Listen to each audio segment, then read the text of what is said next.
Hello, everybody. This is Klowns Paranormal Adventures. Hey, I brought my peanut butter. My God. All right. Tonight we are here with Athena from Athena's Adventures. We got Alan. We got Rosie. We got thing number 2 over here. We're in an abandoned church. We in the deep piney woods of Alabama. Whereas I think everything's deep in the piney woods of Alabama. Oh God. So, concrete floor, carpet still down. We got a bat flying in that other room over yonder. Oh, look, it's Batman. Y'all watch the rafters? Last time I saw a shadow thingy running back and forth up in there. Yeah, go over there where it's safer. Stand under them bricks. Hello, everybody. It's Klowns Paranormal Adventures. I brought my peanut butter. My God. This is Athena Bell. We got her out tonight. We got Alan here. Hey, y'all. We got Hank over there. Little Rock. I think it's thing 1 and thing 2. There's Rosie. There's Doobie. All righty.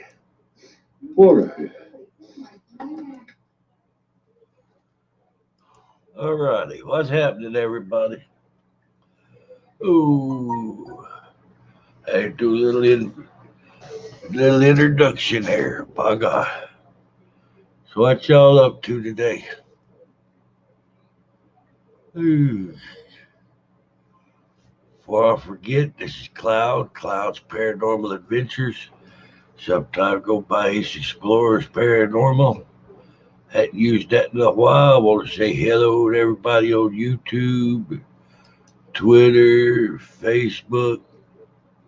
I don't always get a bad taste in my mouth. I say Facebook, by God. But anyway, tonight for 6 o'clock, we're doing a special on the Dogman. Thank you there, Lily. We're going to be doing a special tonight on the Dogman sightings in Florida and other parts of the United States. I figured to see about sharing this video out.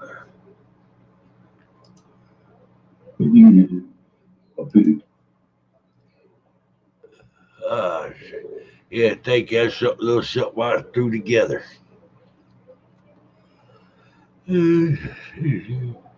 See, you don't pay to piss me off. You wind up on my wall, by God. I'm kidding. Although I did see a t-shirt one time that said, "Don't piss me off, I'm running out of places to hide the bodies."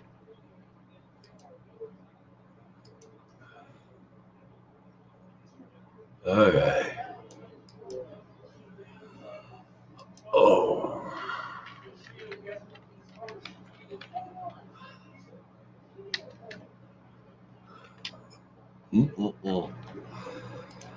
Hey, all righty. So you got your phone back up and running. I see there, Lily.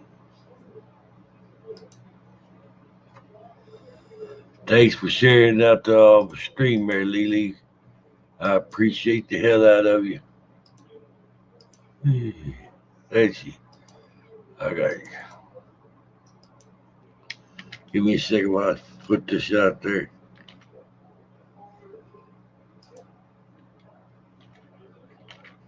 I think you should put y'all's links up for your channels out there too. Getting this ball rolling. You gotta roll down here all day, even at night. My God.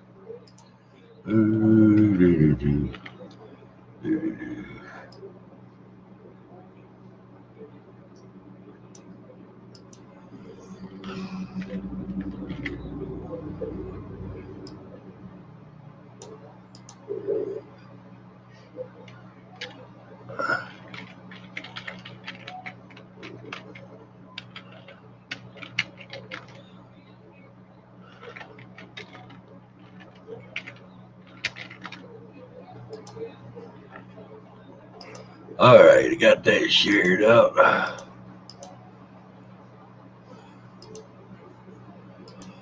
Hey, what's happening, Vale? How'd your day go there, Vale?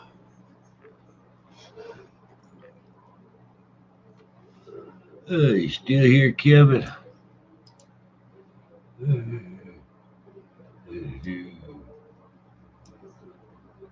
Kevin made it here first. By God.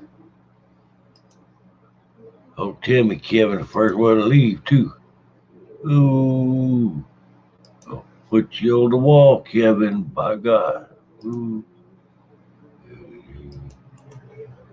There you go. All right, I'm going to put y'all's links out here.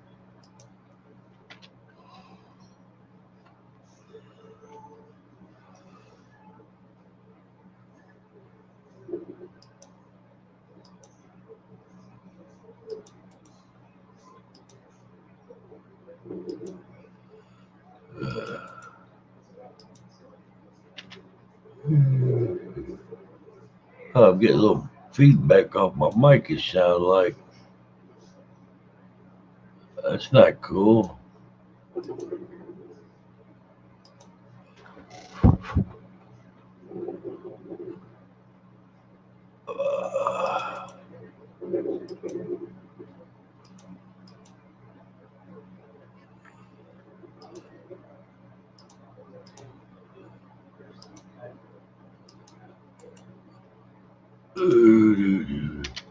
Yeah, there we go. Got y'all's links shut down. Oh, y'all on lockdown, Vale?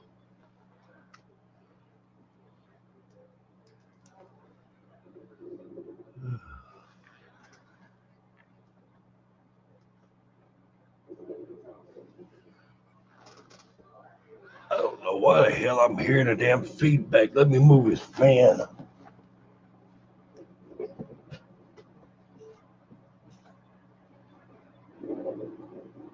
Oh,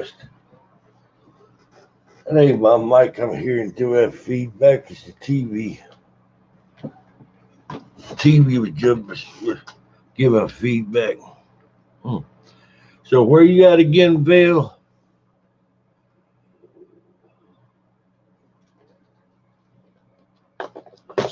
Y'all can there. Hit that share button.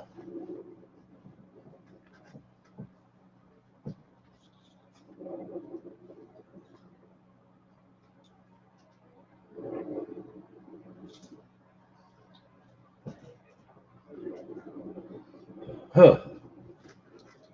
That's weird. I turned the TV off. It's still making sound, feedback sound. Almost like that some bitch is breathing. Oh, Missouri. And y'all are on lockdown now? I know what that is. That's my damn coffee pot I'm hearing. I'm losing my damn mind.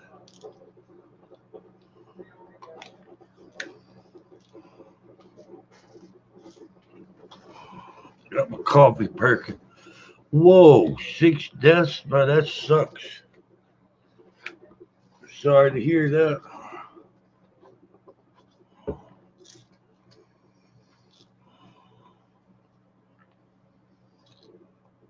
You guys heard something about that, about not taking ibuprofen?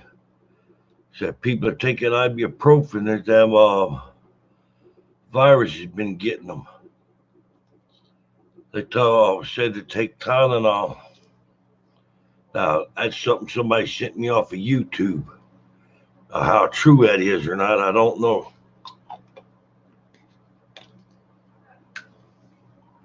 I suppose it's possible.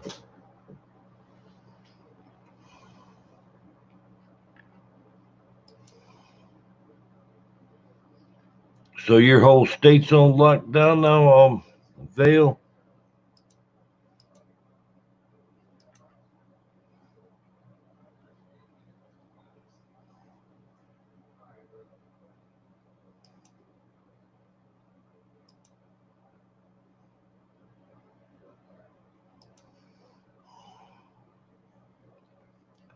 I'm gonna share this.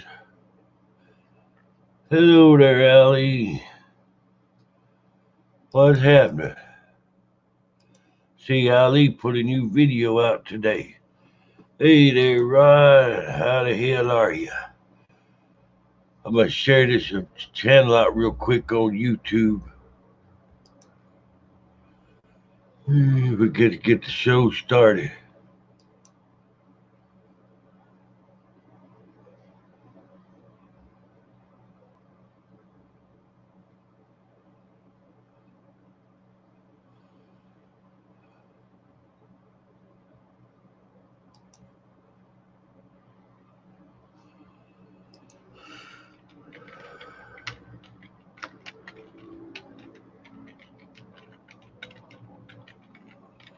I hate typing.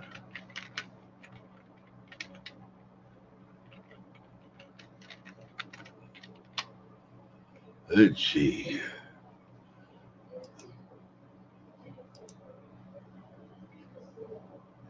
Oh.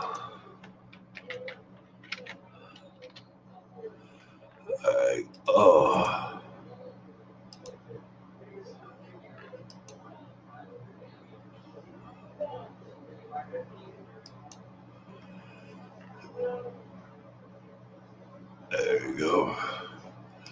I got that on the Facebook. Alrighty. Hey, what's your surprise there, Vale?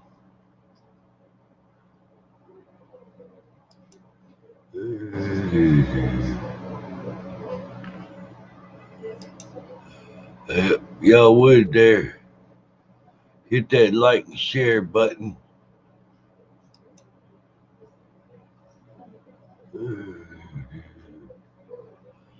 Okay, get this started. Hey.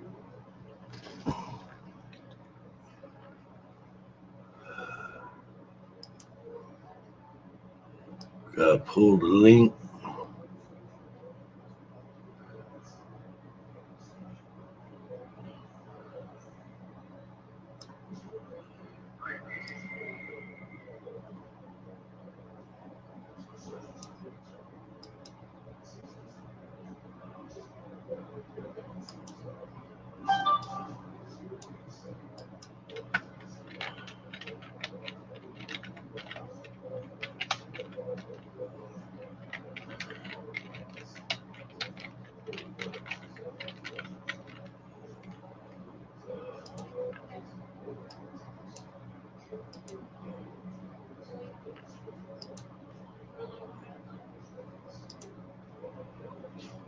All right.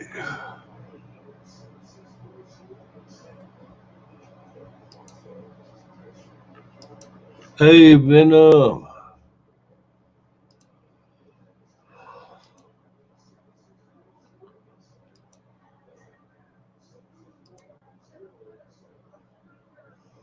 And state parks in general, I would think there's a lot of activity.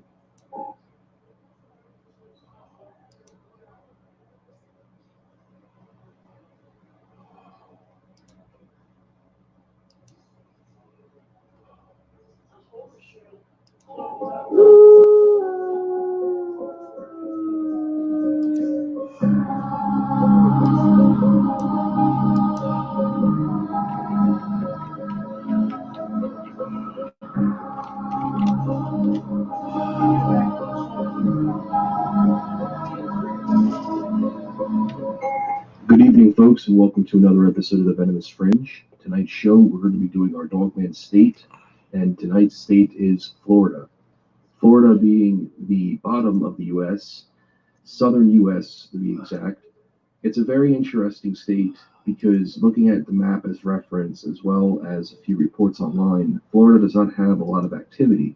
And to me, it's interesting because I would think for a state that has a lot of wildlife management parks and state parks in general, I would think there's a lot of activity, but possibly there is a way of them getting through and maybe some access. And the point of these shows is to also touch base in environments like state-wise, counties people are from, and in general. And I don't understand that in many cases when it comes to Dogman, there's a lot of questions that result in where each Dogman, if there's activity.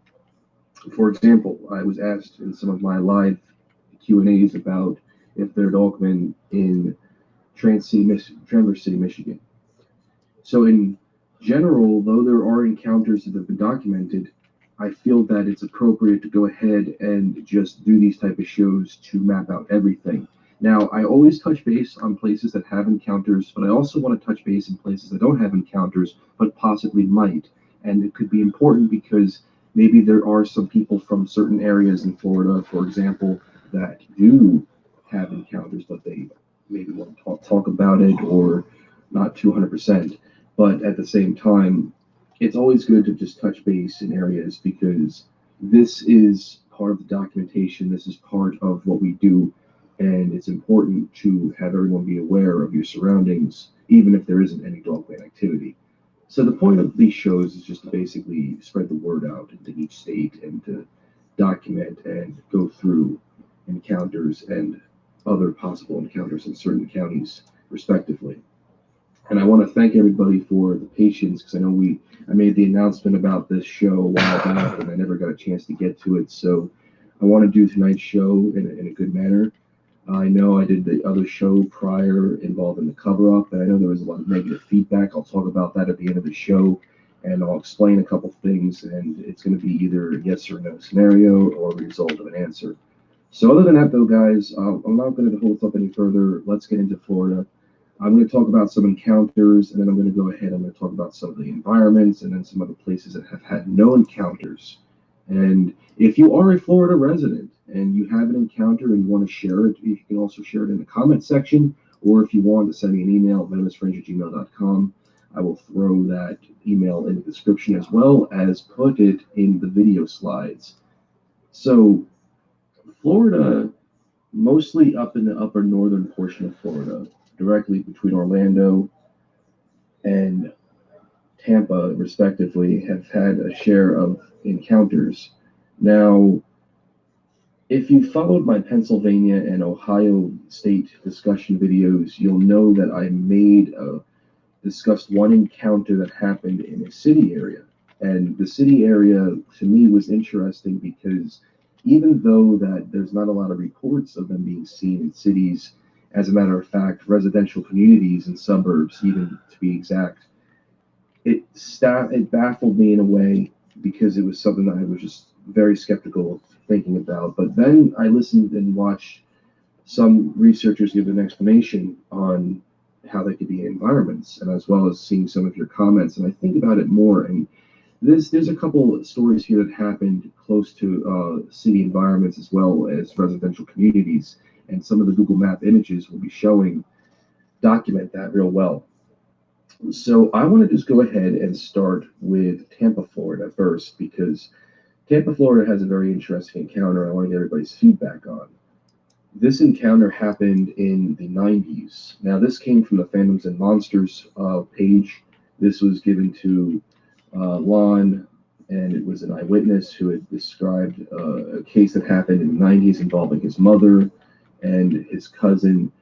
They encountered this werewolf, as he says in the story, that collided with the car. Now, this happened east of Tampa in the county of Hillsborough. Now, this story is brief but it is a pretty interesting case because this was around the time of the Beast of Bray Road. And as you can see on the Google map, you have, from the zoomed out perspective, a lot of residential communities right where the red dot is. And we're going to zoom in here. And as you can see even more, there is a lot of residential. Now, this was in the 90s, and I don't know necessarily if maybe they added into this environment some more. You can see the long, narrow road. But for right now, though, this is just, as I said, a reference. But anyways, we'll discuss the story. Hillsborough County, a werewolf activity. The story goes as follows. I had heard a hard thump, and then Mom hit the gas. I asked what happened, and she screamed out loud, I had just hit a werewolf. My cousin's eyes were wide open, and she wouldn't talk at all. My mother told me more details when we got home. Before she hit it, she noticed a car on the side of the road up ahead, and when she came up to it, the creature jumped right in front of our car. She was going about 45 miles per hour when she hit the brakes. It landed on the hood of the car. Its face landed on the windshield. It had black fur, red eyes, a long mouth open to reveal a large set of teeth. Definitely not a guy in a suit.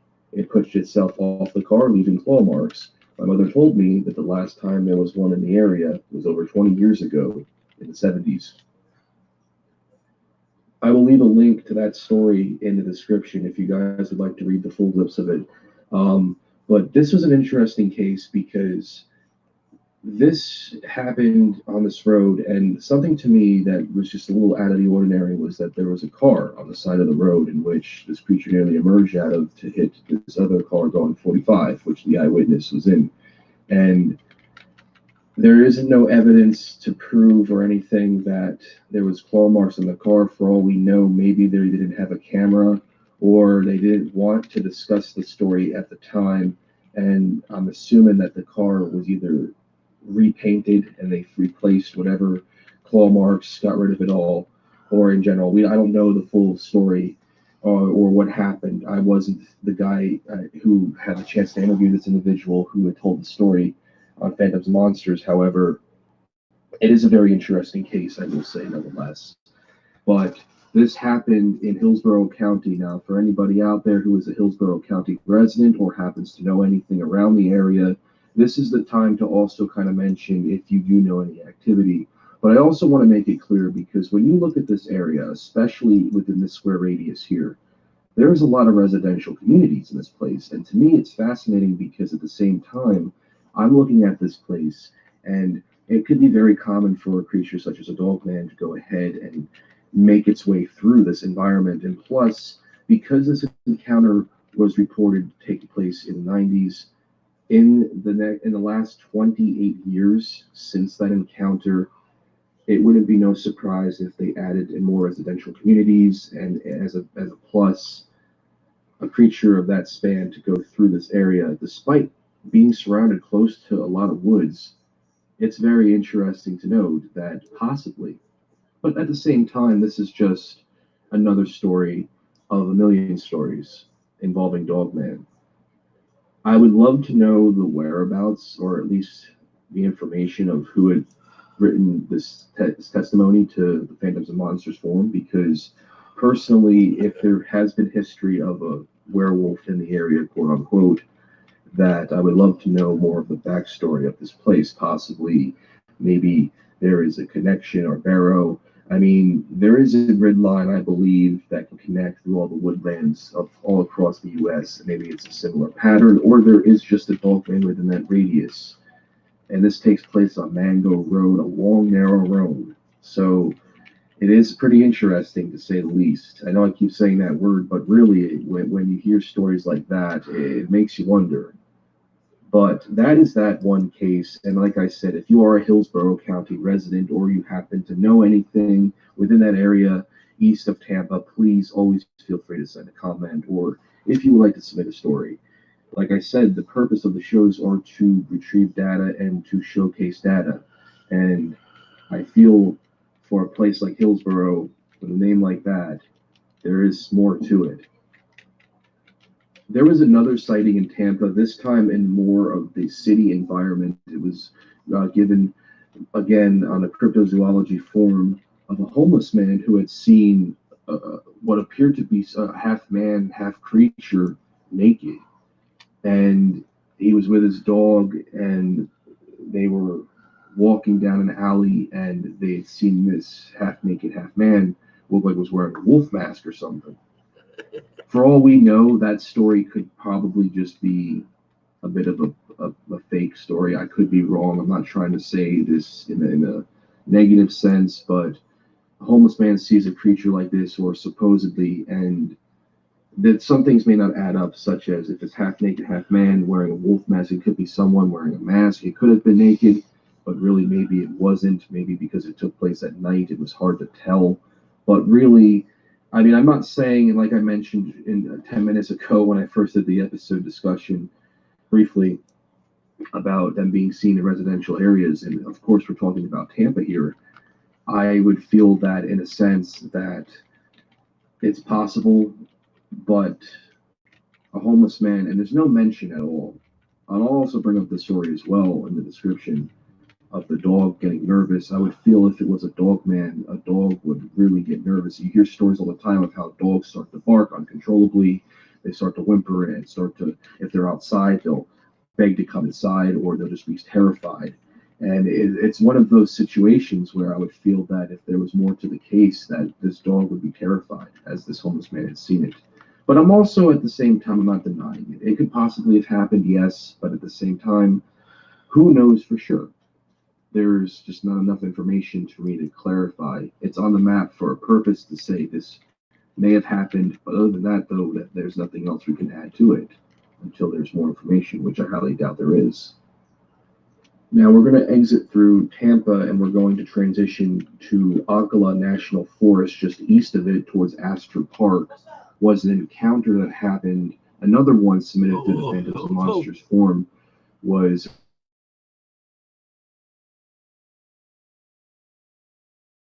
he claimed to call it half bear wolf creature, but at the same time called it evil. I'll read the story, and you guys can check it out in the description. All the stories we're talking about tonight, just so everybody knows, is going to be in the description if you want to read the full report. There's summaries on the maps, which I'm looking at right now, which is what I'm reading off of, so just so you guys know. But if you are interested in reading the full stories, I'll leave them in the description. Go right ahead, guys. They're very interesting. But basically, this case happened, and as I go on to say, there were no lights on the road, but their headlights illuminated a creature standing on the side of the road, looking across towards the other side of the road. As they were approaching, it never looked into the headlights, but kept staring across the road. The description was a bipedal wolf-like creature that appeared to be predominantly bare-skinned. Though there was no hair on some of the parts of the body, they described the face as evil, with visible teeth. It was very tall. So, a report involving a kind of one of those out of the ordinary type dogman encounters. You have a creature staring at the other side of the road, but not making eye contact with the moving vehicle. The headlights illuminating onto the creature's eye shine, and more importantly, the creature itself. And to me, that's very interesting how it was not moving at all. And something to me that stands out is possibly this creature, I'm sure it knew that there was an oncoming vehicle. Clearly, there was headlights, two lights flashing left to right, coming towards it. However, at the same time, I'm sure it was probably looking at something, possibly prey, and was more focused. It sounds to me this case, there was more of a focus. This creature was on task, but it knew that there was an oncoming vehicle. That's something that I think would be pretty clear. So, again, another very curious case of a mysterious creature like that just happened to just, and the description of it, and I just, before I move on, the description, a predominantly bare-skinned, and not bear as in bear, but like B-A-R-E. So could this have been a dogman type, maybe close to the hyena, where there's much similar to your normal hyenas, very little fur, but bare skin?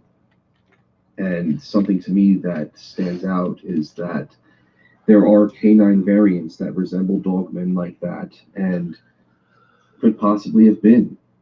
Could a dogman have been in that area, a hyena-looking one, and whatever it was looking at? Curiosity bites the eye, doesn't it? Now, looking at the Google map of this place, Akala National Forest, very big national forest. Again, what I see in patterns here when it comes to dogmen is that there is this ongoing thing with them being seen in national state parks, them using the trails through the state parks to go into certain forests, connecting through certain environments, which would make perfect sense for them to appear in residential communities because in many forest trail lines, you eventually cross paths with a neighborhood, a backyard of a neighborhood that connects to this forest. It's happened multiple times in several cases. So this taking place in Akam National Forest. Now, west, south, and east going towards Daytona Beach, you have residential communities. You have a small few pairs of towns, and also other state forests as well, like Tiger Bay, east of Akala. So really, you have a lot of flat woodland right there for something to be roaming the woods. And if you're from this area, much like the Tampa area, Hillsborough County to be exact, feel free. If you have any information or if you would like to submit something in reference, please. And as well, I think it's pretty safe to say that there is something there, whatever it is, we don't know. But by Ocala National Forest, there definitely is some sort of mystery, a very big one to be exact. Lakeland, Florida, right around Dundee. Another case involving a dogman in Polk County, a huge quadrupedal wolf with a muscular chest.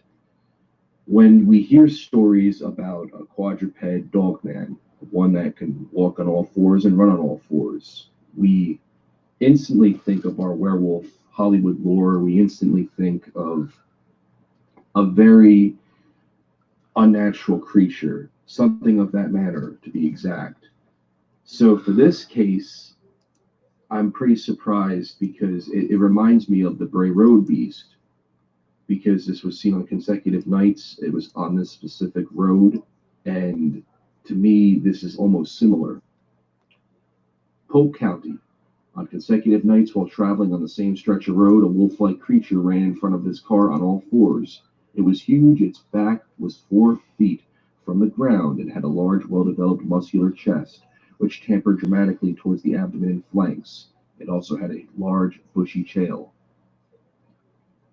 Another Phantoms and Monsters submission as well, and something to me that, like I said, besides the quadruped discussion, a bushy tail. And it might not sound relevant because for some people out there, they might be thinking, well, a dog man possibly has a tail, which they do. There have been reports where some have had been seen with a tail. There have been reports where some haven't. In this case, this one was seen with one. Another thing I wanted to also make mention of was that even though that this was seen on all fours, it had a well-developed muscular chest. I believe that there are some dogmen out there that are naturally their movement is to be walking on all fours, that of your typical wolf or your typical dog. Whereas compared to bipedal ones, in this case, maybe this was that, and a muscular chest, even though it's on all fours, there's not enough cardio in the abdomen, I guess you could say, to move forward compared to a bipedal one. I could be wrong, but definitely something to make awareness of because no matter what, these are very muscular creatures. They do have a very important span, which stands out to me. And when we look at this area, there is very close residential housing and, more importantly, woodland. And off of this narrow road, there is enough space, much like the other case we discussed, that you can see something definitely roaming these forest areas. So much like that, if you're in that area, if you happen to have any thought process or stories you'd like to submit about it, please feel free to go ahead and to submit it now.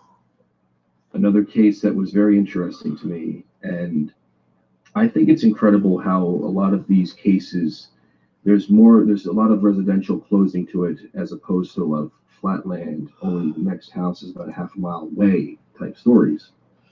And dogmen being seen in residential areas, I think is becoming more and more common, even though that to this day I'm still on the fence with it there and there, but still very, very well aware of it. that it's a possibility. Now, the last story I want to talk about before we wrap things up with the encounters is in Sarasota, Florida, Southwest.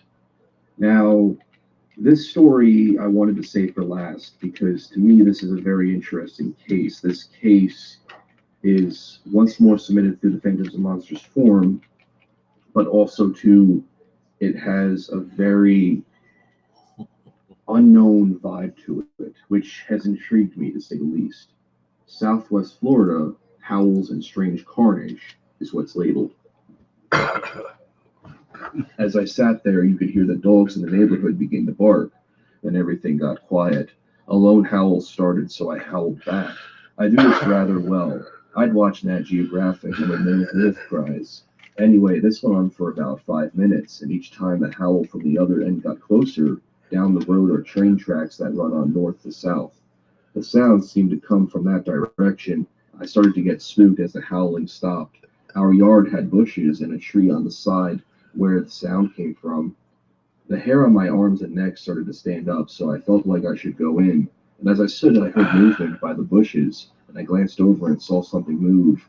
I didn't wait to want to see what it was, so I booked it into the house, and I stood by the door, which had glass panes on it. I watched as something very large and dark moved around the bushes. It moved away, and I could no longer see it from my vantage point. I went to the front porch to look out the windows, hoping to get a good look at whatever it was there. However, it never came out that way. So I went to the bed and read a book for a little bit to calm down. About less than an hour later, my brother came home. He came to my room and as white as paper, he looked at me, shaking all over, his eyes the size of saucers. I asked him if he was okay. My brother is the sort of guy with no explanation of anything unusual. He's a very big guy, so for him to be in this state of mind was very abnormal. He said, I need you to come with me right now, and I'll explain. We got in the truck. I was still dressed, so I got up and went with him. When we got outside, I asked what was going on, and he had told me that there was something in the road by the tracks, and he needed to show me first. I was still unpleasant about the experience I had earlier. As we got there, it looked as if something had exploded all over the road. There was blood everywhere, and as something was mowed down in that spot. But there was no body parts anywhere, except for a couple. My brother related then what he had seen coming down the road. I was coming home as I got closer to the tracks, and there was this huge thing lying on the road. I thought it must have been a mastiff or a Great Dane in the road, but as I pulled up to it, it didn't look like a dog I'd ever seen. It was hairy. Its head and nose was twice the size of a dog, and the body wasn't a dog just like dog-like, but much, much bigger. It was all over the place. There was an arm on the road. Not a dog, a human arm to be exact. There was no trace of anything. We got there, and it was only minutes that it took us to get there. I said to get the hell out of there now, and we went back home. I told him what I experienced just before he got home. A couple of days later, my sister came to me, and she had said the same thing of seeing a large dog prowling around at night. You can read the rest of the story at the Phantoms and Monsters forum. Again, another description. I will put a link in there. But another case which to me stands out the most for a couple of reasons. One, when I look at this case, I think of the fact that if the information I basically just read, the encounter, is basically all you see in the Phantoms and Monsters forum. But if there was a large dog prowling the grounds, was this dog, did it attack somebody? Was it something unmarked? And was there one had a brief scuffle with something or someone and was killed, and or was it ran over? They didn't say that it was around the train tracks. It was right around the tracks, but it wasn't hit by the train. I would feel that if that was the case, that then there would be a widespread information be addressed in reference to that situation. But this taking place in a town that has a lot of residents, it truly amazed me that this would happen in a matter of seconds. And the fact that there was a previous encounter just 1 hour prior to this revelation, that to me says, well, they're around this area, and there's enough woodland if you look at the photos of the Google Maps. that really do determine that there is a lot of things out there. And just south of it is the Mayaca River State Park. So there could be more of them in that area. The story took place in the 1980s, and there wasn't a follow up. It was just revealed as the story. Whether the original eyewitness told it to the Phantoms and Monsters forum, or this was recovered from a previous encounter from a forum years ago, we don't know. But what we do know is that this was a report, and much like all the reports I talked about tonight, they could either go as genuine or they are just stories, just to get people going, so to speak. So really, it's basically a matter of it being up to you guys for what you would think. If everything I have discussed here in encounters, do you believe or not believe, that is your own opinion? Everyone has different opinions. We respect them easily. But again, when it comes to the whole dogman aspect, when we look at places like Florida or Tampa or Sarasota to be exact, there's this recurring pattern where we keep to see more encounters in residential communities as opposed to seeing them in woods and forests are typical places we'd see them. And something to me that really fascinates me about all these encounters is that they all have their own unique touch to it. They're all very strange encounters. And for some who are skeptical, I can totally understand. For example, the case I just discussed involving the exploded dogman, or what appears to be one on the road. A skeptic can probably say to themselves, well, that sounds something out of a movie, or it sounds too far fetched. One of the biggest things we look out for here is the whole evidence perspective. While there's no evidence, these are just encounters submitted through a form to a Google map. I can say that it wouldn't be no surprise, though, if there were situations like this. However, at the time of these encounters, with the exception of two encounters I believe were more modern, the one with the quadruped dogman and the other involving in Akala to be more modern uh, eyewitness reports, as opposed to these other two, the one in the 90s and the one in the 80s. But really, my point here is that all of these encounters happened, and they're not too far from each other. They're all about close to about half an hour to about an hour and a half to 2 hours away from apart from one another, the farthest being close to Ocala National Park, going towards Orlando. Now, in general, with a lot of reports with dogmen, everyone asks the million-dollar question of, well, did it really happen? Did it exist? And I ask those questions repeatedly because those are the questions I feel need to be addressed in a manner, and prioritizing what we do research wise. We want to make the best and make everything relevant as possible.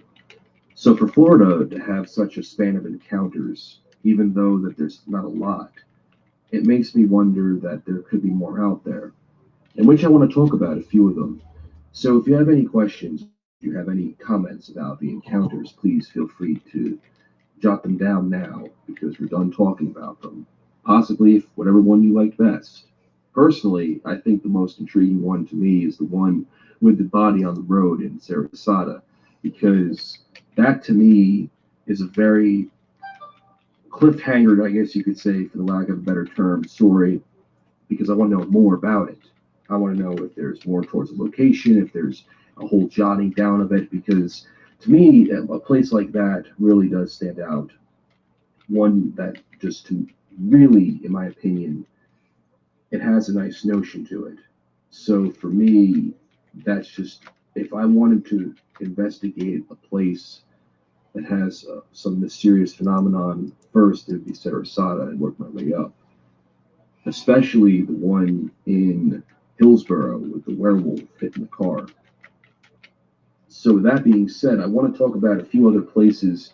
Now, what we're going to do here is we're going to just go through the state of Florida, and I'm going to mark places that don't have a lot of encounters, but I want to, or in general, any encounters, and I want to talk a little bit about some of their environments that could possibly lead to some encounters, or a place where if you do know that had an encounter, please feel free to submit, or in general, just comment it.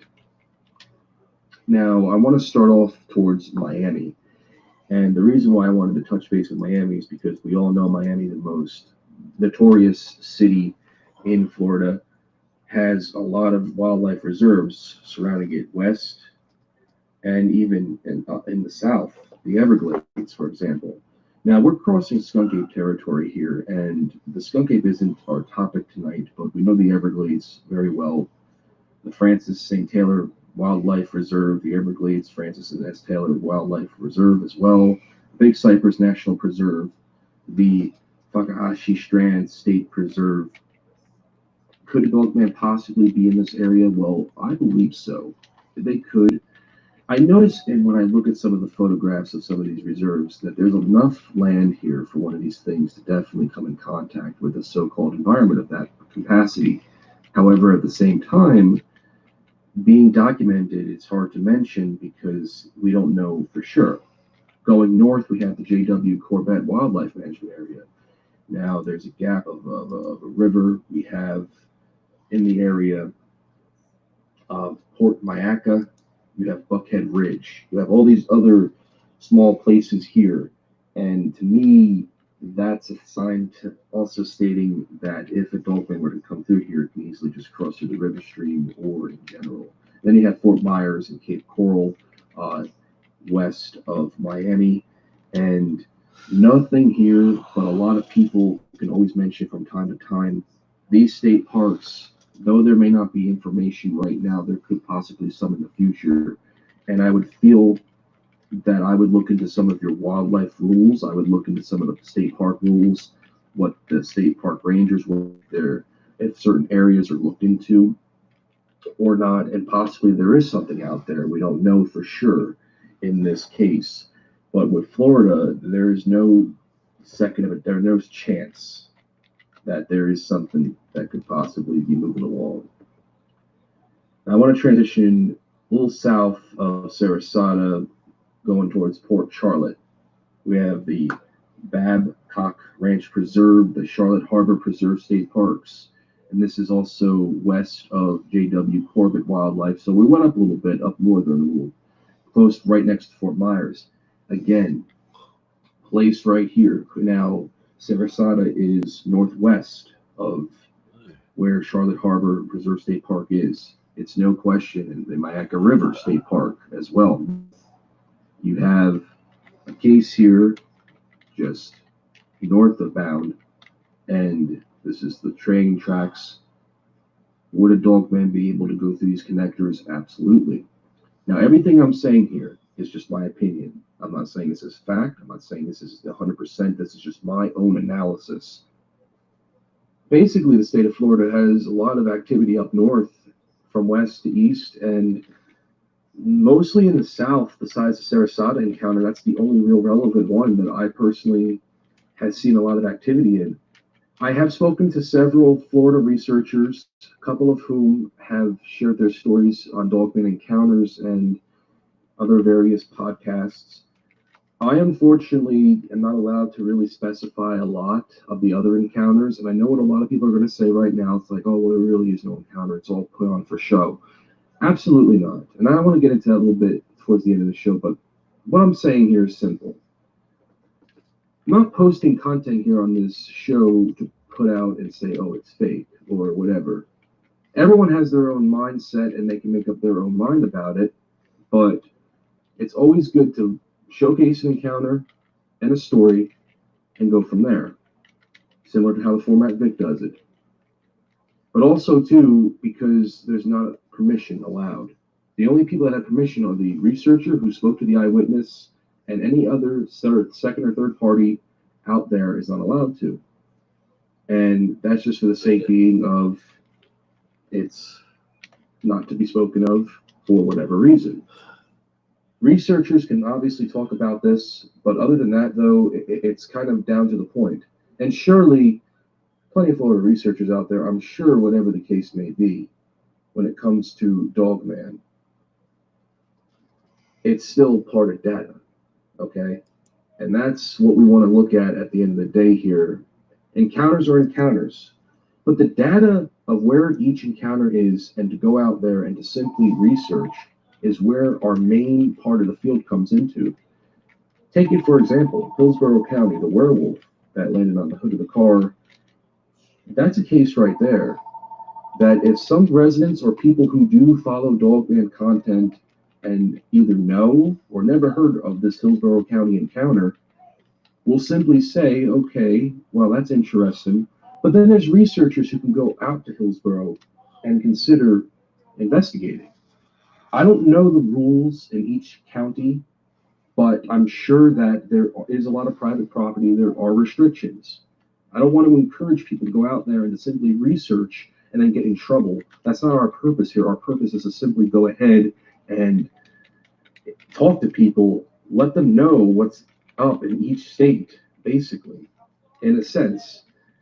Maybe not the right terms to characterize it as, but basically, I get there's people all the time who have always asked about is there any activity in certain states, such as Arizona and all that. I'm like, of course there is. There's always going to be activity.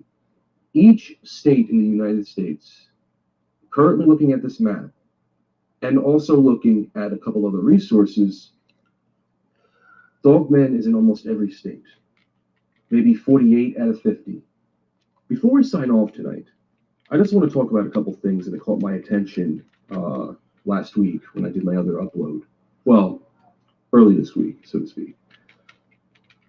I noticed that a lot of you guys who had watched my content had noticed a couple of things that were probable errors in my own end. But I just want to point this out to some people, okay? I don't do these shows to be unprofessional. More importantly, I don't do these shows to make everyone here feel that, oh, he does a lazy job or this and that. And I know for some people, like say, oh, just ignore the haters and all the naysayers. Well, here's the point of why I'm doing this. You see,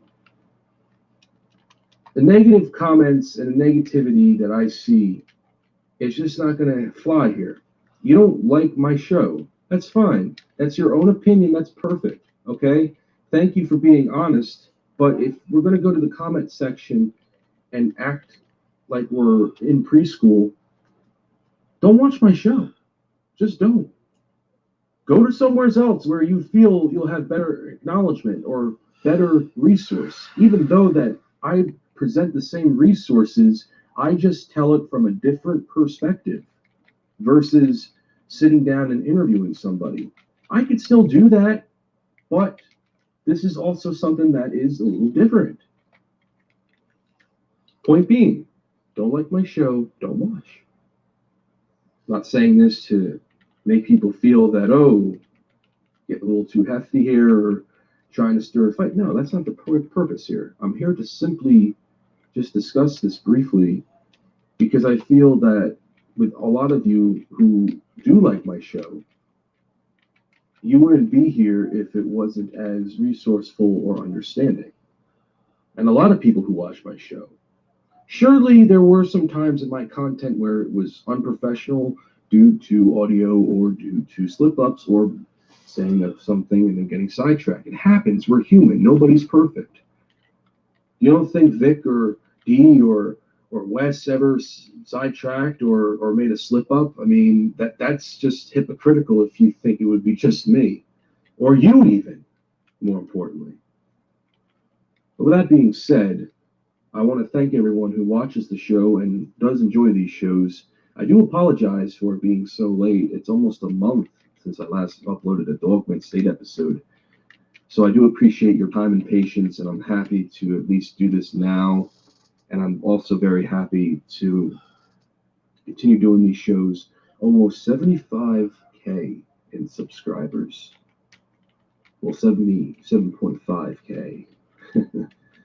But it's incredible. I mean, you guys, I really do thank you guys for doing, tuning into the show and always listening. I always try to make these shows somewhat enjoyable and also very important and resourceful towards what we're doing here. But at the same time, not every episode is going to contain what we want to hear. Every episode is going to be different. And I think we can all agree on that as well. Tonight's episode being a little shorter, but I hope you all enjoyed the show. I hope you all had a great listen in. And next week, we're going to be doing a new state. We're going to be touching base in a state I think you all would love very much. I think this is one of my favorite states, and that state is none other than Kentucky. Kentucky is our next state. I feel that this state will have a lot to discuss and a history behind it. So with that being said, guys, I will see you all next week. And if you guys are interested, feel free. We have a link. If you want to join a Facebook group, Dogman Research, feel free to join the group if you wish. And if you would like to leave a donation, totally up to you. We are not doing our YouTube partnership due to the constant demonetization that YouTube has done to various cryptid content creators, as well as other miscellaneous non-related creators. You all have a great evening. Take care.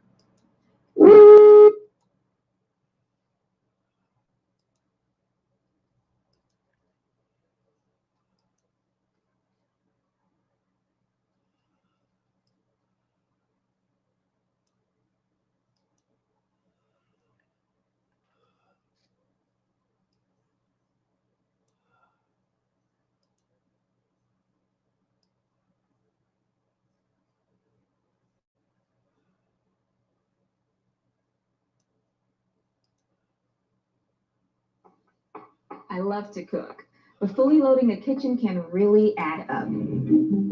But I have a secret ingredient, honey. Honey scans the web for promo codes and applies them for you so you can save on the most versatile kitchen tools.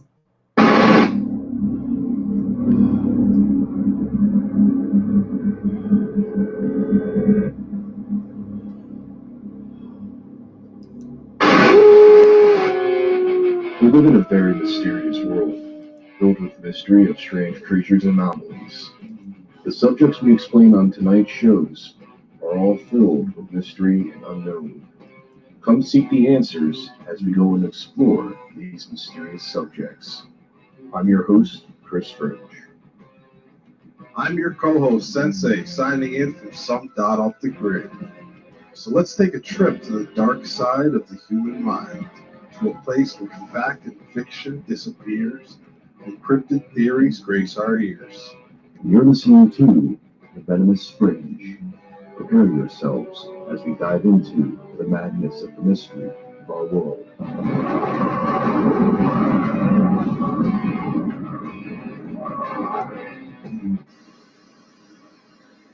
Good evening, Fringeaholics and newcomers. You're listening to The Venomous Fringe. I'm one-third of the Fringe, Chris Fringe, and tonight's show I'm going to be reading you guys Dogman encounters in the state of New Jersey. I'm bringing you guys 5 interesting encounters, and these stories I've had for quite some time, but I figured for the special occasion of the holidays, let's read some Dogmen. Dogman is a very popular topic, and I think it'd be great to sit down, enjoy the beautiful wine and campfires around us all in the fire pits this evening, and to sit and listen to some good old Dogman encounters. Before we get started though, folks, Merry Christmas. I know we haven't been really uploading lately. We have a lot of projects lined up and ready to publish, and I cannot wait to showcase them. Me and Sensei and Ryan have been working pretty hard to get these projects out and going. So keep your eyes peeled for down the road. But on this beautiful Christmas night, I think it's also great to sit back and take a back burner and read some old-fashioned cases. I'm not a big fan of discussing old narrated stories, but of course it's always good to sit back and talk a little bit about some of the cases out there in the state of New Jersey, because New Jersey necessarily isn't really a huge hotspot for dogmen, or at least I believe so because of the amount of array of reports that we tend to get there and there involving dogmen. But these reports I've had for quite some time, with one of them being recently sent to me, and I think it'd be great to go about and talk about because a lot of you have actually sent me emails about dogmen in the state of New Jersey. So I hope you guys enjoy this episode this evening. And also, too, folks, if you guys are down for it, I'm always open for an email. If you guys would like to submit your cryptid encounter, whether it's Bigfoot, Dogman, or your paranormal encounter, you can reach me at thevenomousfringe@gmail.com. You can reach me at also the Venomous Fringe Cryptids and Paranormal Group Official on Facebook. It's our social media. If you guys are looking for a group to talk about cryptids, showcase some theories, and want to interact with a growing community, feel free to take a look at that Facebook group. We would love to have you all aboard. The same goes for our Discord server, our chat servers, if you guys are interested and want to be looking forward to speaking to other people engaging in such topics. With that being said, let's read these 5 encounters. The first encounter comes from Tuckerton, New Jersey. A young woman was leaving her boyfriend's house when she had an encounter with a giant werewolf-like creature seen in the outskirts of Tuckerton, New Jersey. Here is the original testimony. I was leaving my boyfriend's house around 2 a.m. The roads were pretty dark and quiet. I had driven around I-58, where I had reached an abandoned stretch of a dirt road, when something large emerged from the tree line. Whatever it was, it had ran out between my headlights, stopped for 3 seconds, and looked at my car. It then ran into the wood line. I was petrified and didn't know what to do. It looked like a giant wolf with bear-like features. It was pretty huge, had very large teeth. It looked like it had just gotten done killing a deer, as I had seen what appeared to have been a deer carcass, and the teeth were bloody. I can't describe the exact weight off the top of my head, but the height was about at least 6 feet tall, and the exact weight, from memory's instinct, around 300 to at least 500 pounds. I could be wrong, though. It had bear-like features, but it was no bear, and it was far from being a wolf. To confirm, we don't get bears or wolves in Tuckerton, New Jersey.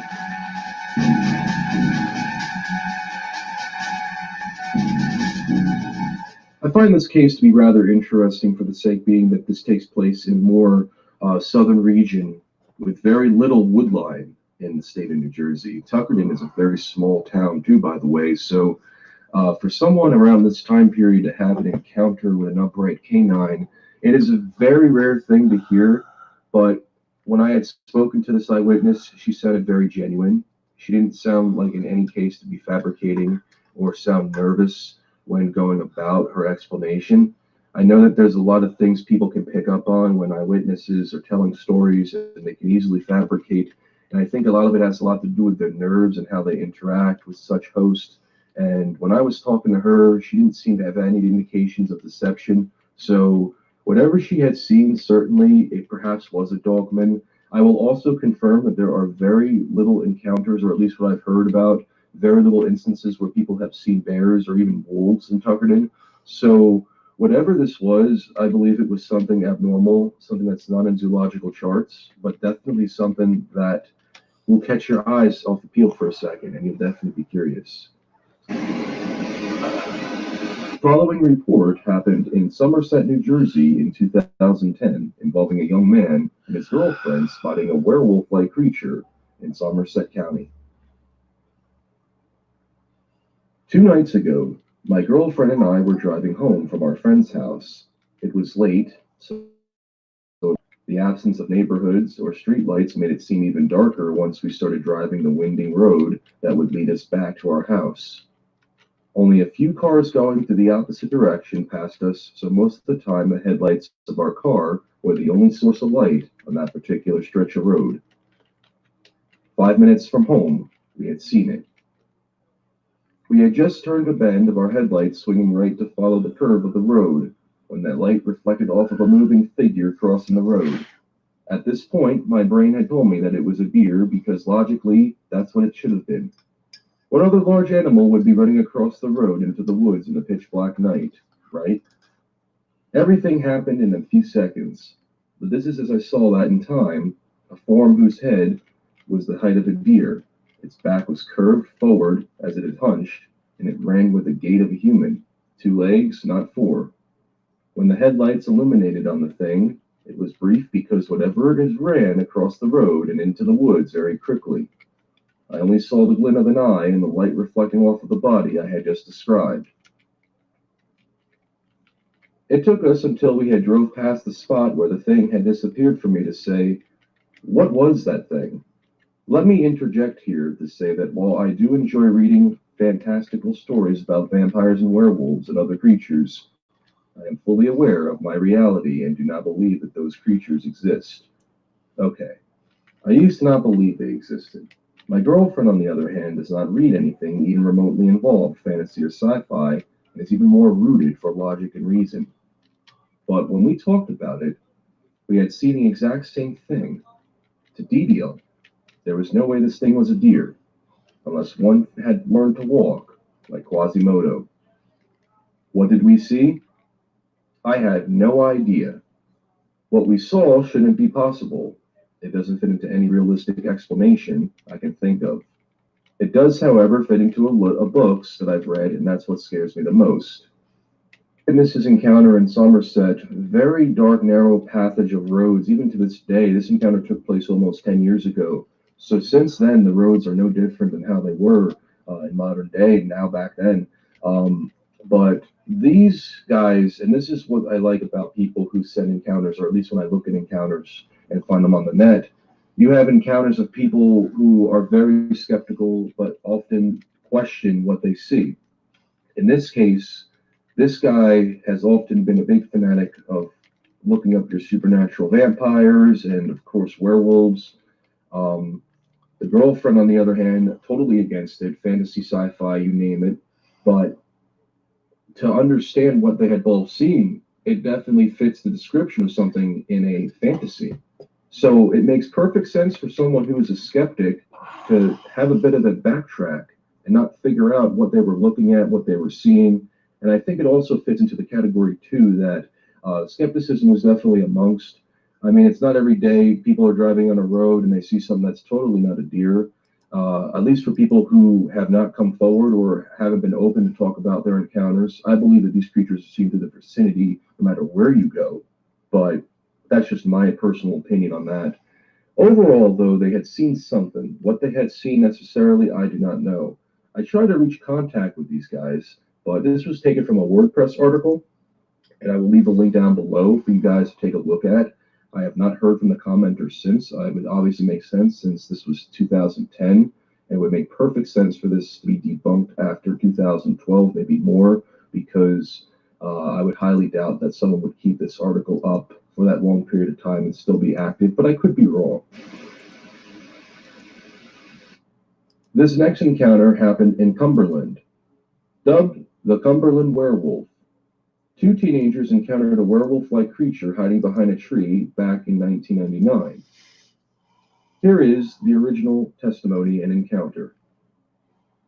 This encounter happened to me and my brother when we were teens back in the summer of '99. We don't believe in werewolves. We don't believe in creatures like Bigfoot or Loch Ness. But I'm convinced that what I had seen with my brother wasn't a normal bear, nor was it a wolf. I will choose to remain skeptical until further notice, even after 20 years. I'm very well aware of these dogman creatures thanks to books and podcasts, but I am still skeptical. I'm skeptical because it's hard to believe something like that would exist, something that we've seen notoriously in Hollywood movies, as well as also in TV, and as I mentioned, literature. It's hard to believe that something like that is actually a thing. But it's no surprise since there's a lot of hidden secrets and agenda pushing of our society to this day. The encounter happened not too far from the Paisley Fish and Wildlife Management area.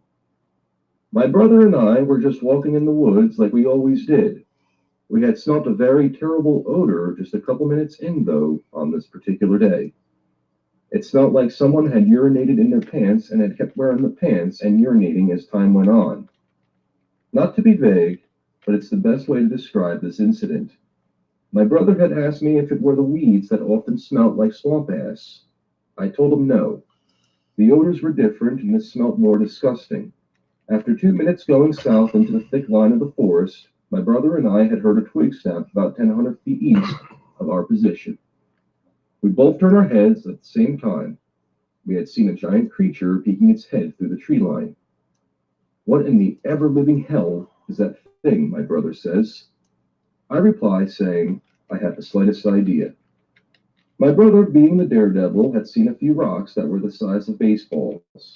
My brother, being the athlete, had a throwing right hand.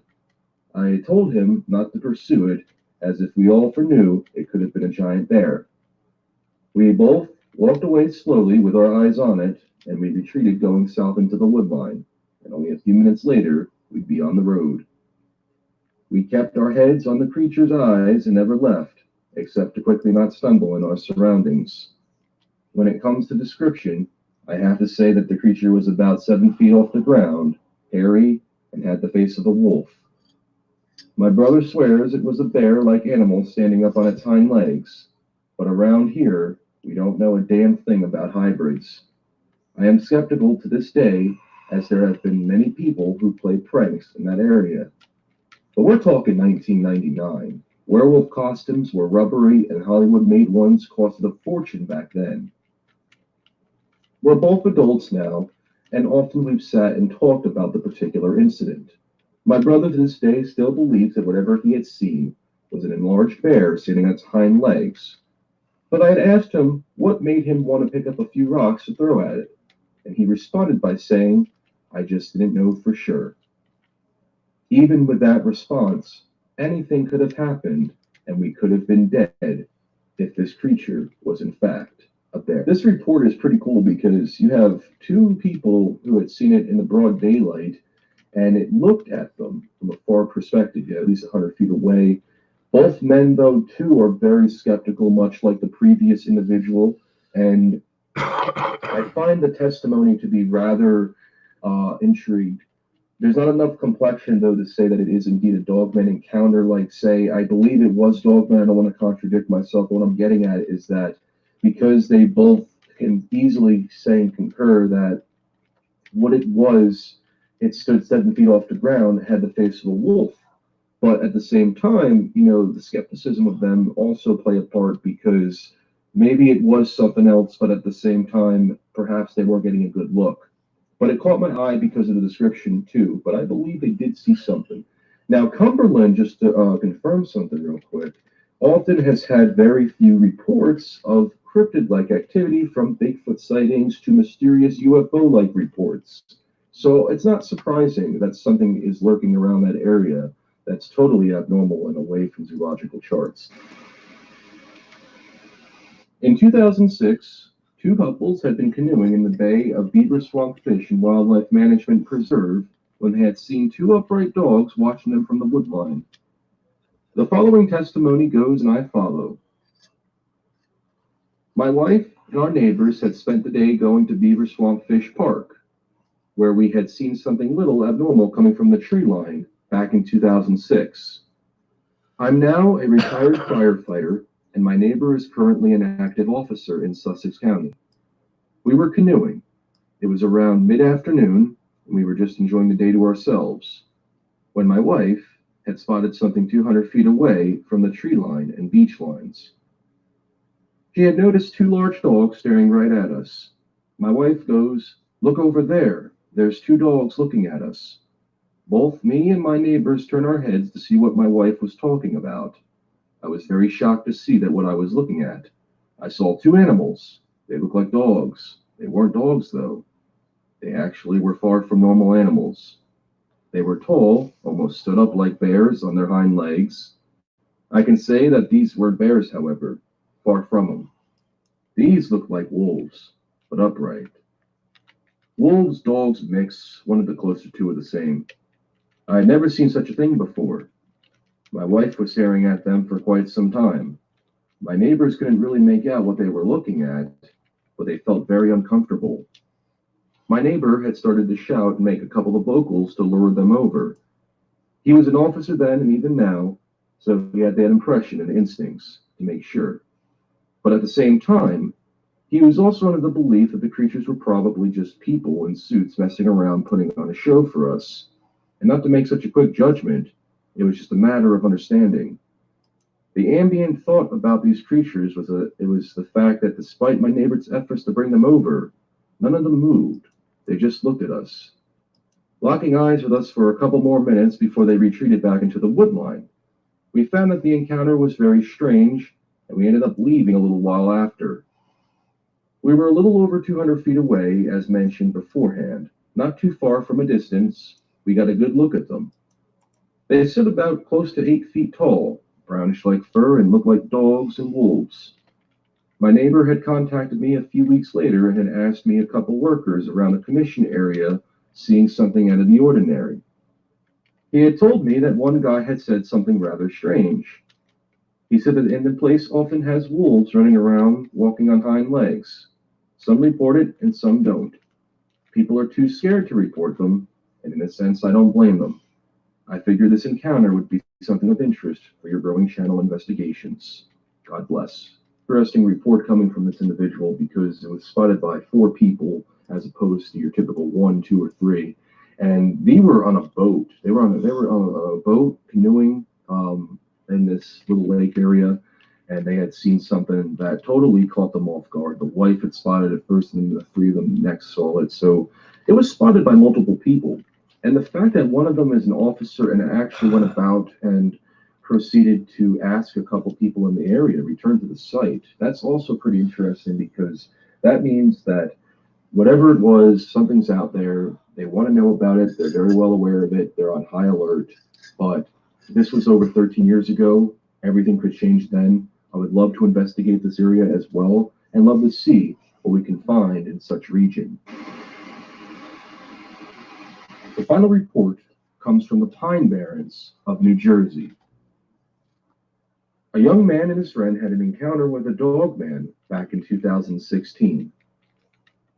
Two young adults were camping in the Pine Barrens closest to the Egg Harbor Township Nature Reserve one late fall evening when the two had heard mysterious noises throughout the night.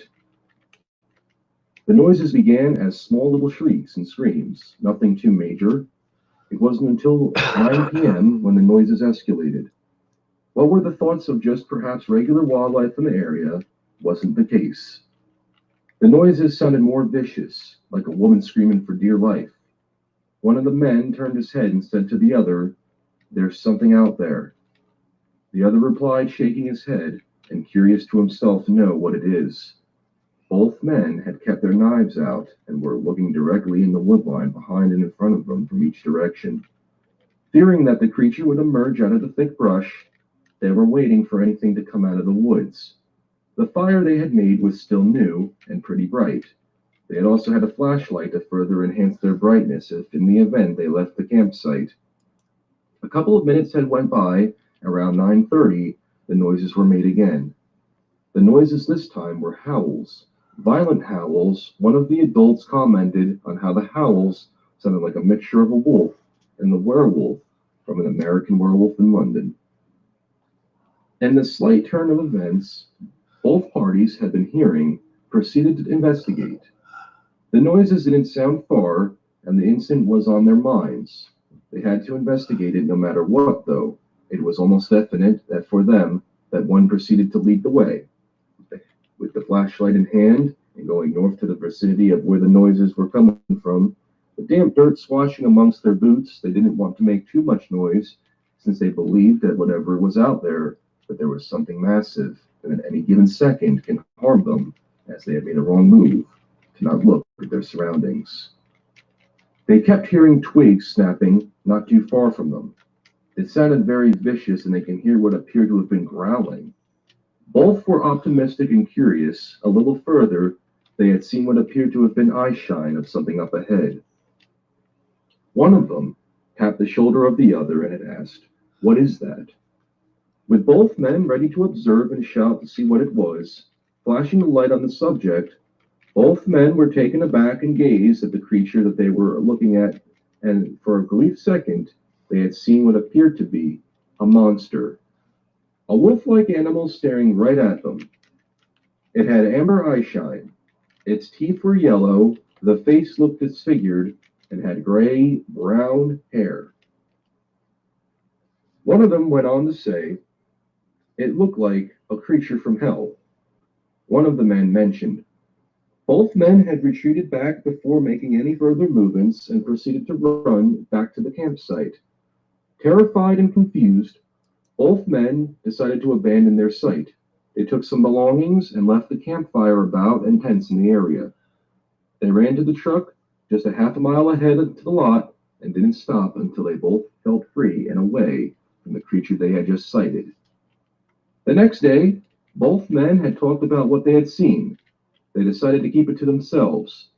It wasn't until one of the men spoke to me that I had found out that they had just seen a dogman. Both men never returned to the woods and have yet to camp out at night unless with a lot of people. This encounter had left both men traumatized and curious of the animals that lurk in the night. So this was a very cool encounter, and I actually know one of the individuals who had seen this creature. I know it sounds like a cool thing to run into a dogman, but I also want to take that word back and say that it's not. this encounter, I think, when I had shown the sketch of Barton Nunley's LBL Dogman, and this encounter I actually had posted and mentioned on a few outlets, podcast outlets before, and this was a very terrifying case for this one individual because it left him so traumatized that he actually spent a lot of his time afterwards looking out his window at night, trying to see if something would come for him.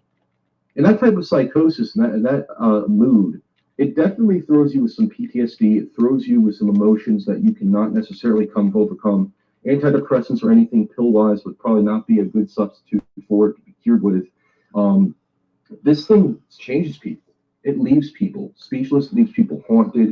It makes people wonder what it is exactly, what these creatures are. And I think that's the most important faction of when you're doing research, especially if you're doing research the right way and you understand it. Not a lot don't.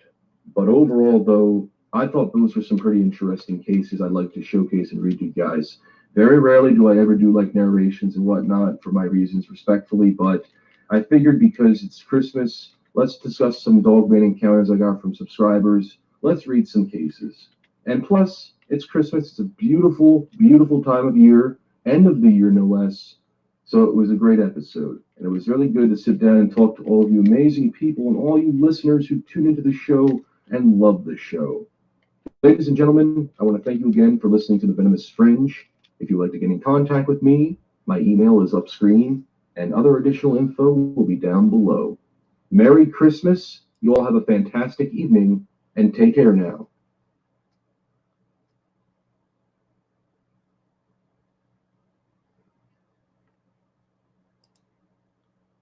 This is Chime, a mobile bank account and debit card. No hidden fees.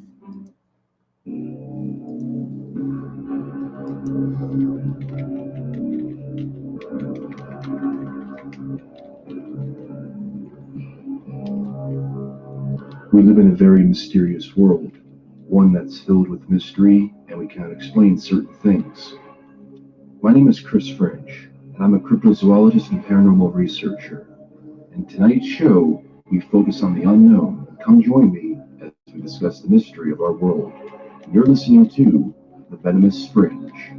Prepare yourselves as we dive into the madness of the mystery of our world. Good evening, ladies and gentlemen, and you're listening to the Venomous Fringe. I'm your host, Chris Fringe, and tonight's episode, I'm going to be reading you guys 5 reported Dogman encounters sent to me by subscribers. These reports had taken place during the day, and I figured why not do an episode on the Day of the Dead, which is a Mexican holiday. And for some of us out there in the Catholic religious value, you are a All Saints Day. So, because I'm a bit of a big avid fan of celebration of Day of the Dead with the South American blood I have, it'd be great to go ahead and read you guys these reports on such a specific occasion, and why not do it now? So enjoy tonight's episode, guys, and of course, let me know what you guys think in the comments down below.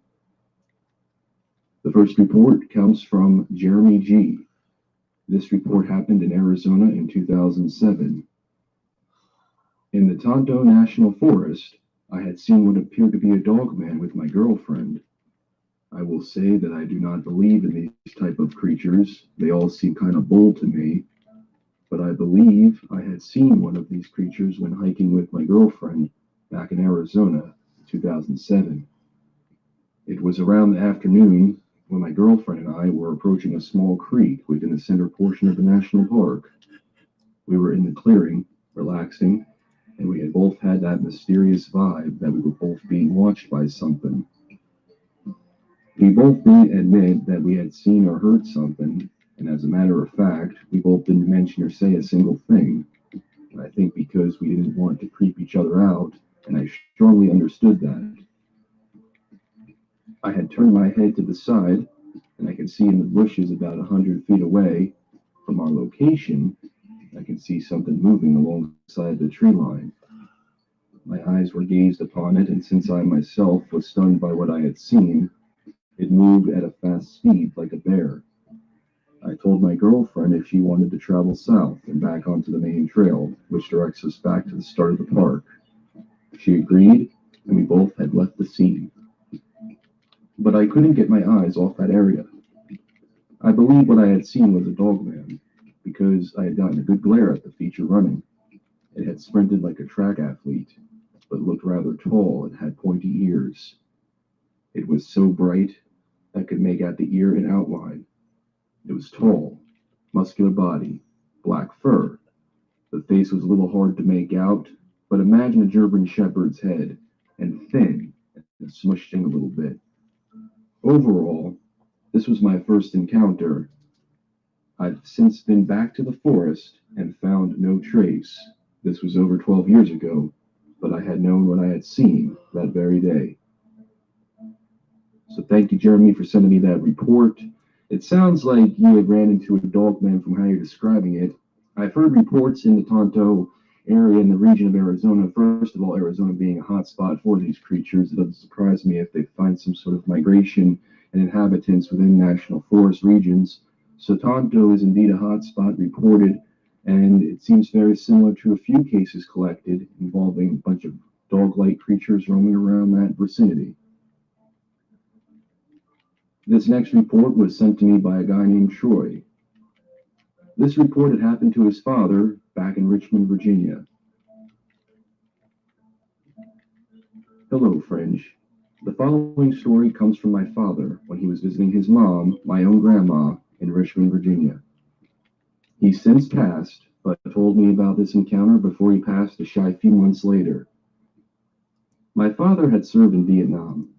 He had seen some very traumatic things, but the most freakiest, besides being a prisoner of war, was when he had seen something rather strange in the woodline of my grandmother's house back in '72.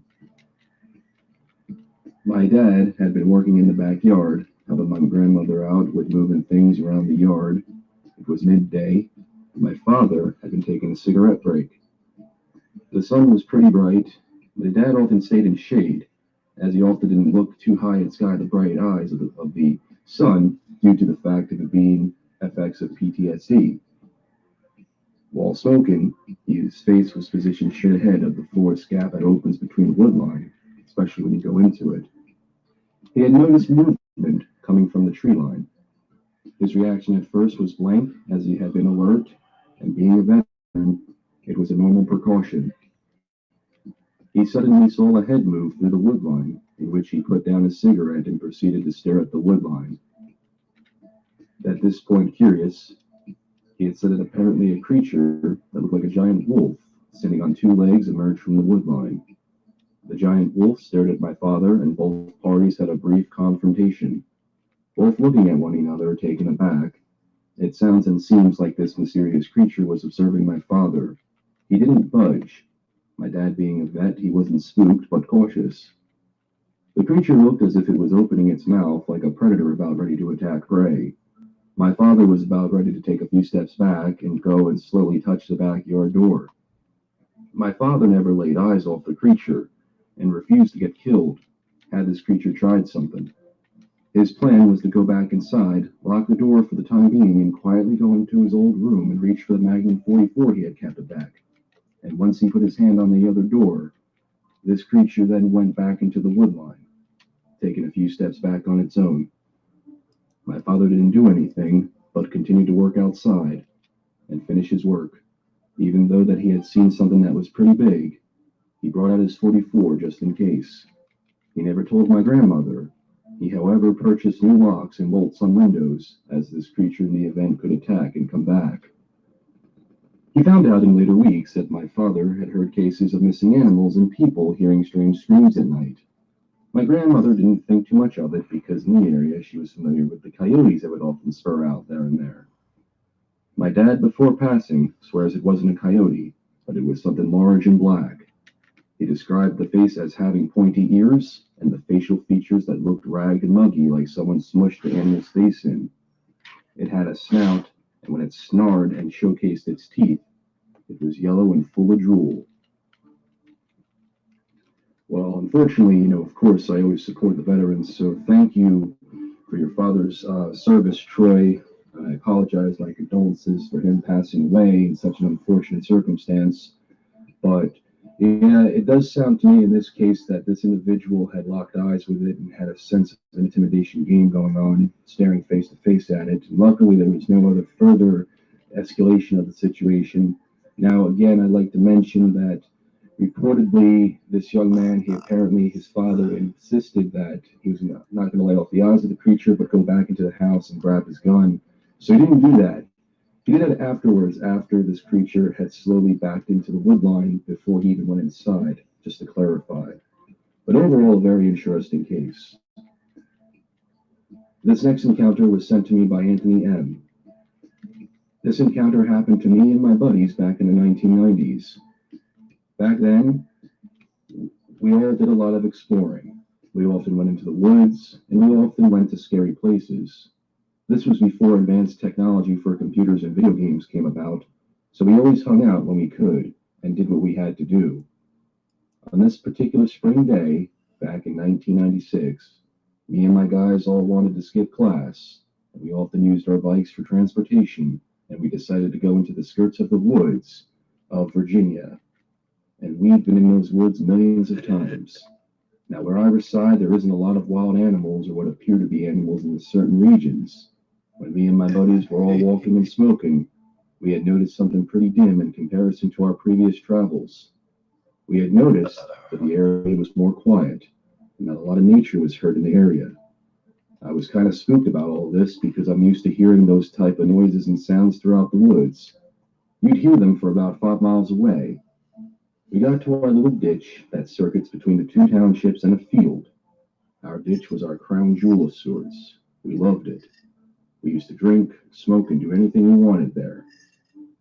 About 30 minutes go by, and all of us are just relaxing, having a couple more smokes. We are just engulfed by conversation. About a couple minutes later, we hear some rustling in the bushes not too far from us. Now imagine this ditch being close to the center, and from another 100 yards, this bush, with 1,000 twigs, started moving. That was our situation. We weren't prepared for a large predator, as we had no weapons or anything to protect us, and had this creature came out, it could have killed all of us instantly. We were waiting, as following the rustling in the bush, we heard that mysterious snarl that many Dogman cases seem to have. All of a sudden, this giant werewolf-looking monster comes out of the bush and shows itself to all four of us. My friends were shocked. We had seen something that is more common in the alley of make-believe. We all saw this werewolf-looking creature look right at us, and all of us, stunned and confused, go, "That's a freaking werewolf." This creature seemed spooked by us as it began to approach us, and all of us, like the flash, darted out of the ditch and ran towards the other side of the woods and trails. Due to some previous experience running into the woods, we had always ran trails and ran junctions we knew the patterns to. We had never seen anything like that in our entire lives. This creature had charged at us and instantly opened its mouth trying to get one of us, and it truly wanted to. We ran for a couple minutes. We turned our heads and saw nothing. We emerged out of the woods a few minutes later, and we landed on the other side of town, unfortunately. We took a bus back, and later that night, my buddy who shouted the friggin' werewolf comment had called me. We spent an hour talking about it, what it could possibly be. We looked back to our werewolf news of the Howling to American Werewolf in London, and we even at the time could have sworn that it was just somebody in a get-up costume. We don't know what we had seen. What we can say is this. It had large black ears pointed and elevated, the skin was brown, had very little hair, and it looked like a werewolf from even the Howling, to be exact. I've since revisited the area many years later and have found nothing. But one thing for sure, that very long, nice, beautiful day in the spring of '96, it truly changed us forever. Very interesting report coming from this young man, or the time young man. I've already butchered him. But Anthony M., thank you for submitting your case.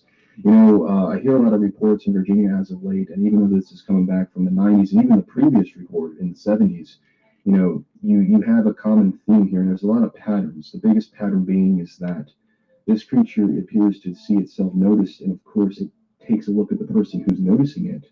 And it seems to be in a case just out of acts of curiosity, but what could have drawn this creature to have these kids run away from this ditch. There could have been a million factors to it. One of the biggest ones being is that if they're in a territory where there's a lot of scents and fumes that this creature's picking up on, it doesn't want them there.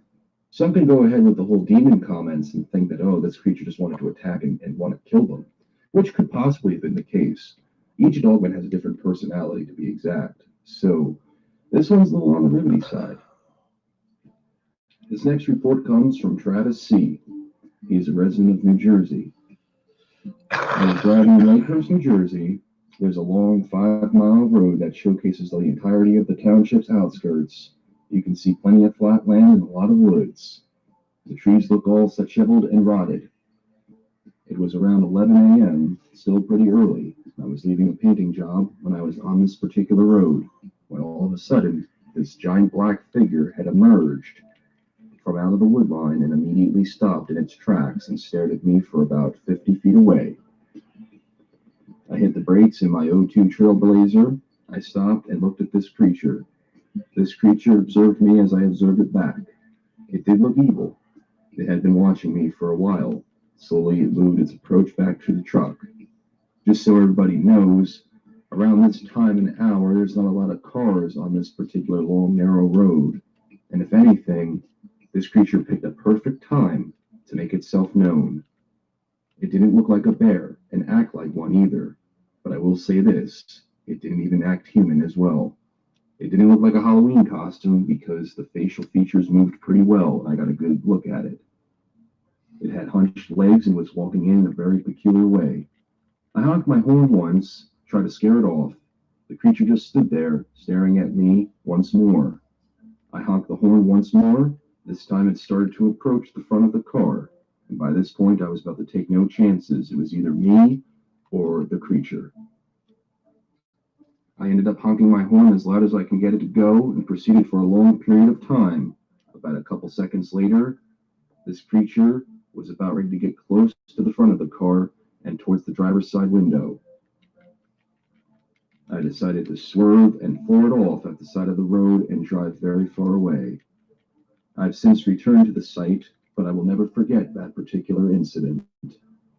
I believe it was a dogman, the things you study on your show. It had a mush-type face, very ragged, very similar to other previous reports, and it just looked pure evil. Had pointy ears, and the biggest thing about it, it was about 8 to 10 feet tall. I know what roads he's talking about, and there's also been a long array of reports in New Jersey in reference to small dogman sightings, and in this one, it's a pretty small one. But to have a report of such a creature looking at you like that and not making no movements, it makes you wonder about the amount of patience and activity that this creature might possess that's able to, in a stronghold sense, do something that would be catastrophic in a way, I guess. This final report comes from Mexico. And this individual, I'm going to call him Francisco. My name is Francisco. This encounter happened to me in Torreon, Mexico when I was 19, when my family had been in the area. I had a mysterious encounter, a series of events that happened in a week, in which my family had a bit of a runoff encounter with these mysterious creatures. In Mexico, they're called as the Nahoy, which is derived from the pre-Hispanic language of Nahuatl, and a variation of the word Noah Ali, which means warlock or sorcerer.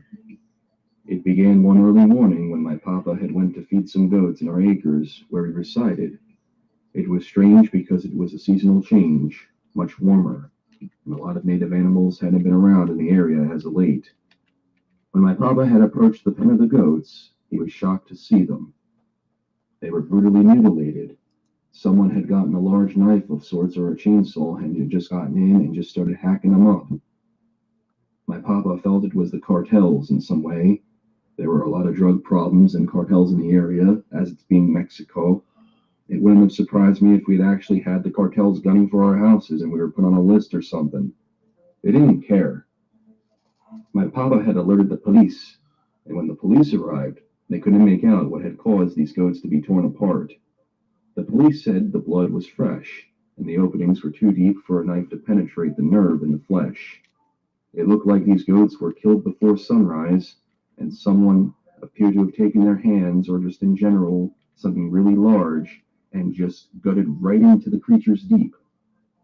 We didn't think too much about it, with it being cartels, but we were frightened. So we decided to go ahead and invite some family members, my uncles, to the house for a little while, in efforts of protection. Around this time, my father was getting older, and it seemed to me like I was the new man of the house. But he didn't want to see me, in general, have my life be put on the line in the events of if it was the cartels. During the week, my cousins had returned home from a local lake not too far away, where they had been upset. My one cousin had a scratch on his arm, but it looked like he had injured himself. Indeed, the case of what happened. My cousins were riding their bikes when suddenly a giant wolf creature had chased right after them, and then vanished in the thin air. When they turned their heads seconds later, the creature had returned, coming out of the lines, and on all fours began to run as fast as a tiger approaching prey. My cousins were going 20 miles per hour on the bikes, which is a lot at the time. It had failed to get to them, or at least tried not to get to them as reported, and my cousins had fallen off the bike and hurt himself. The creature then darted back around into the woods again and vanished in the thin air. The following day, things came full circle when it was late afternoon. My mom had been upset. Something had tried to attack her from in the house. She had been in the kitchen preparing food for us all. She had heard a bang on the front of her house, and she went to go investigate. Upon investigating, she had found something that truly spooked her. She had seen from outside someone had broken her little guignol statue. She was shocked by this, but a little while later, while laying down on the couch, awaiting my father and uncle's return as well as mine, seated behind an open window, she claimed that something had tried to grab her. Something had pulled her hair, almost pulling it and twisting it in a form of a violent fashion. It had a large, hairy arm, she said. She didn't know what it was. She was concerned and feared that whatever it was trying to hurt us all. My papa had returned home with the other family members, and we were all convinced that something had tried to get our attention. The next thing that happened next was pretty interesting. I had returned home.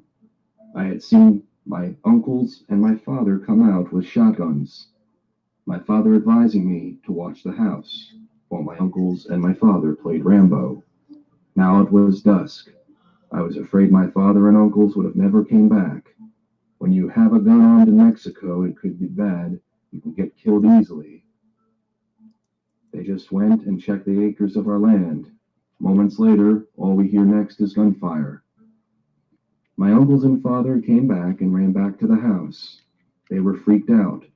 I was told to take the cousins to the back room and lock the door. I had put my cousins in the back room and had made sure the door was locked. The windows were bolted, and of course they were protected. My uncles, my father and mother had been in the living room.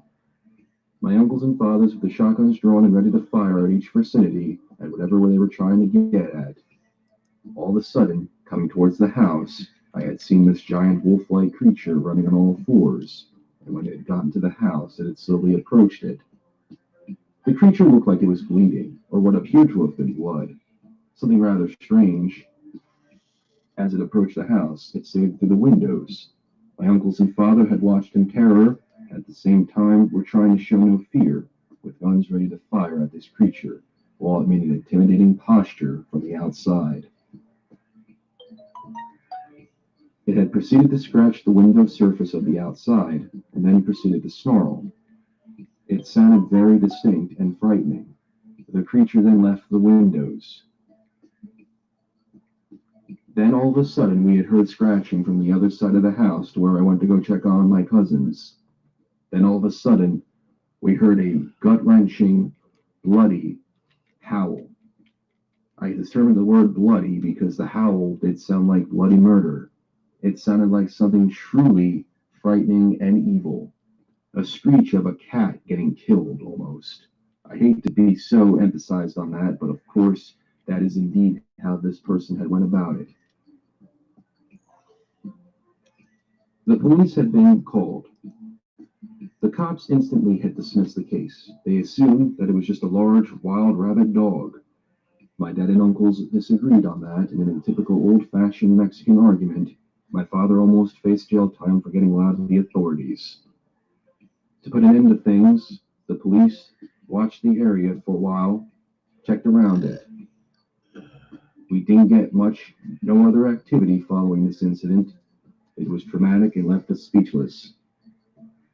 All of these incidents really got to us later that week, and we also found out in a month's time other people around the area of Torreon were seeing a very similar creature with unfortunate circumstances, from other livestock killed to even people almost getting killed themselves by whatever was out there. To this day, I don't think the authorities would like to be open about it and often dismiss it. I'm 26 now, moved out, but I've been listening to your show and figured you'd like to hear this case. It did look like a werewolf from the underworld movies. My uncles best described it as a loop guru. And in conclusion, besides the cartels, there are monsters that lurk in Mexico that you should keep watch on. It's pretty cool to see an international case like that involving a family that was basically almost killed or at least harassed by this dogman. Now, I will say this. I mean, when I had first heard the report, it did sound pretty strange. It did sound pretty airy. There have been cases in international dogman reports where the cases seem more aggressive compared to American reports. I don't know if it just has something to do with the region or each dogman is different and this is just an aggressive type. But it appears this young individual was so traumatized or at least freaked out by it that he had to share the story. And the fact is that his father had seen what appeared to have been his goats just killed in the early morning hours. And then, of course, during the day, his mother had been almost attacked by this thing. And to top it all off, you have your uncles and your father going out to defend the perimeter to protect your family. And then you have this incident happen. So that's a pretty gut-wrenching case, one of which that was freaky when I had first looked at it. And of course, this happened in Torreon, Mexico. So this was yet again another interesting report.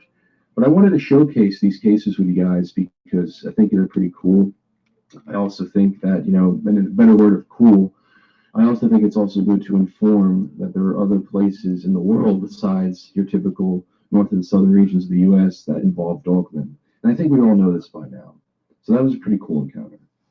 But I wanted to read you guys these 5 encounters because these are stories that were sent to me by eyewitnesses. These were stories sent to me by subscribers of the show, and they all took place in the daytime. And I wanted to share them on a day such as Day of the Dead and proclaim it as Day of the Dogman. Like every other person who has a very interesting report of the unknown and phenomena of the macabre, it's still pretty cool to talk about. This will conclude the show tonight, but before we go ahead and log off a very short episode, I just want to say a couple of things. I want to thank you all for tuning in again last night to our 13-hour, now proclaimed 15-hour special of the Venomous Fringe's Dogman Apocalypse show.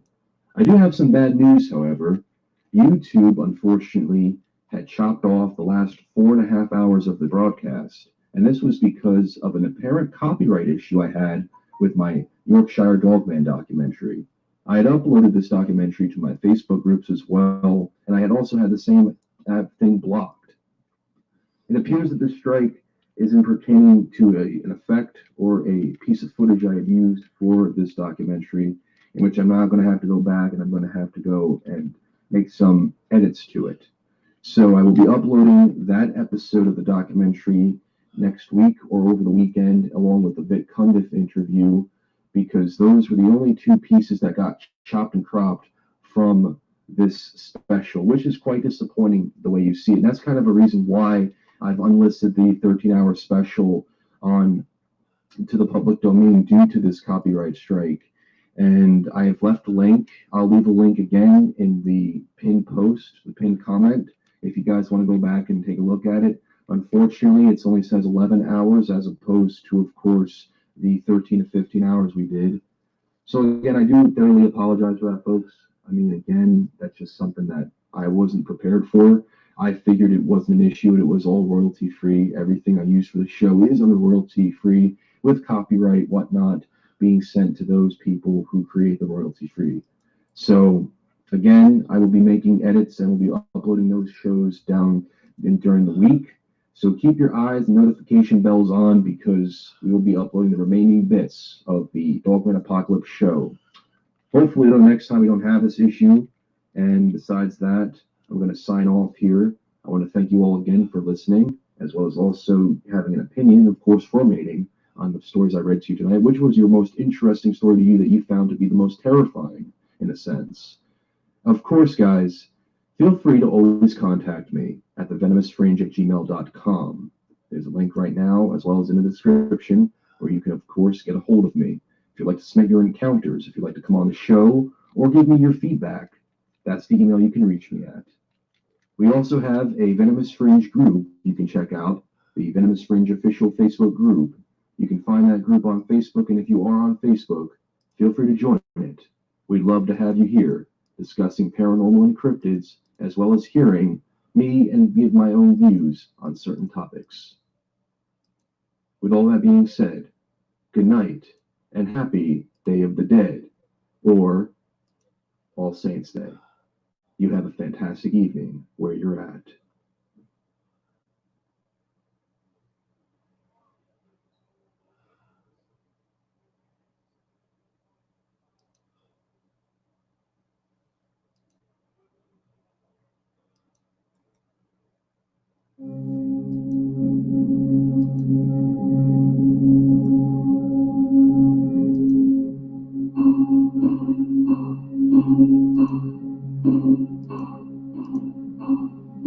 We live in a very mysterious world, one that's filled with mystery, and we cannot explain certain things.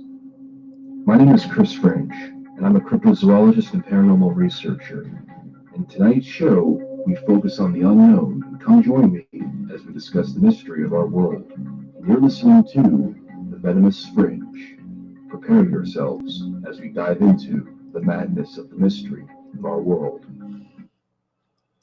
Good evening, ladies and gentlemen, and you're listening to The Venomous Fringe. I'm your host, Chris Fringe, and tonight's episode, we are going to be sitting down with an eyewitness who has had some paranormal activity and some other unknown cryptid activity in the state of Kentucky. We'll also be talking about some of the rural paranormal activity in the state of Kentucky. So tonight's little special Saturday Night Live edition of The Venomous Fringe, we got some nice little interesting juicy stuff cooking in the Kentucky region. So good evening, fellow Fringeaholics. Welcome to the show tonight. We're starting off live tonight at 7. And folks, it's all great to have you all here. I'm very excited to have you all tuning into this special edition. We were originally going to do the Rake episode, but unfortunately, though, I'm still a little on the nerve with it because, the Rake is a creepypasta. It is something of a mystery of a creepypasta form, an internet meme that's turned into something that people are seeing all throughout. So I'm going to go back and take a bit more of a little bit of a stretch with the episode and add more to that in a sense. So that's why we're going to delay that episode. It's still a very interesting topic, but tonight I wanted to do a little live edition for you guys and hope you all enjoyed tonight's show. With that being said, folks, my guest at this time is none other than John. John, welcome to the Venomous Fringe. How are you tonight, my friend? I am doing great. Thank you so much for having me. Been listening to your show for, about I want to say at least 8 months, maybe a little bit longer. My timeline is sometimes a little out of skew, but now and as I get older. But yeah, I appreciate you having me. Well, thank you for tuning into the Venomous Fringe. It's great that you have been around for quite some time and tuning into the show every week. I'm very glad to be speaking to you and, of course, John, on this very lovely evening. So, interestingly enough, you live in a very huge, hot-spotted area of paranormal activity and cryptid activity, and that's none other than of Kentucky. Can I ask you something, John? How is it? How do you feel to be in such a rural area with activity like that? Well, it's funny. Kentucky is a weird place because it's like Louisville, where I live, it's kind of like away from everything else. It's not. It's rural. We still have a lot of parks, woodlands. We have a lot of that still. I used to live out that way. Now I'm kind of actually in more of an urban, I guess, setting. I'm in an area called the Highlands. It's referred to as that, and it's kind of like the more eclectic mix of individuals. Like, I visited the Northeast region several times: Connecticut, New York, Vermont, and you could take where I live right now and put it in any of those areas, and it would fit right in because the style it's a little bit different than everything else. But it's also funny enough. As I was telling you earlier, Eastern Cemetery, which is an old cemetery, 1844, when they started commissioning it to, have people buried, and it was actually mass graves at first, paupers, I believe, if I read right. And so they went over top of that, though. After time, they went over top of it and started reselling the plots and reburials. Like some people were, put on top of each other 5 times over, and it's just not kept up at all. It's almost like only volunteers will, do it, and they don't get all the way back there either. It's huge, 28 acres. So that's what I live down the road from right now. I've been there several times. I have a couple experiences I can relay later that actually happened there, funny enough. It's crazy because, cemeteries are such a huge hotspot for paranormal. And in Kentucky, there's so many cemeteries out there. And of course, you mentioned Eastern Cemetery. And I would love to hear about those experiences as well. But of course, you had a very interesting run-in with a mysterious cryptid or something, maybe a cryptid that you cannot explain. Can you go into a little bit of detail about that and what had occurred? Absolutely, absolutely. So this was, I'm 34 right now. And so, by my measurement, I'd say this was probably when I was around between the ages of 5 and 7. I do remember it was when I was a lot younger. This was when I lived in a house in an area, it's called Pleasure Ridge Park. It's like a neighborhood, a subsection of Louisville, and it's a little bit further away from everything. It's a little bit different, kind of like a Highland is different and can fit in everywhere else. This area doesn't. It's, I not to digress too much, but to give you some background where it's at, it's Waverly Sanatorium, which I don't have any connection. I've never been there. I've been up there once actually, but I did not go in. I didn't get any creepy feelings either. It's just a big abandoned building in the dark. Just to give you a reference point, though, all of the places I'll talk about are within about 4.5 miles of Waverly. So that's where this neighborhood's kind of situated at. So this area, though, it's different, and I grew up there, and I don't know how to put it. I wanted to get out as soon as I could, basically. But how to lay out my where my house is at too. There's a lot of woodland surrounding, a lot. The next street is about 5 miles in a straight line from these woodlands, and they covered everything. They covered the side. We were on a dead end, and it covered from there at the dead end. It goes back, woodlands, goes to the side down the house that was right next to the road there. Keeps going, and it goes all the way in the back with a big field kind of spread out. And so it was for kids like us, it was terrifying. We would dare each other to go in, all that stuff. And this is kind of around that time when we would do that stuff. So it's kind of coincidental. I don't know that it all happened when we were daring each other to go in, and I actually finally went in.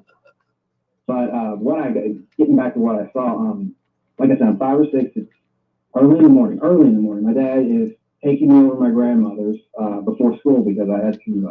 He had to go to work before I got on the bus, and we're getting in the car and everything. We pull back, and in reverse, where the tail end is facing into those woodlands, and I see something that is just burned into memory, and it's something I can't peg down. I only have theories, but and there's a few things that I've actually found I forgot to tell you about across some channel that kind of resemble it, but don't in a way. It's hard to explain, but this thing was on the edge of the woodlands. There's a little fence that was separated the properties.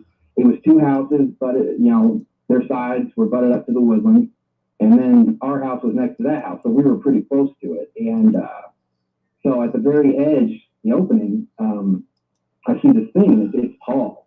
And I just remember it's like a giant, and at first glance, it reminds me, like, oh, it's a Yeti. It looks like a Yeti.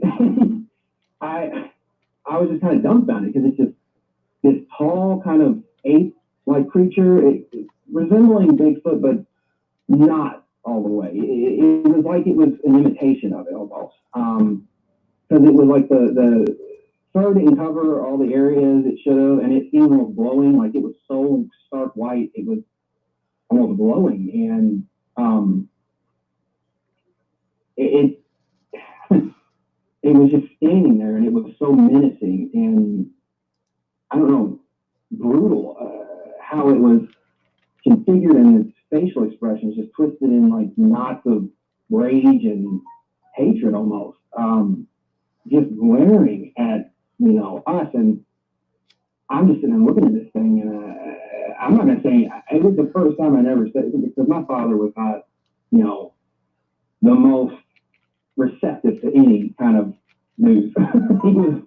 he was how he was. He was just, that'll play in later too for a couple things. But I didn't even say anything to him at all. I just stared at this thing, and it felt like forever, as everyone always says. And we can only do as much recall and memory retrieval as that our memory has allowed to hold up. But I mean, this thing burned into mind, and the biggest thing though was its eyes. They were red, and it wasn't eye shine. It wasn't eye shine like because I thought about that after talking with you a little bit about that red. Like it was more glowing. It was like a glowing red. It wasn't overly bright. It was just like a dull Christmas ornament. It's like a Christmas light that's going out. It just is kind of dull red, but it still glowed. It felt like this whole thing was glowing, and that could just be my imagination adding some detail to make it more frightening. But I will never. The one thing I know that hasn't changed in mind for as long as I've been, seeing it, was the eyes, and just the menace and the hate, and how much fear that instilled in me that I didn't even say anything to my father about it. As we're, he put in the car and drive, and we're pulling away, and this thing is just still there, and it stands there until we turn down the street, to continue on our path. It never turned, it never disappeared, it just stood there. And because it's like it almost wanted to be known, like it wanted to say, hey, keep out of here, this is mine. And it just felt so, I don't know, it's the one thing I've never been able to forget. And for a long time I thought, I thought that I had imagined it, thought I was just a kid imagining things, until more things started occurring. And so those things were kind of solidified. But there, to say this thing was a cryptid, I'm not sure. It definitely resembled one, but it didn't feel put all the way together. It felt off, like it was able to imitate it, but not fully, and not able to disguise. It's not able to disguise itself completely. So for the longest time, I've never really classified it. I still can't, because I'm not able to. I don't have any, proof of its existence except memory, anecdotal. And I don't know, the closest I've come to what it can resemble, what gets you, get kind of a visual. I think it was called because I looked at this Tuesday. I think it was called the Alabama White Thing or something like that.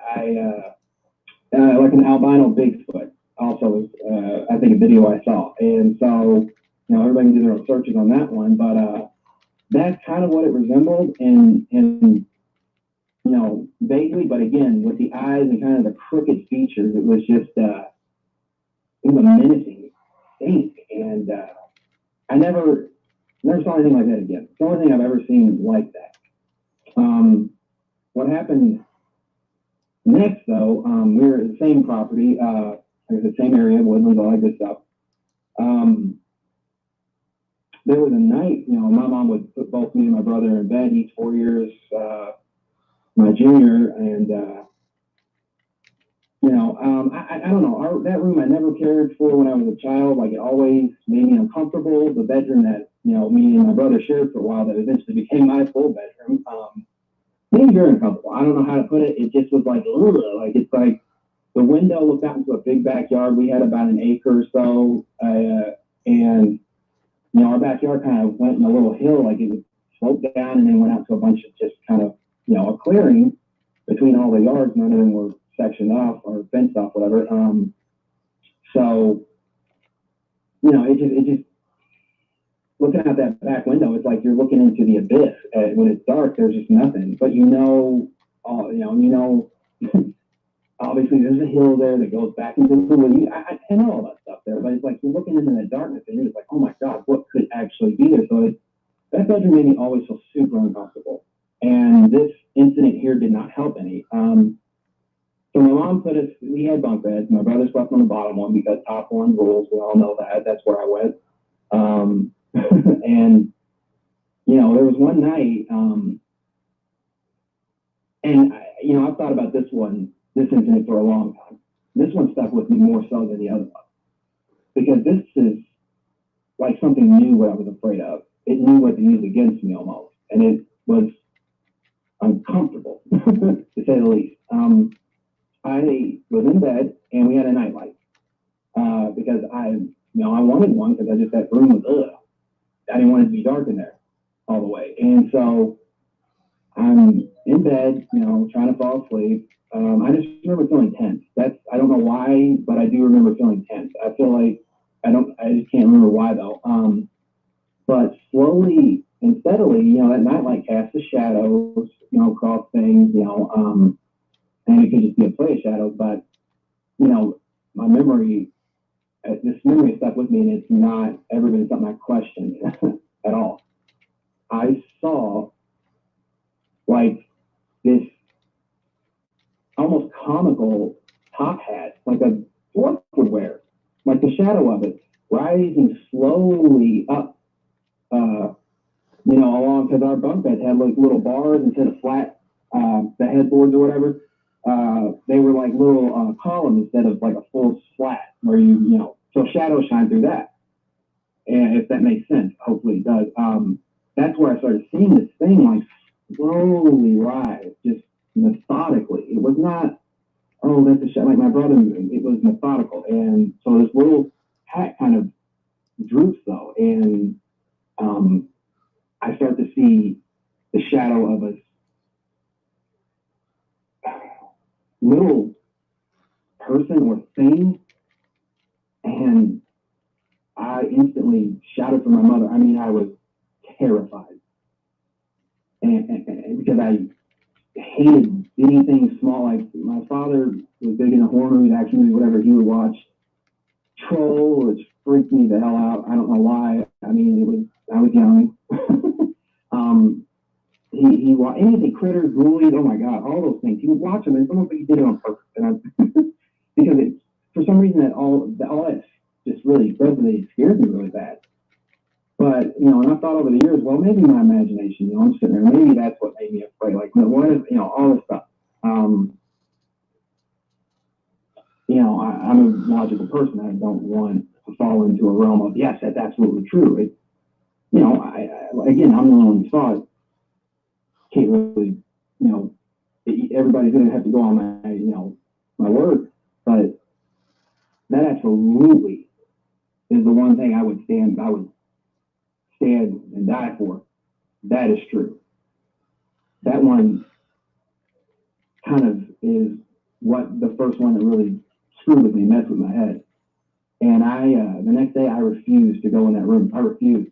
I didn't want to play in there. I had all my toys out in the, we had a big family room on this house, and my dad sat in there. Usually, he would, it's funny, he was a weird guy. He would sit Indian style and watch the TV like that way. He would never sit on a couch, and he always sat that way. It's so weird. But I would go in there. I went in there that day, and he would not let me stay in there. He hated the noise. He didn't want me in there with him. He said, in so many words, get out. And I'm sitting there, and I'm like, no, I can't. I cannot. And so, this thing made me more afraid than my father did. And I don't know, that one stayed with me. And I didn't see much else as far as that goes. There was one time I heard like scuffling in that room, and I went in, the doors closed, and I went in and it was scuffling, but there was nothing to be found, nothing, whatever.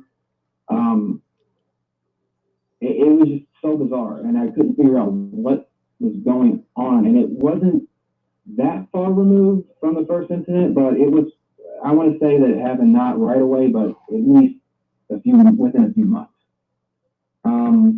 There's some other odd particular things on the property, that whole area that really, we had a dog, and one day that dog, my dad built a whole pen for it, 10 by 20. I mean, it was a big pen. My mom didn't want dogs in the house, and we kept it down after the slope in the backyard. And I'm a big dog person. I love dogs. One day the dog's not there, and I'm like heartbroken. And they say, well, we had to take it down to my grandmother, my father's grandmother. Take it down there and let it live down there. It's better off down there, all that stuff. And so I just was like, okay. But, it's kind of without warning. There was no, preface to it. Just boom, here it is, your dog's gone. Well, it was either days or weeks later, but it was close to the incident of my dog being given away. My neighbor comes over our house, kind of this like in this bewildered, panting state. And this guy, kind of weird to see him like that. We thought something was serious, like something was going on. And he asked for my dad. That's all. Jerry, got my dad's name. Gotta get out here. And so, my dad goes over there, and from what we were told, because we weren't allowed to go over there, we were still young, and my mom kept us in the house. We didn't need to. It was kind of, late in the night too. It wasn't quite in the AM, but it was like around. I mean, it's actually our bedtime, so I'm assuming between 9 and 11. But because it woke us all up, like we were just, this guy was frantic. And so, come to find out, my dad did tell me, years later, because I always thought the incident was so bizarre. Because the guy with the toughest nails, like I'd never seen him kind of in a panic. My dad told me they found his dog just eviscerated, like tore the hell up in his backyard. He just said it was pretty gruesome, and they didn't know what did it, but evidently the neighbor had his suspicions about, he thought it was a cultist or something like that. It was kind of in that time where it was like satanic panic still was wearing off, I guess, because they thought occult activities went on in the woods. I never saw anything of that nature, never experienced, never ran into anyone, because as I got older, after the experiences kind of happened to me, when I got older, like 12, 14, between those ages, I would go into the woods more because I was, kind of defiant, like, curious, just like, why does this one thing get domain over this? Like, who is it to say it, anything? So, as we get older, we don't,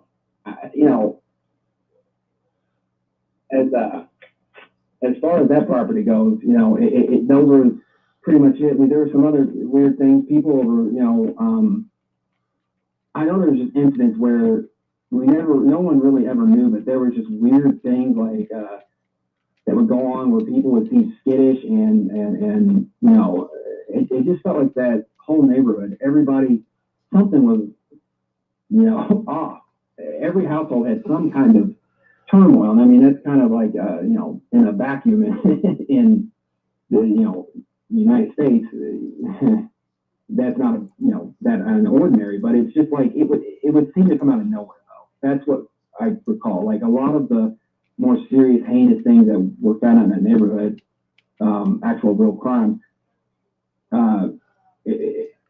it was unexpected. And so it was just weird. It was like, why? And I don't know, that whole area though just gives such an odd vibe to it. And I did go back to that not long ago. My father's been gone now since he died in that house actually, back 2010.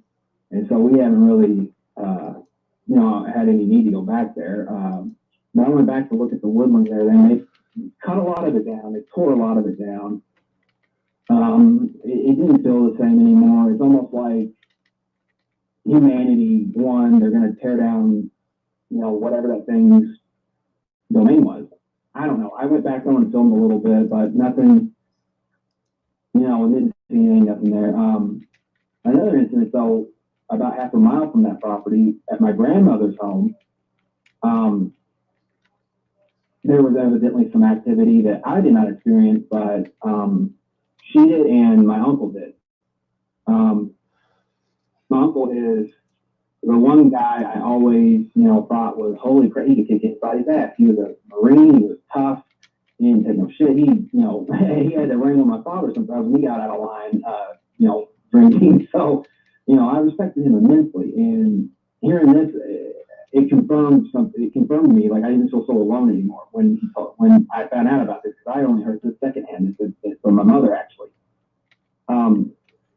He had to move in with my grandmother for a while because he went through a divorce. So he had to move back home, deal with that. So he was living with her. And during that time, and I was in this house quite a bit too. I did feel uncomfortable in the laundry room, but again, it was a dark, whatever, that could just be attributed to, kids' imagination. But my uncle said that, he, in his bedroom there, they had mirrors on the closets, which is already freaky enough. Like, the whole room basically is a big mirror then on both sides. So I wouldn't want that. But he had breathing down his neck one night. Like he felt a presence suddenly late at night when he was asleep, and he got up and he said he felt breath down his neck. And he said he has never flown out of a house quicker because it just freaked him the hell out. And also heard a baby crying in that house. It was a basement. It was a bigger house for PRC, I guess, or whatever, because it's only half a mile down from where I just saw those experiences I had, which I thought was kind of bizarre, being that close and experiencing some really weird things. But the biggest, most, the weirdest thing was he heard a baby crying in that house a lot, and unnerved him. And when they sold that house in 2000, they were only there. He was only there a year, 99. Sold the house in 2000. He kept up with the owners that he sold it to, because he wanted to know, hey, have you experienced anything? He would always kind of just, in a subtle way, like, are you guys doing all right? Everything good? Like nothing. He would kind of try to get the answer that way. And come to find out, I still, this is crazy. They had an infant, and it died in that house after they moved out. And that is sinister to me. I have no idea what that means. It's almost like, how did he hear that baby? He heard a baby crying, and then their infant died. Like, and it wasn't right away either. It was years after they had moved in. And that to me, that's probably the most heavy-handed experience I've been told or, experienced or, heard of from anybody I've asked. It's just a lot. The process, actually. It's insane. It's like he heard that, a baby crying, and then this couple loses their infant. It's insane. And if anybody else told me that, I would, kind of brush it off like, oh, that's not true. Like, come on, that sounds like an urban legend or something. But knowing how logical and OCD that side of my family is, my mother and him, when they tell you something, it is that. It's their truth.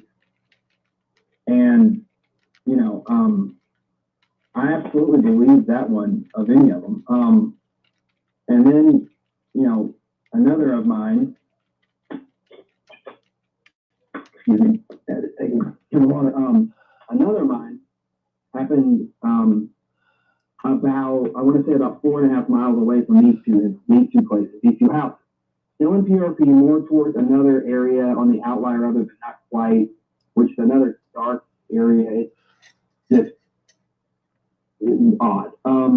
But we moved, you know, after my parents split in 2001, my mom and 3 brothers moved into a house that was actually close to my childhood home when I was raised, where I was raised, a street called Seaforth.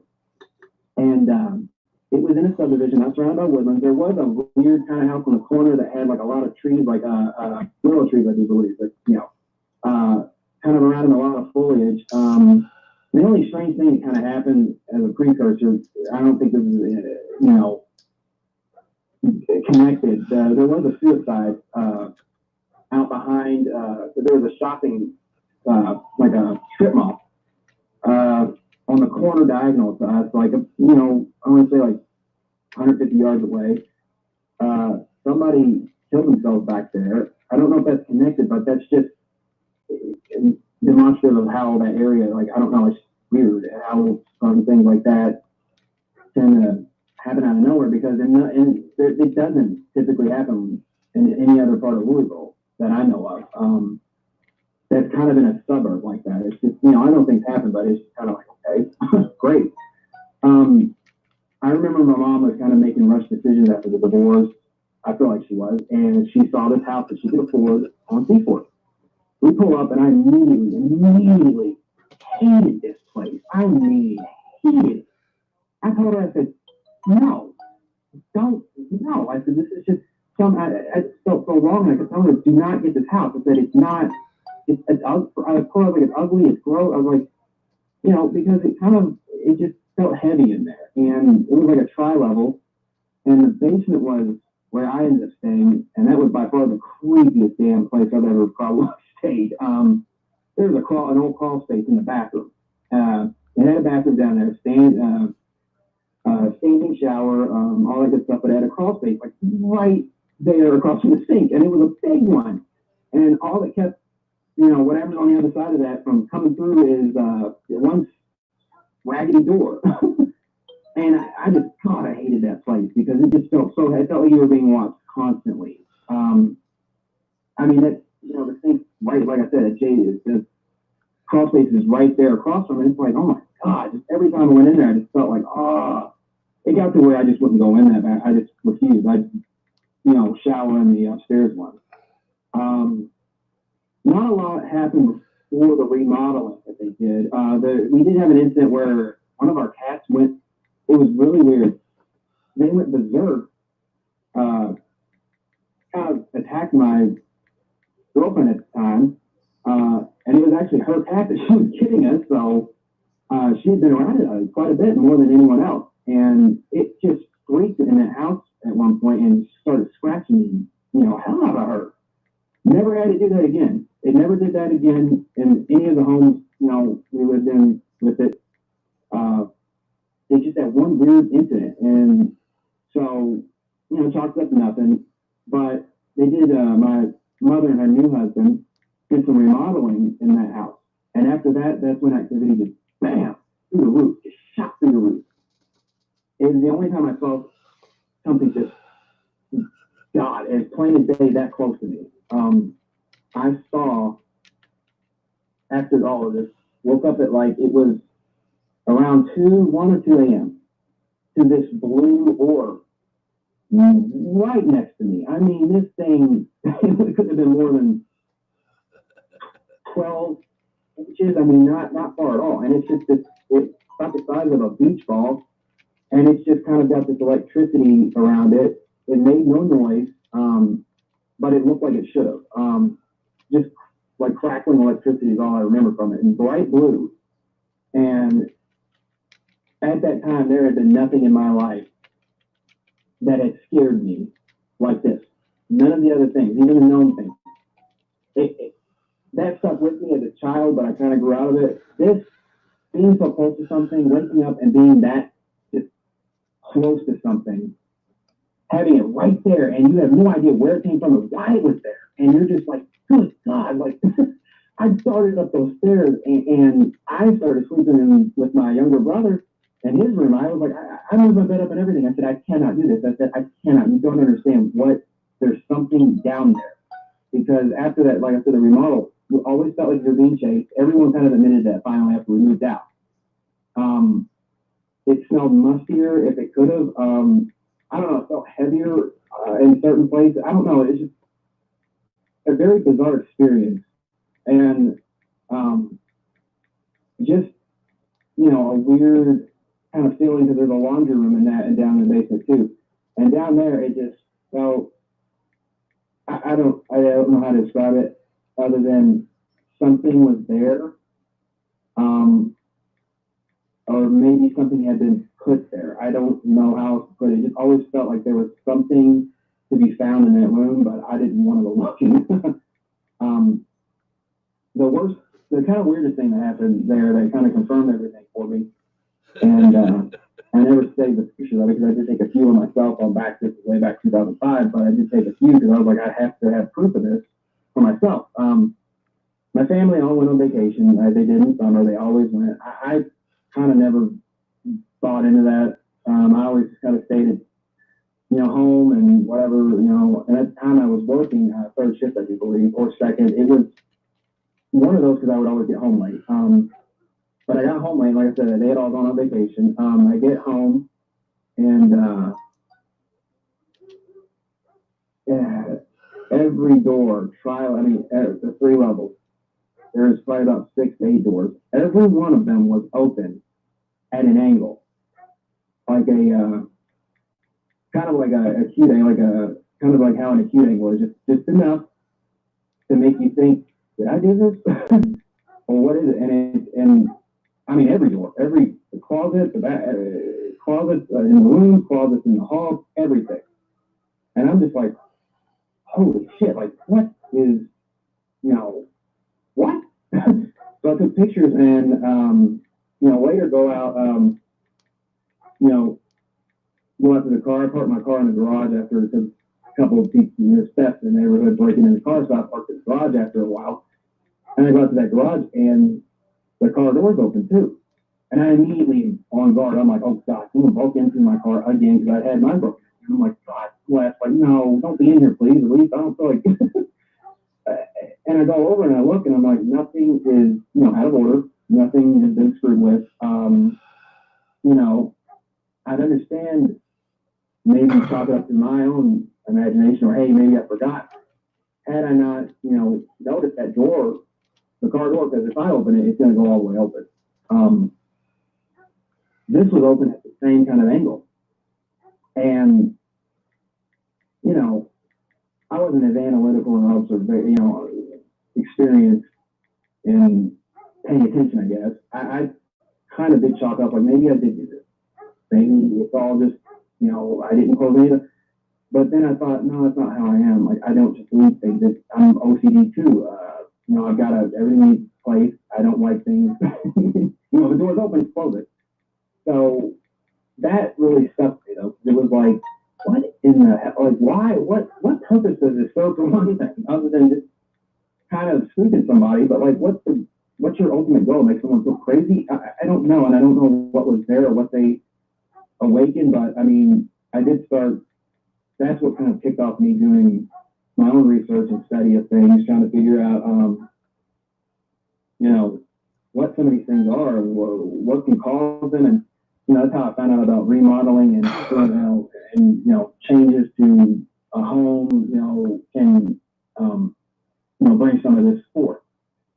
And it's like, man, it was right around when they had finished that up. They put carpet down in the basement, tore up the tiles, and yeah, everything started right after that. And it didn't stop until we moved out. It was a year of it. I never saw another orb. I just, a feeling of dread. The animals, we had 2 cats, they wouldn't go down there. we actually had to start putting, they would, all their stuff was down, their food and water was down in the basement, the laundry room from our mother's bucket, and we eventually, because they just refused flat out to go down there. Can't say I blame them. And I don't think I ever slept down there again after that. I was just too shaken by it. My mind at the time could not process that, what I'd seen. So I just wanted to avoid it, practice avoidance. But after we moved out, of that area, because that was the last, place I lived in PRP.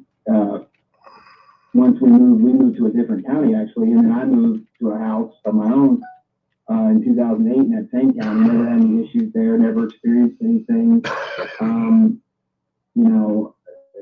It's just something about Pleasure Ridge Park, that area. A lot of people, I've asked a lot of people about it who have lived there or have even been there.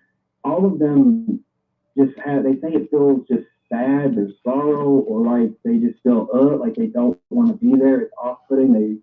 It's just, the high school, evidently there's been occurrences there. A friend of a friend works there and has said how creepy it feels. She said she refuses to go there before anyone else is there in the morning. Like she will not go in alone anymore because she's just heard a lot of weird things. I recall people saying something about the basement in there. I never experienced anything in high school. I went there, sort of graduated from it. I never experienced anything there myself. I never saw anything. The county I moved to afterward, nothing there. And a lot of people say that there is. Nothing for me. I'm glad. I'm not complaining. It didn't really, there was a dormant time where I didn't experience anything, and it was great. I liked it. It was fun. You don't have to question, am I going crazy, all that stuff. The next thing that happened to me, 2017, I moved into an apartment with my second wife, and we were here running across the top, and we were on the third floor. There was just an attic up there, and we heard running constantly, like all hours of the night. So bizarre. And I tried to debunk it because I'm like, I told her, like, it's either animals, we called maintenance, and nothing up there. And they said, so they told us because it still continued. We thought, are we hearing it from downstairs, the family down below us? But I was like, that doesn't make any sense because I actually tested it by putting, it's not any kind of like, whatever test. I just wanted to see, okay, is this thing, when it runs, will it make vibration? So I put my hand on the ceiling for a while, and it kind of feel like vibration. And it kind of was like, holy, okay, I'm weirded out. I heard some other very odd things in that apartment when I was alone, especially in one room, and I just refused to go in there after that. I don't know, I was like, I'm not dealing with this. Because it didn't feel like, it felt like, I don't know, it was bizarre. It felt like it was following almost her, whatever this was. It just didn't feel like it was for me or anything. I mean, she had a tumultuous life. A lot of things have happened. But, she dabbled a little bit in things I don't think she should have. I don't know if she was opening any kind of gateways or tapped into something that's already there. I don't think she was prepared for it at all. And, I think that's what a lot of that led to, me starting to attribute some kind of something with her because, after we, split last year, I didn't experience anything further. I know a little bit that she did. She didn't want to talk about it though, which I always thought was super weird. Got very kind of vehement. So, the most I experienced there just running across the top, and like I said, I felt, slight vibrations, and it was just insane. And like I said, being older, I wasn't afraid. I was like, all right. So I was like, it's kind of in the mode where, I almost have to have a sense of humor about it because I'm like, I looked at her and I would tell her, I'm like, so this thing is doomed to run across this thing was assigned to run across the top of our apartment to what, to annoy us? Or I said, that's what your job is? And, you know, you kind of have to have fun with it because it can get kind of terrifying if you really sit and you know, let some of that sink in. It's terrifying. So I've just tried to have a sense of humor about life in general because all the things I've experienced, which are just, you know, in general, like life is just, oh my God, like crazy. So I try to approach it like, you know, just have a sense of humor about it. You know, since then, there's been some things, but, you know, since 2018 and present, I don't know that a lot of them can be easily debunked. I've already debunked one of them, which I am, I'm 5'11", 250, and my girlfriend made fun of me because when we were walking, I felt something, and I went, oh, you know, I shouted, kind of like let out a yelp, and she goes, is that really what you sound like? So, you know, I laughed, and I was like, well, you know, and I debunked that, because I was like, well, the door, and there's sound, I said, that can echo. There's one thing I can't, and it's kind of weird, we were, you know, there's a lot of woodlands around even where we're at now, the Highlands. There's Cherokee Park, which has a couple of its own legends. I think that one's 509 acres, actually. Some legends there, some experience there. Someone said they saw a black dog there that wasn't threatening them, but would follow and not leave them. I'm not sure about any of these. There's a legend about Hogan's Fountain. It's the pan figure comes alive at midnight or on full moons. I mean, there's just some urban legends surrounding this, you know, area we're in now. But we went to an area because I've been interested in, and we can get into this when I'm finished with this little tidbit. The animal mutilations that occurred earlier this year, February 2019, that were just off. I was really interested in that. And it actually, funny enough, happened near our zoo, the Louisville Zoo. So everybody's like, well, something got loose. And I'm like, well, what the hell got loose, guys? Did you find it? Okay, well, you didn't. Oh, well, you know, every animal's accounted for. You can't say that a lion jumped the fence. It didn't do it. You know, and this was, like I said, it wasn't exactly right behind the zoo, but it was about half a mile, you know. But you know, I wanted to go over that area, and I was like, I want to kind of just see what that area looked like. I don't know, you know, because they said the marks were canine and all that stuff, but they couldn't determine what. So I was like, oh, I want to go and look at it. So me and my girlfriend drive over there. We ended up going through a nature reserve, a very beautiful place, not far from this area I'm talking about, the zoo, and as well. It's a nature reserve, real quiet, just beautiful. You know, Kentucky's actually a very beautiful green state. A lot of woodland, a lot of beauty to it. You know, as long as you respect it, you know. So we're walking through this thing, and you know, we're going through, and we're just kind of, you know, having fun, just kind of walking through the trails, you know, goofing. I'm just how I am. Telling her, keep your eyes still, man. Keep your eyes, like, just goofing with her, and you know, towards the end, though, we walk up, we kind of get turned around, because I'd never been there. I don't think she had either. But I'm like, okay, well, let's just go this way. We're walking through things, walking through all the trails, don't know where the hell. I'm like, oh, this one trail. I'm like, oh, this is probably where we can get out. Because it looks like it, you know, was heading back to the road. But it goes up to the bird sanctuary, you know, they have there, and which is very pretty, too. And very distinctly, here, 3 knocks. Successive knocks, like the wood knocks that you would, you know, be associated with what I've read about, you know, Sasquatch and such. Heard 3 successive knocks, though, and I mean, I turned around, I'm like, is anybody else in here? Because I was like, I feel like there was one other person, but can't confirm, because most of the time we didn't see or hear anything. It was just the woods, it was quiet, you know, just woodland. But I hear that, and I turned around and said, you heard that, right? I said, you heard that. And she goes, yeah. I said, there's no one else in here. I said, have you seen anyone? She goes, no, I haven't. I said, I have not either. And then I told her, I said, you know what? Let's just go back down. I said, let's get out of this. I don't want to stay in this area. Makes me, I don't know if I've done something wrong. Let's just head back and try another one. And we did. and nothing else. But that struck me as so weird because I know 3 knocks on a lot of things is, you know, across the board. It can go supernatural, paranormal, you know, cryptid.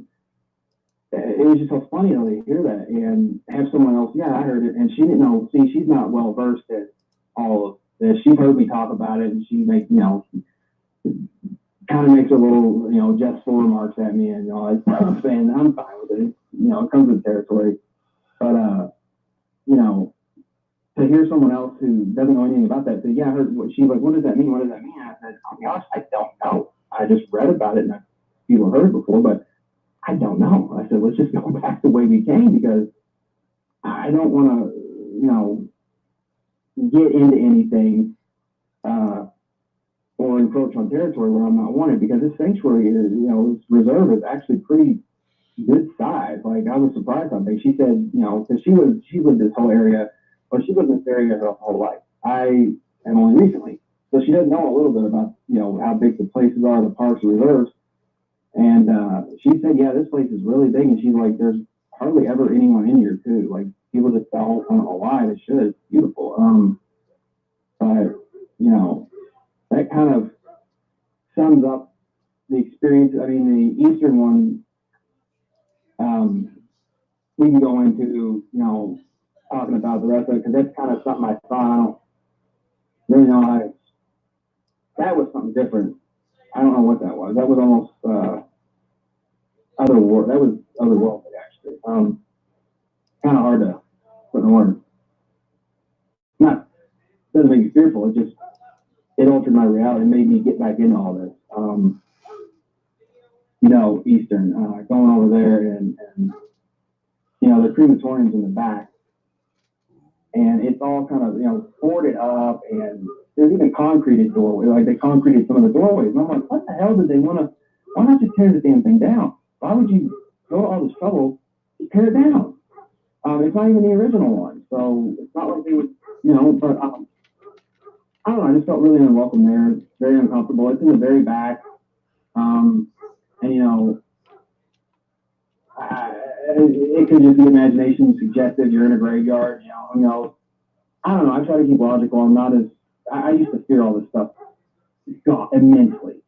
And since 2005, over the years, I've just, you know, I don't fear a lot of things anymore because I'd rather understand them and, you know, see what I can find out versus, oh my God, I'm terrified of it. I mean, you know, I don't know. But that's the sum of mine. I mean, I asked a couple people around here at Louisville in general. One girl told me a story about a house in a totally different area called Butrell. She had some, you know, pretty, I guess, baseline activity. I'm not really sure. I mean, again, it's anecdotal. She said there was like a demonic presence, but then there was also the spirit of something benign. Again, that almost, you know, I took it into account, but I wasn't, you know, like totally convinced of it. But I mean, there's old Louisville here too. It's the largest Victorian neighborhood in the United States. I mean, it's well documented about the hauntings and the witches tree there. You know, which is an interesting little story in its own. A lot of the legends and such, the urban legends, they're all super interesting, but it's like something. I feel like something is there though, like. But I just don't know. I mean, I can't figure it out. So that's the gist of mine. Well, for first and foremost, you know, you had that. I want to go back to the infamous creature that you had seen. It's infamous, all right. And you had mentioned the albino Bigfoot. I remember that was taken in Pennsylvania. We're talking that video of the white Bigfoot with the black eyes, right? Yeah. Mm-hmm. There have been a few cases of people who have seen something of mysterious value, and something that truly, in a case like that, of seeing a different skin type or one of that, of a squatch like that, there have been people who've reported that. And the way it sounds, it may have been an actual Sasquatch encounter, but I want to ask you this, and from memory, if it serves right, did you have this unnerving, uncomfortable feeling when you had come across this such creature? Oh, I mean, absolutely, because it's just, I mean, like I said, it's just like, it was just menace and brutal. It was just the facial expression on it was just what I remember most, and the eyes just kind of glowing. Like, don't come in here. It's just like it was pissed. It was like, do not come in here. Do not take this as a joke or whatever. I mean, it's just kind of like a more severe form of get off my lawn, you know? I mean, but I mean, it instilled a fear. It instilled a fear in me. And I mean, I didn't, you know, come to terms with this stuff, and why I'm maybe it seems like I might be white about it is because this stuff terrified me for years. And I was told time and again by, you know, my mom, my father, just get over it. It didn't happen. Stop. You know, like, get over it. You're imagining this. This didn't happen. You have no, like, it's all these things. And it's like after a while, you just get deep down and, you know, I mean, you feel totally alone. Like, you're just in this ball of fear. And I remember as a child, I just felt helpless because no one believed me and no one could help me. And I just thought these things were going to come take me or harm me, something. Or this thing, whatever it was. So I didn't come to terms and start having this attitude of acceptance and, you know, almost just embrace it until my 30s. I mean, even when I was 20 and I saw the things I saw in the Seaport home, good. I was terrified. I mean, I was a 20-year-old man sleeping next to my, you know, 9-year-old brother, and he's like, "Why is your bad? Don't worry about it. You're fine." I said, "I'm not so down there." So, I mean, that's how terrified I used to be of this. Now, I'm not. But I do remember the kid, that thing, man. It was just, like I said, the glowing red eyes, and it wasn't eye shine. It was like a glow from it because there just couldn't have been anything that was shining on it. Like, we were the only car pulling out. This is like, my dad always went to work, I know, around 6:30 in the morning, and we always had to go with him because we caught the bus over our grandmother's. So, yeah, that just, I forgot about it. There was another property. It wasn't in that area, but there was another one my grandmother had a long time ago. It was a regular house, and it was very dark there too. I've had a family member die in every house that something has occurred in, except for the one where my uncle, the baby, cried, and then something, you know, there was another family that had a tragedy occur. I'm not saying those are linked. I just, you know, it strikes me as kind of odd. It's just, it really is. My father died in his home. My grandmother died, his mother died in her home. And then my mother's father died in his home, the home I just, you know, I recall. The one that it just felt uncomfortable. I don't know. That was another one. And it wasn't because of her father. It was just like, I don't know. It's almost like the ground is sour in these areas. It's not so much the home. It's almost like the ground it sits on. It's not. It's like something mad that we encroach on its territory almost, but it doesn't know how to, I guess, stop it. I don't really know how to put it. It just feels like there's an imbalance, and these homes, I just don't think anything to do with the actual structure of the land, especially considering, you know, some of Kentucky's history and how they've, you know, not been so kind to anyone indigenous or of a different race. A lot of dark history there that, you know, people need to accept and realize, like, maybe these things are happening because of the things that were done. Maybe it's first, you know, this area someone has, I mean, you know, it goes into the notion of, you know, like you told me, skinwalkers. That is a real possibility. And that's pretty frightening, actually. I can understand in many cases because there's a lot of reports of when people who see even just Dogman or Sasquatch or just some mysterious creature, in this case, what you had seen, it sounds more like a skinwalker. It sounds more like it was something that had the ability to shape shift and possess some sort of element of paranormal suspense. And I want to also ask you this, even going back to your paranormal encounters. I mean, it seems like paranormal's followed you your whole life, and it seems like there's a certain brink of connection. And I wanted to ask you this: do you believe that this was something that you were born with, to have these encounters, to run into these individuals, and to meet people who can also bring that spirituality above? Because some people who I've spoken to have often felt it was like almost born with, that you're going to have these occurrences, and it just sticks with you. You know that it's a very interesting notion. It's been played with. You know, I guess it's something I kind of have seen possible connections with. Yes, maybe this has been some kind of thing following me.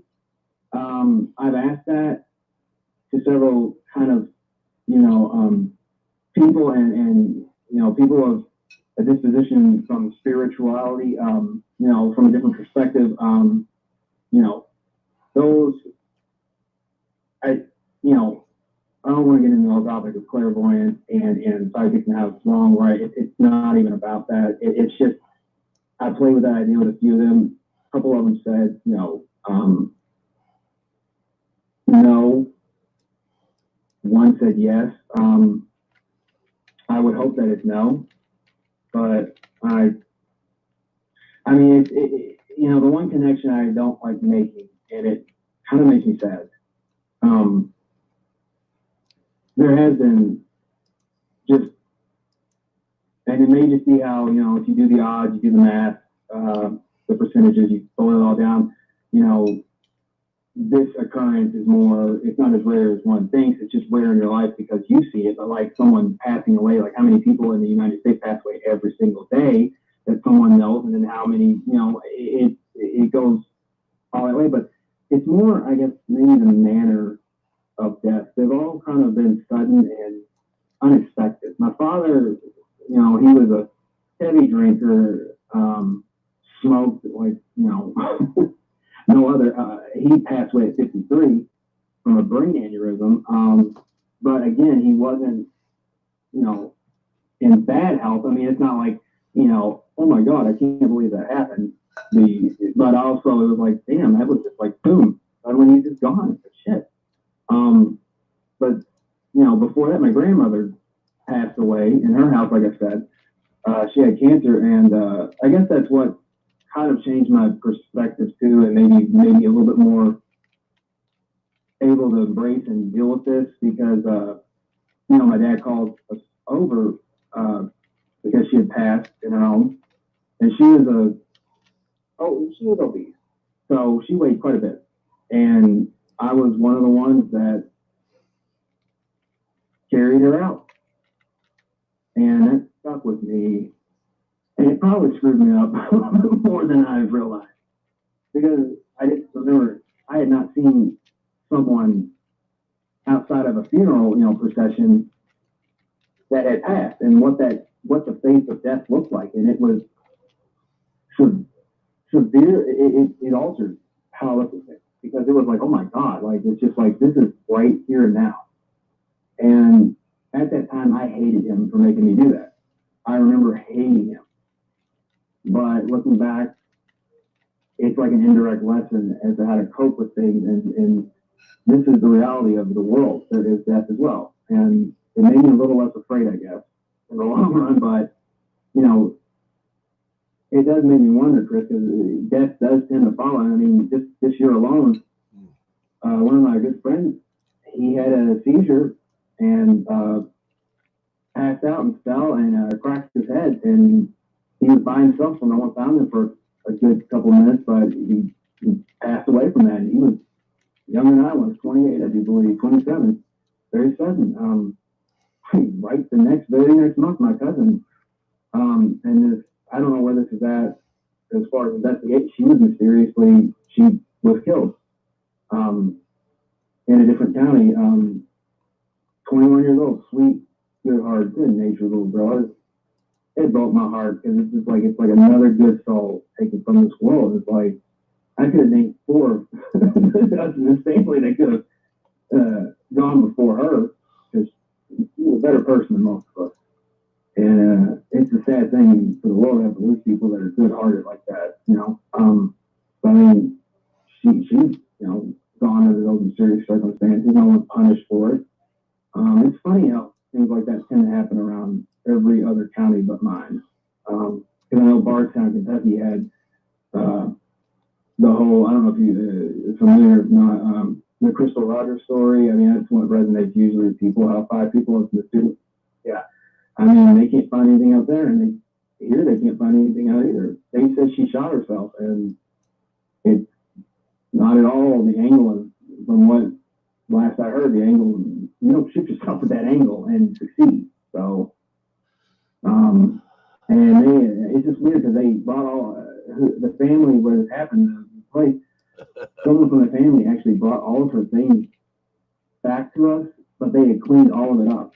Like, it was evidence, and because her purse had been thrown, some of the things had moved, and they came back and it was clean, pristine, and they said, well, it had blood on it. It's like, how did it have, but why would it have blood on it? Like, it's in the bedroom, and it was just very bizarre, how all that happened, and it's like, so you just, and it's just like, they got away with that, like, basically contaminated evidence, and then cleaned it up, or a crime scene, I'm sorry, and then clean up evidence and give it back. Here it is. Here you go. And it's like, who in the hell? Who does that? Like, why? On the same day that we find out she's, dead. It's just something about Kentucky is so weird. It's just like, I don't understand how these incidents can happen and nothing be done. I don't know. It's just this whole state is just weird as far as human behavior, paranormal, supernatural. I mean, there's a lot of history to it, and most of it's kind of bad, actually.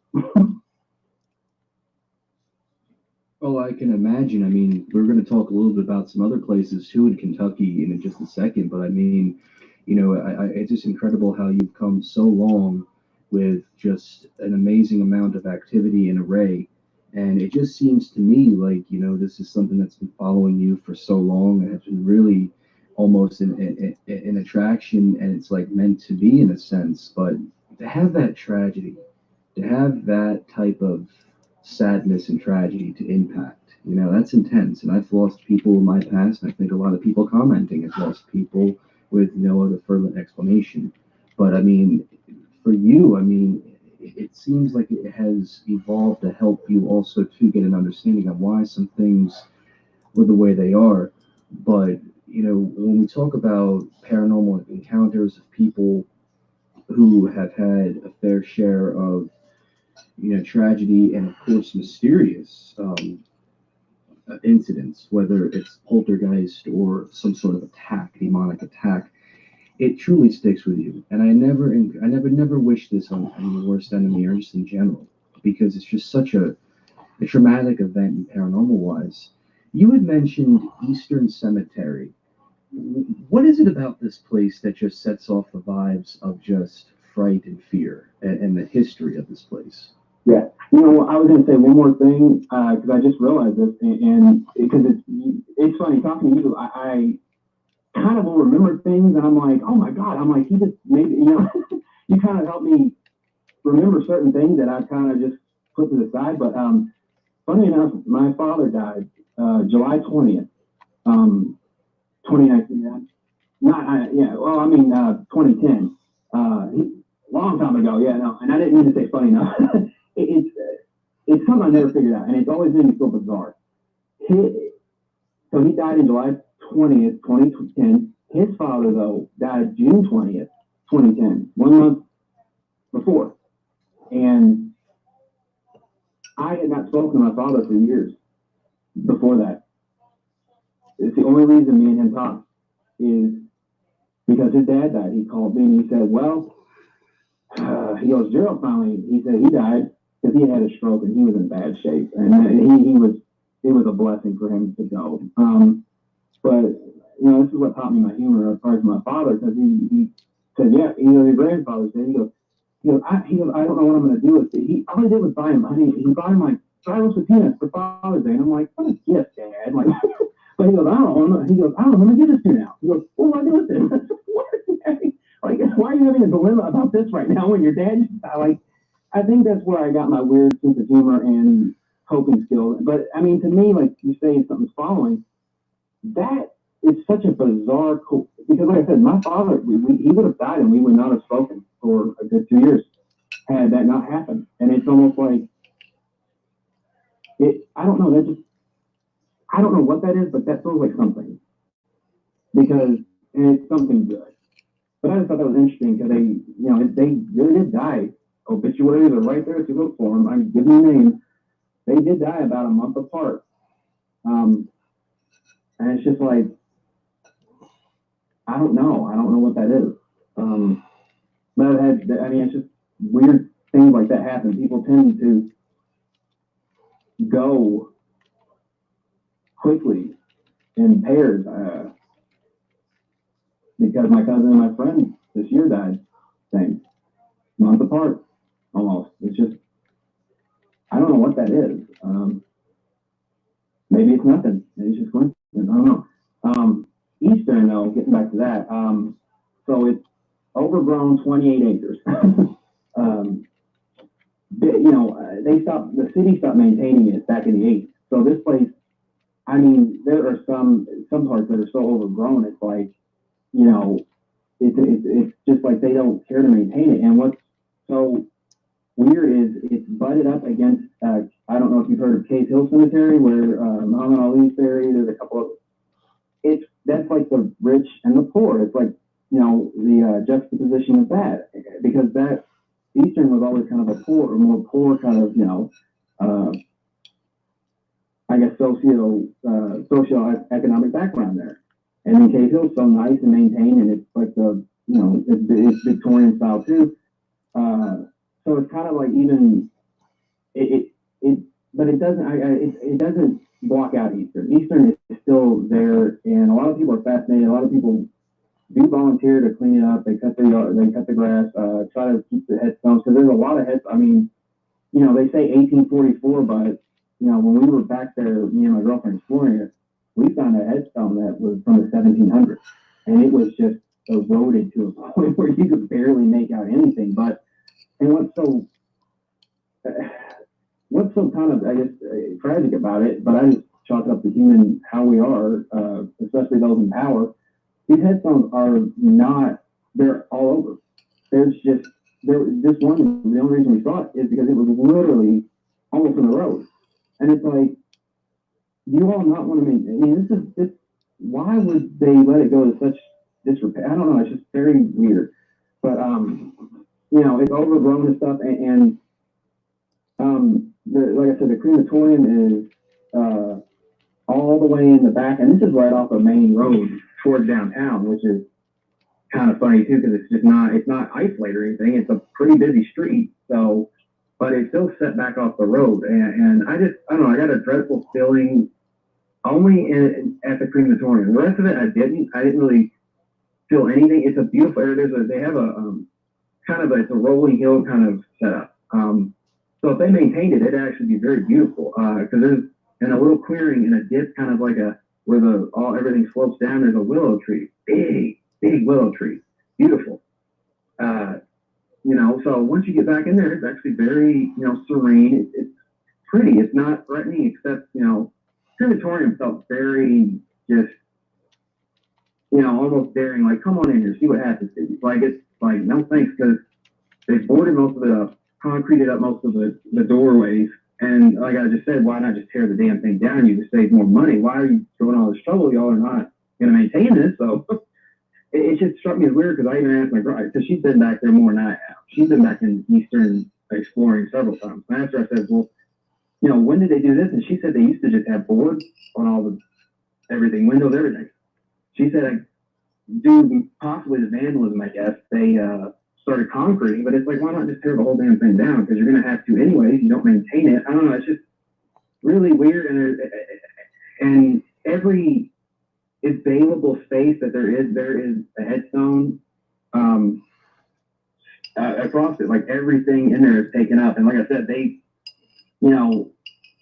sold plots that they really didn't have to people, and they would just stack everyone on top of each other. I mean, there's some that are 5 people, in a line, vertical line, just buried on top of each other. And that's pretty common there.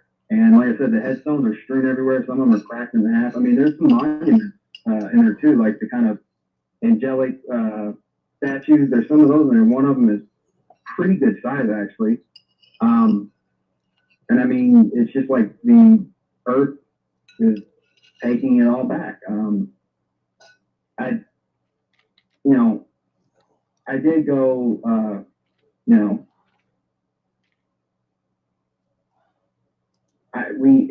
it's hard to describe what this was without it sounding hokey. Went with a medium there, who, didn't overblow it, this place is pretty, she just said, this place feels kind of sad. She's like, it's sad, it's just sad, it feels sad to me, because she's like, they just didn't care for it. They just stacked everybody on top of each other and callously, like, here you go, made their money and all that, selling plots they didn't have. But she was drawn to one place. It was by a tree, and it was a headstone of a little boy. It was, I think the year was 77 to 79. And there were little trinkets and toys all over, a little pinwheel. Someone, obviously, parents were still, visiting it, but it was all kind of Christmas themed stuff. And it was, I think this was spring that we did this. It was around that. Yeah, it rained. I remember, it was spring. And she just felt drawn to that one for some reason. I don't really know why. And she just said it was, just felt an overwhelming sadness to it. Didn't blow anything. I didn't say there's anything demonic or, that's how I kind of approach, like I said, the whole clairvoyancy.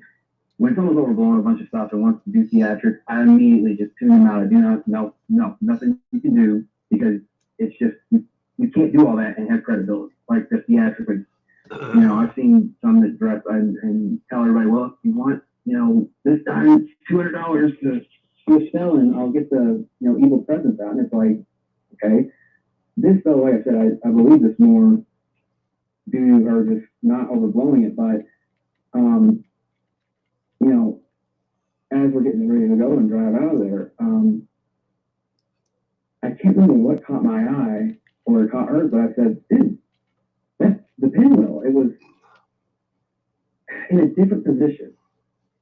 And it was like higher up, taller. I don't know how. And I said, no, I was like, maybe I said, that's, I don't know. I said, I don't remember how it was positioned. But, I didn't want to overblow it, but I knew. I was like, oh, uh-oh. And I don't know, I didn't feel anything threatening, but I was just definitely a little bit like on, like, what's going on. And she said, it's okay. And I'm like, okay. She was just looking straight at things. She goes, it's okay. And she kind of, the pendulum just started spinning, like fast. And, I can say there was a breeze that day. Maybe that is, maybe that did it. But then she made it go backwards. Like, she would just take her finger and kind of counterclockwise or clockwise, and it would move in tune with that. And I just asked how'd you do that? I don't know. Well, what gives you the inclination? I mean, I'm very inquisitive and logical. I want to know how, why. Is it just a coincidence? What is it? I can say the breeze blew one way, but then counterclockwise? How? And I'm still dumbfounded by that. I still want to know. I mean, I went outside. I got out of the car after that, checked the breeze, felt it, you know, it was going to rain that day, I remember, and I was, you know, briefly, I thought I was like, it could spin clockwise, you know, how it's supposed to, but counter against the breeze, that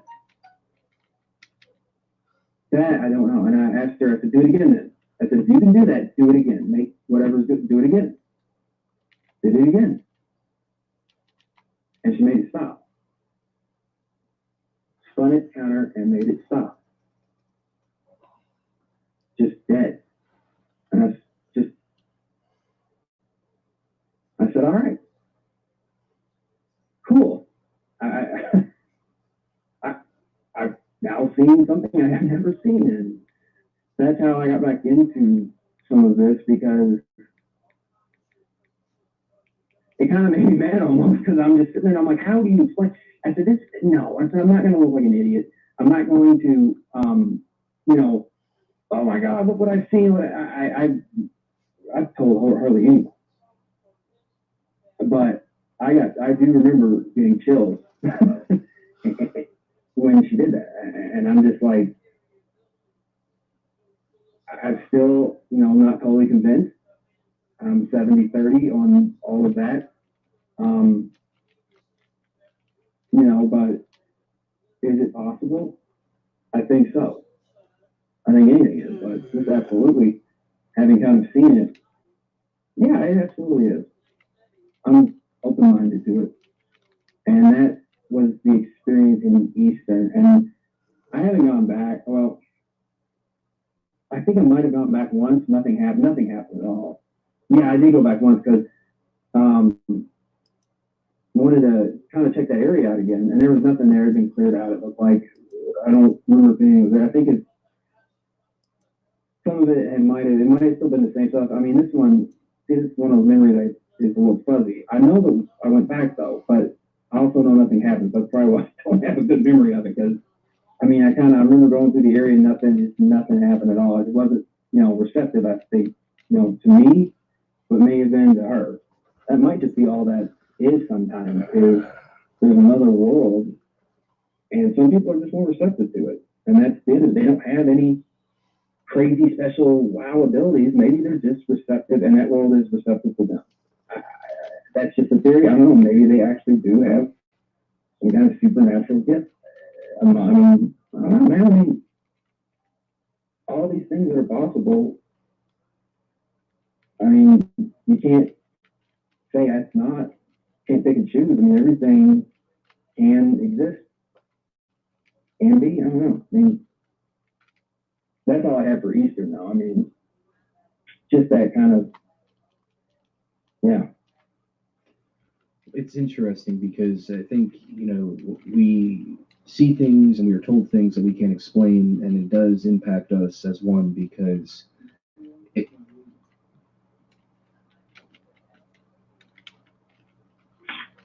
Oh, you're there? Yeah, I can hear you now, man.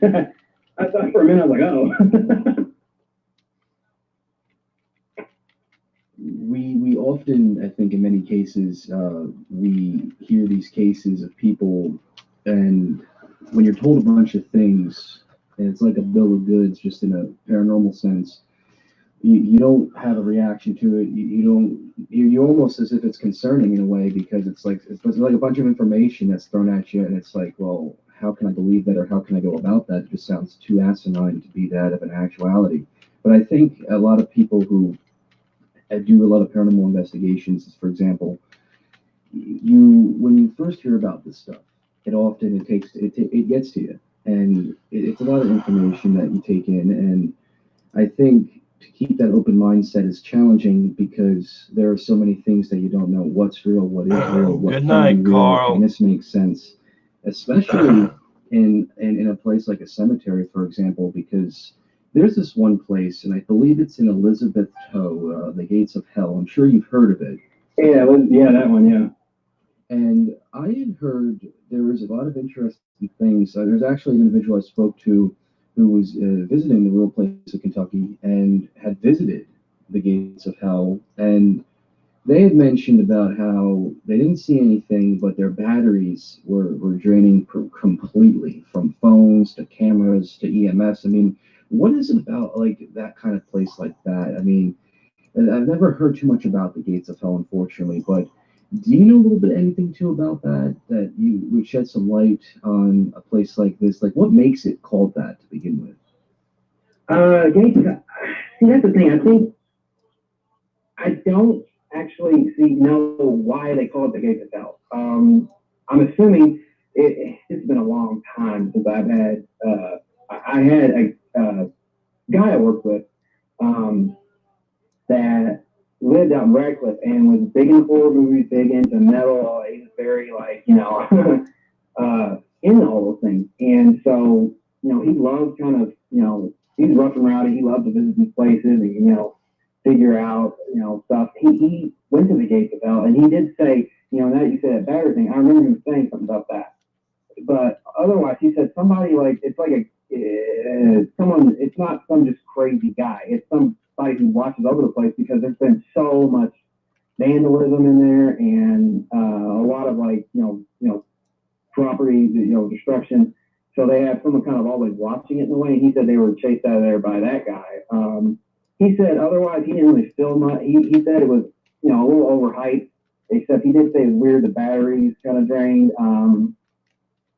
And he did say it kind of felt, but it could have been all the connotations attached to it. I mean, you go to something called the Gates of the Cemetery, you're obviously kind of already, it's a little suggestive. Like you're thinking, oh man, what am I gonna, Gates of Hell, cannot wait. But he just said it was, he didn't really feel anything crazy. Past that, I've never ventured out there. I've been to Elizabethtown a couple times.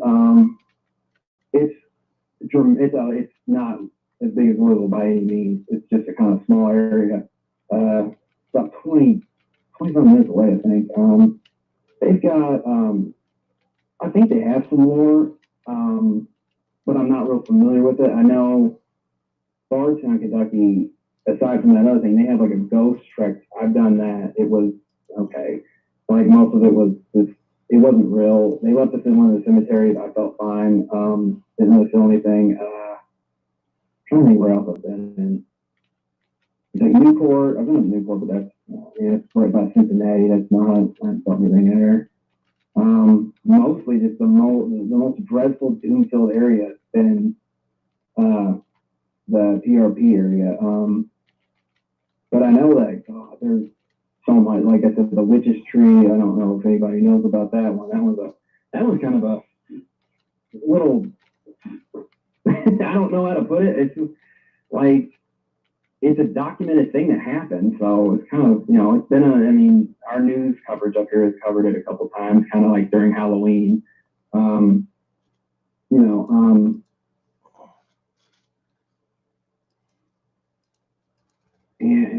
I'm sorry, I was reading some of these comments. I didn't want anybody to think that I was being condescending of the clairvoyancy medium thing. Like I said, I've seen it. I just if someone told me right now, do you believe it? Yeah, I do. I've seen it. But I just try to say, skepticism is what keeps us grounded, so we don't go dive heads first into things, without putting some thought behind it. But I absolutely respect everything as much as I can. If I come off any other way, I hate that I have. But all these things you have to respect. Even what I've seen, it's like, all right, I'm not going to the woods. I gotcha. We're good. It's just, Kentucky has all this stuff. Like there's a legend, I can't remember what it's called. I just read about it the other day, where they, witches, up in, I have to look it up, but it's up, I think it's in northern Kentucky more, but it's in a kind of rural area. They they accused a woman and her daughter of being witches or something, and they were, executed, I do believe, and they poured concrete over the girl's grave so she wouldn't return. And there's a whole legend about like going up there, you'll see her spirit. But again, that's another heinous kind of thing. Kentucky has under its belt. It's like cool. So I'm glad. It's just you know, I don't know, the LBL, that whole thing, you know, that's another thing. That's a whole thing I had just got into and read this year. I had no idea about it prior to that. You know, Daniel Boone is an odd, someone, God, if I'm thinking right, and if anyone can correct me, please, absolutely do. Red River Gorge is in Daniel Boone, if I'm maybe remembering or thinking right. Someone died at Red. They fell off the side. Recently, like within the last, when I say recent, like the last 3 to 5 years, if I remember right, someone fell off the side of it. I mean, Daniel Boone Forest and the land between the lakes, all that, it's just, it's an area that, you know, I am trying to, I intend to visit coming in the, you know, next spring. I want to go down and stay there and just kind of get the vibe of it and see. And, you know, I mean, the adventurous spirit in me wants to pursue that. And then the logical side, like, you know, let's not get killed. Like, because I mean, everybody has so many theories about what happened there, and you know, this and that, who saw it, who didn't. You know, it's yeah.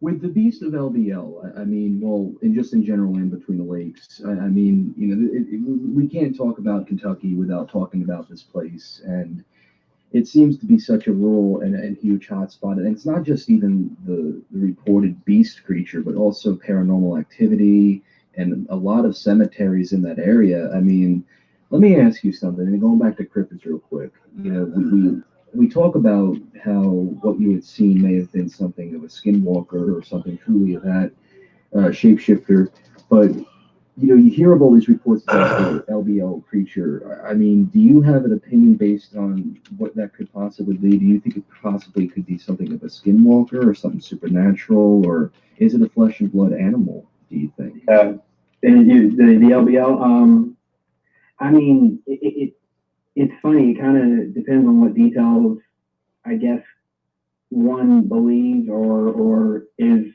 accurate. You know, one thing, and I'm fuzzy sometimes on some of these things because, like I said, I absorb information like crazy. Like my girlfriend the other day, she goes, she's talking about black holes, and I said, well, that's not really like a theoretical thing. She goes, how do you know this? I said, I don't know, man. I just read crap and then I remember it. I said, you know, it's useless stuff I remember the most. But if I'm calling right about LBL, the woman, there's a discrepancy about her wearing perfume or not. If I'm remembering correctly. Yes. So, you know, and I believe I've heard you talking about this because I'm of the thing. If it's a flesh and blood animal, you know, that absolutely can play into, you know, scent can play into, you know, what happened, you know, absolutely. You know, if it's a flesh and blood creature and it, you know, the whole lore behind it about how it was like, if I remember, witch doctor that they killed and he turned into a beast before they, you know, or afterward or something like that. Like I said, I read this way back earlier this year, so I'm a little fuzzy on it because I just learned about it this year too. Please correct me if I'm anywhere in, you know. I will say this real quick. I mean, because this is what you're saying is indeed what is the original testimony that had been distributed and discussed about what this creature is. But you know, one thing too is that there's a lot of difference because of the fact when you mentioned perfume and odor. I mean, there have been cases where we've had people who had a very negative response. It's not just what to be a cryptid, but also too, the odors of that scent could attract, and it's a negative. It's almost as if like you can smell in a human equivalence to something very nasty like rotten flesh or just something expired, and it just tastes or smells very disgusting. It's almost in that same instinct. I didn't want to cut you off, but to mention that story, yes. No, you're fine. Like I said, if I get anything wrong, I absolutely want people to say, "Hey, John, this is wrong." I'm like, "Oh yeah, right." So I'm fine. Yeah. As far as it goes, flesh and blood, I mean, again, it could go either way. My thing is how then, if this is flesh and blood, how has it not, I don't know how to put it because it's hard. How has there not been any real conclusive proof unless I haven't seen it? I might not have. I would love to over, what these, LBL and then, going into, dogmen or upright, walking canines. I remember, I think that's on Josh and Sal. So Sal likes that term, upright walking canine or something, which is kind of funny because it's a long one, but it's more accurate, I think. I tend more towards what happened with me and then what happened there. I think it's not of this world. Simply because when I say what I found the closest was the albino Bigfoot, that's a frame of reference at best. The rest of it, the eyes, the chest, the overall, the body structure was just more lanky, it just looked wrong. It's just like the arms were so much longer. I don't know how to, it just felt like something was trying to emulate something I feared because at that time, I was, God sake, I'm pretty much afraid of anything bigger than me and anything that doesn't look, I can't recognize it or I recognize it as a monster. And it's almost like it was trying to take a form of something that it knew I'd be afraid of. I don't know how to put it. It had that. I didn't think it was flesh and blood. I don't think it was. I think whatever is going on in the area I talked about is deeper than that. It's not as simple as that. It's something else. LBL, I think it was supernatural as well. But that's just what I think. It could have been flesh and blood easy, and it could just be really good at concealing itself, hiding. I mean, I even posed the question, do they have like a little underground places like they carved out and they're just hanging out there? After they, show themselves, they go underground and like, all right, I've scared the shit out of this person. I'm good for the day. I mean, I've dabbled with all kinds of little theories because it's just, for fun, just, talking with different people, because I always say, I don't know I just don't know. So I'm not going to sit here and, try to say, it could be merging realities of some type. It could be interdimensional, but not how, we think. It should be, we've somehow kind of crashed into an parallel universe somehow. I don't know. It's something to think about. Science has delved into that. It's fringe science, but they have delved into the existence of, other universes. I mean,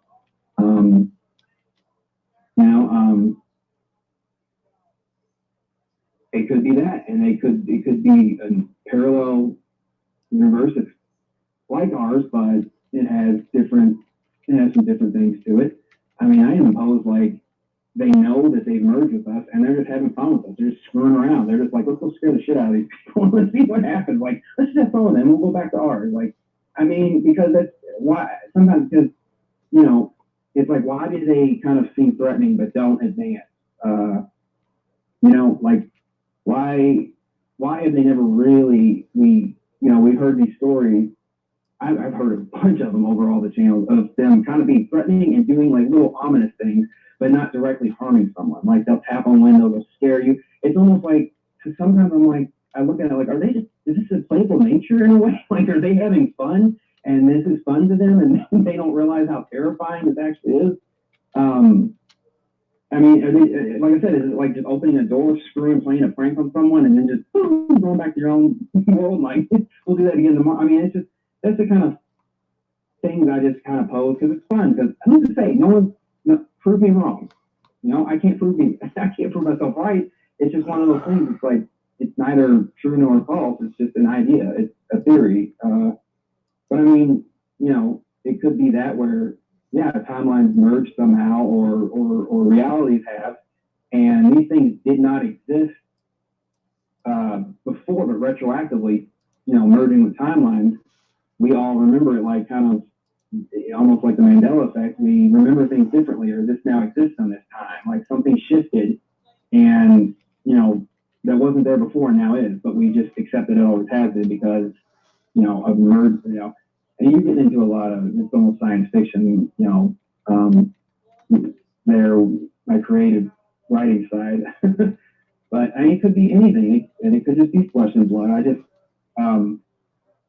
I hear reports or I've, heard stories and tales of people, using, firearms on 30-06, 357, shotgun, whatever, any of these things to no effect at all.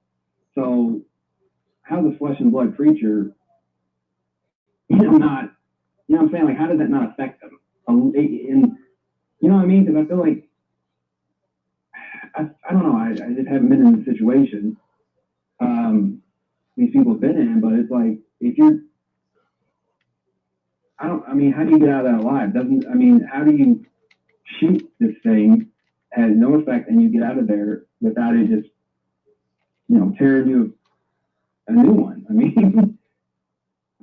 I think in the common thing of when people encounter bear, because you can fire a nice 12 gauge into a bear if you're feeling threatened and this thing's coming at you and it won't go down. There's so much fur, there's so much built in muscle into these creatures that they can take a shot or a slug, a couple slugs in the chest, and they'll still be going, which is something that truly is a freaky thing to think about, because then it makes you wonder, well, and this is just as an example too, it's not like, what if you were to shoot one in the head, would it still move? If you can aim one in the brain and it's still moving. Now, even though that there are cases where the brain, if it is affected, you could still operate, which is something very frightening to think about. I never want to think about it, but I think in people, when they shoot at these creatures, there is nothing that could be taken aback by that would be a fear, because this thing has the ability to still move and operate. But I think,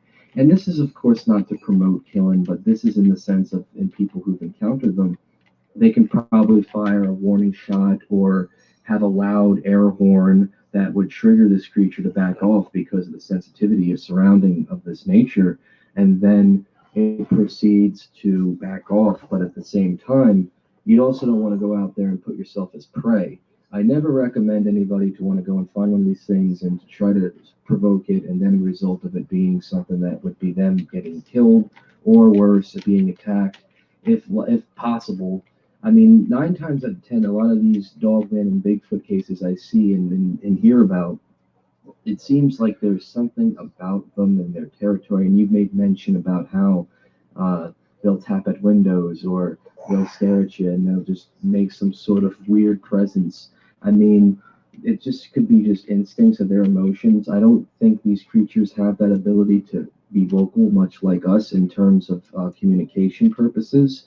And then you go into the discussion of telepathic communication as a guarantee to make them know that they're known and they're the real deal. But I've never experienced any of that, so I'm a little on the fence with that. I'm not saying I don't believe it. It's just that one of those things I have to believe to see. But in terms of how people can fire at one of these things and still manage to live through it, I think there's a lot of it where it's like a game of chance, where they will observe you and they will try something, but obviously I don't think their intent is to kill. I think if people who provoke them in a sense, or have that intimidating bearing onto them, which would result in them doing such a thing, such as, I don't think it's wise in a situation to not have your gun directly pointed at a dogman if you're encountering it, if it's not trying to be threatening to you, because that is a definite sign of a threat, and that right there makes you out to be a threat. So, but also too, I think in terms of how they are, I don't think with their existence being so black box that they'd want to take the risk of going out on that hinge. Now, in terms of a skinwalker, I'm pretty sure a skinwalker, you can run into a skinwalker and it will do anything it wants. And like I mentioned earlier, I don't think all of these creatures have a sense of aggression in them, or they have a sense of aggression, but I don't think their mission all the time is to, of course, attack a human being. I think there are some morality codes into them, and I had spoken to another researcher about this on my show a while back about morality and how that they can display that type of emotion in which they could easily feel threatened, or there could be something that they see that we're doing wrong and that to them is wrong, but not to us. And we're also entering their territory as well. I mean, we're in their woods. You know, this isn't our territory. It's almost, as I say, the equivalence to when you have a beautiful home and a stranger comes in and just invades your house and walks to your couch, just puts the seat up on the table, and it's just a sign of disrespect. It would be the same route for us, but we wouldn't know that because obviously they're not going to say to us, "Hey, can you please like piss off out of our woodland, please?" You know. That's what I mean. That's what's kind of I think sometimes it's like this playful nature almost that they think it is, but it's like, you know, it's like terrifying to us, but it's like, I don't know, it just kind of you know, not animals, just, you know, if they, you know, it's flesh and blood animals, you know, I've had dogs often in my life. They are not the same thing at all, and I won't even make a correlation. I just know that the only why I kind of think sometimes of playful nature is I had an Australian Shepherd Corgi, and her nature was to herd, and she had no idea that she was, you know, knocking kids over. And I mean, she was a thick dog. She would bulldoze our neighborhood kids. It was hilarious sometimes. But like, she didn't understand that. To her, she was playing with them because she would get in that stance how dogs do, like, oh, they do that buff and that thing. And she did it with me, and it was like sometimes she didn't realize, you know, her play was not the same. It's like, all right, you just you drew blood, like and you know, I sometimes think that it would be a nice. It's kind of the nice way I like to think of it. Sometimes it's like a positive outlook almost, because it's like, yeah, they're scaring people, but they're not out here tearing anybody to shreds. They're not killing people just left and right. They're terrifying people. They're traumatizing people, but who's to say they don't realize they're doing that? I don't really know. I have not had an encounter with one. That's just one idea. It's not, you know, not even the best one. It's just one of many. I mean, I've also considered these could all be skinwalkers, taking the form of terrifying things. The goat man, even like in that, because there's some similarities between the calling names. I'm trying to phrase it right. You know what I'm talking about? They'll imitate. I was trying to think of the word. My God, imitate. They'll imitate, you know, voices. Calling to people from, but it's a sense of wrong. You know what I mean? Like the voice doesn't sound the same. It doesn't, you know, all of that. It's different somehow. So, and people kind of realize it, but it's like it's the goat man, the Poplar monster here, which is the goat man. It's said to do those things and source, you know, skinwalkers. So it's like what? I feel like there's some kind of correlation there. That's why I think, is it possible, just, you know, just a theory, possible that these are all these things that people see are actually skinwalkers. And Bigfoot may be the only indigenous, you know, cryptid, simply because, you know, Sasquatch, Canada, there's the Yowie in Australia. I think down south they call it the skunk ape, if I'm remembering right. God, there's one other one too, and I can't. Oh, yeah, the Yeti, the abominable skunk. You know, all of these things. It seems like it seems like they exist in different forms throughout, you know, kind of globally. You know, because there's some kind of form of a, you know, what people refer to as a Bigfoot or Sasquatch, whatever, in multiple countries. These other things, there are kind of whatever, but there's no difference. They're kind of all the same in a way, if I'm on the right path. That's what I've heard. Because there's some distinctions between all of the kind of Bigfoot that they find. There's some kind of weird, different, but I don't know. It's just one theory too. This could all be, but then, you know, poke holes in that, because if you see these things over in European, you know, different countries, you know, because skinwalkers tie back obviously to Native Americans, they can't, you know, it can't so much be that over there. It is, so that kind of holds in theory. Everything I come up with my ideas or theories, I kind of try to just, figure out, does this sound stupid?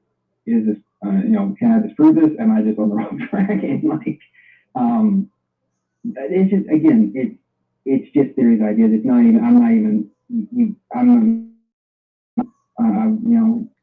someone could say that whatever could disprove one of mine and say, yeah, I can see that. I mean, I'm not going to get my heart and soul are not attached to any of these, so no one's going to break it.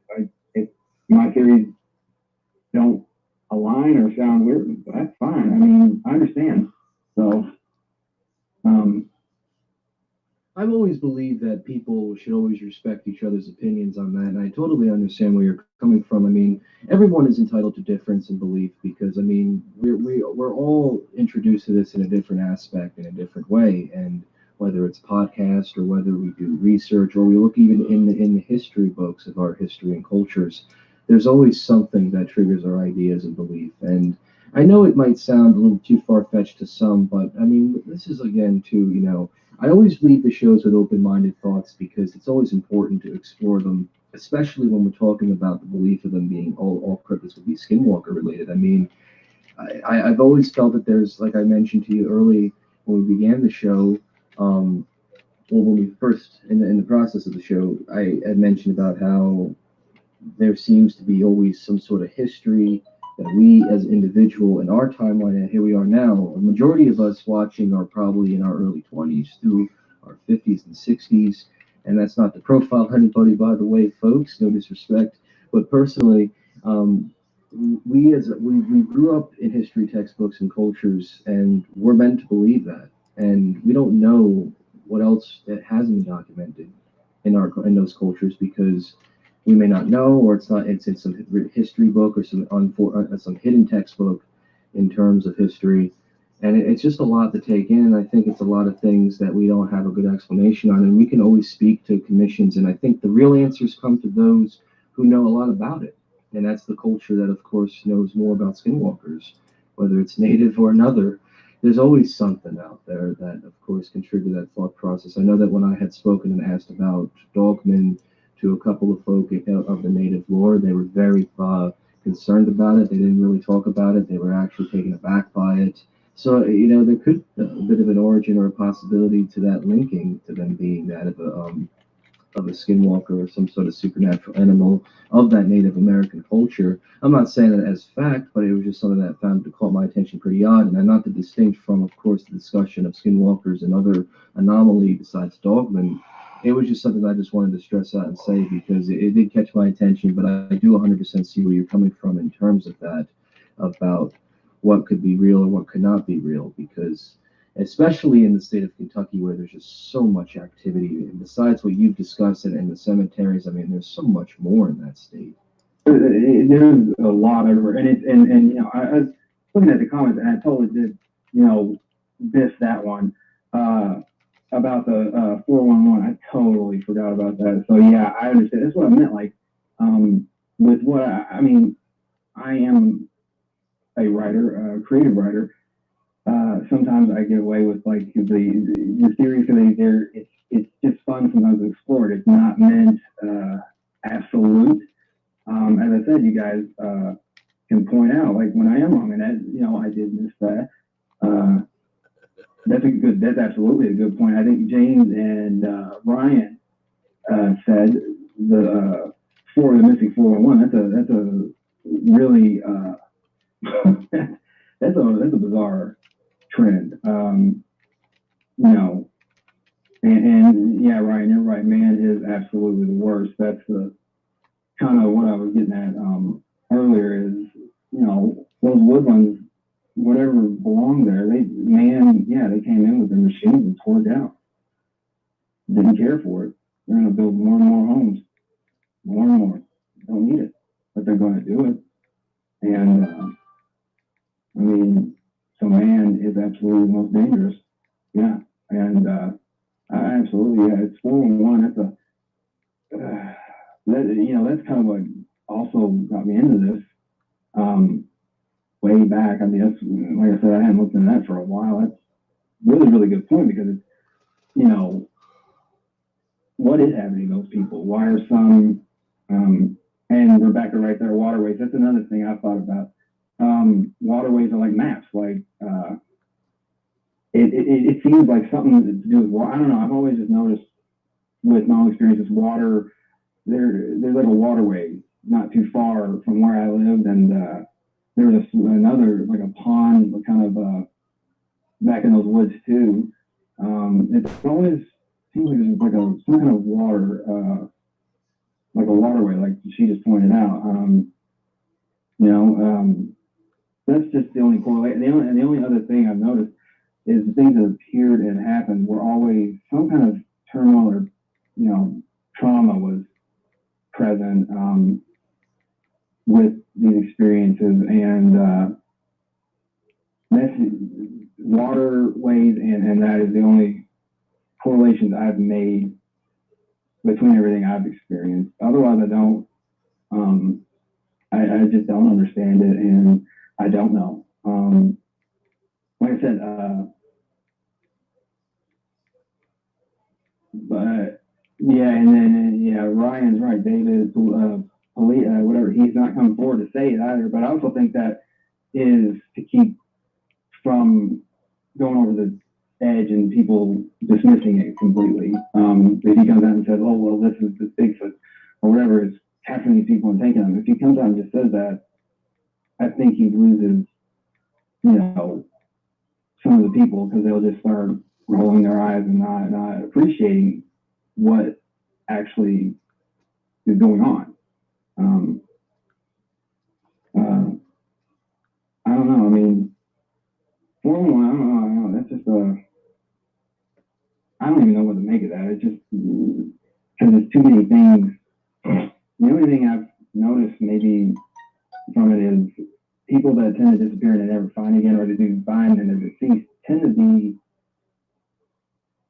armed. I think some of them were hunters. I know that. I watched the documentary, but it seems like a lot of them were, you know, armed of some type. Unless I'm thinking wrong, I'm not sure. I mean, I don't know if you know anything, Chris, about all of that. Yeah, Martin just said hunters. I mean, in my opinion, of course, I mean, the missing 411 is a event of mysterious disappearances of so many people. There's so much on the list, and there's so many cases where people go missing all the time, and I always believe that it could be a mixture.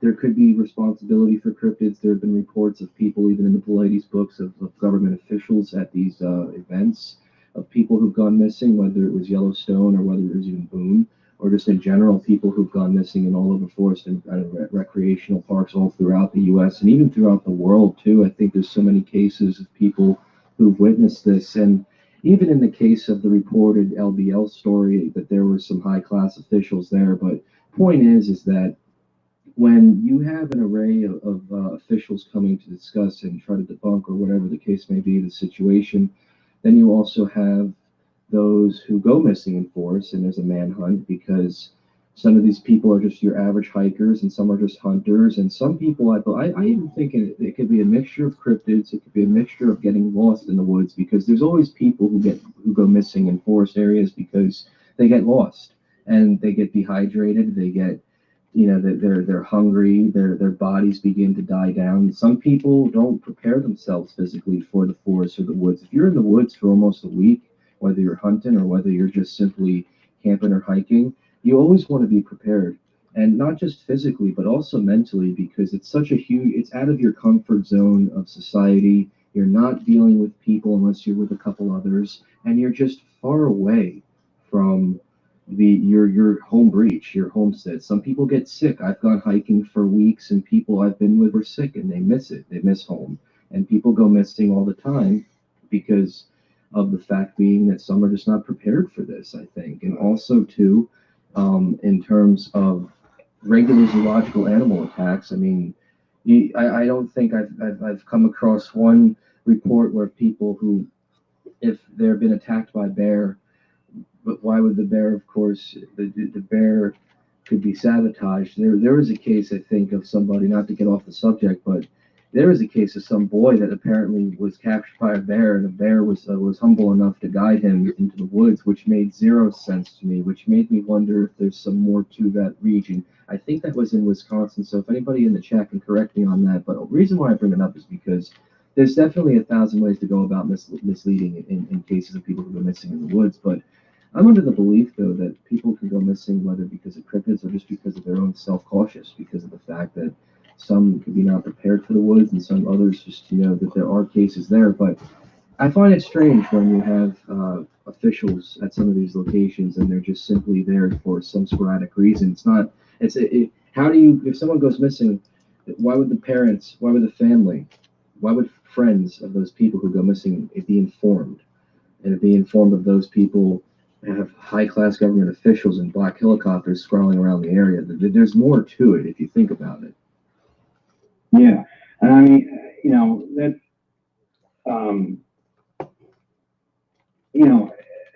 it.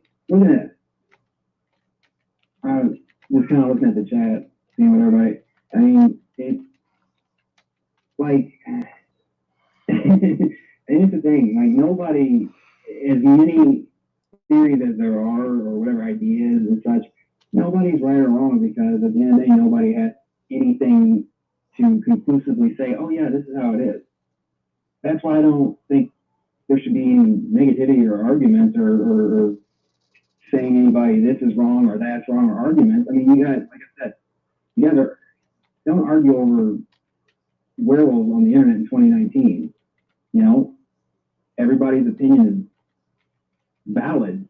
There could be something of use in every opinion. It could be anything, because like I said, nobody knows. So, there's no point in arguing, guys. Like, take the knowledge from each other. Don't fight. Join. Like, yeah, if it's this way, like someone thinks it's difficult, okay, cool. I've heard that theory a lot, actually, about the Nephilim, and do I ascribe to it? It could be possible. I don't know. I wasn't there. You weren't either. We don't know. I mean, it could just be a story, and it could be truth. I mean, we don't have conclusive proof. So, arguing amongst each other, I don't know. I agree with that, and that's another thing too. I've often seen a lot of relationships in the cryptid and paranormal community shatter due to arguments, and whether it's because of greed or whether it's because of belief. And it's unfortunate because you have so many people out there who've been studying it for so many years, and to have that type of negativity impact. And that's why I always leave this show with people coming in with an open mind and leaving it with an open mind, but draw your own conclusions the way you go about it. But of course, in a professional manner, especially as you mentioned, we're in 2019. And plus, too, because a lot of the people who, of course, watch our shows, they are of adults, and that we all know this. And, it's a tough thing because it has a very, very interesting amount of impact in how we go about this type of research, because there's always a new thing being discovered about whether it's a cryptid or a paranormal aspect every day. And it's always hard to take in. And I always advise people when they do, take it with a grain of salt, because we don't know for sure. As you may mention, there's not enough concrete evidence. We can find photographs online of ghosts in hotels or in Gettysburg, but when it comes to cryptids, I often see poor models of gorilla costumes, and of course people who are pretending to be a Bigfoot and are not poorly established with it. And I'm not trying to rip on nobody, but it's just the fact that that's what people see, and that's what leads to skeptics. And I wanted to ask you this too. I mean,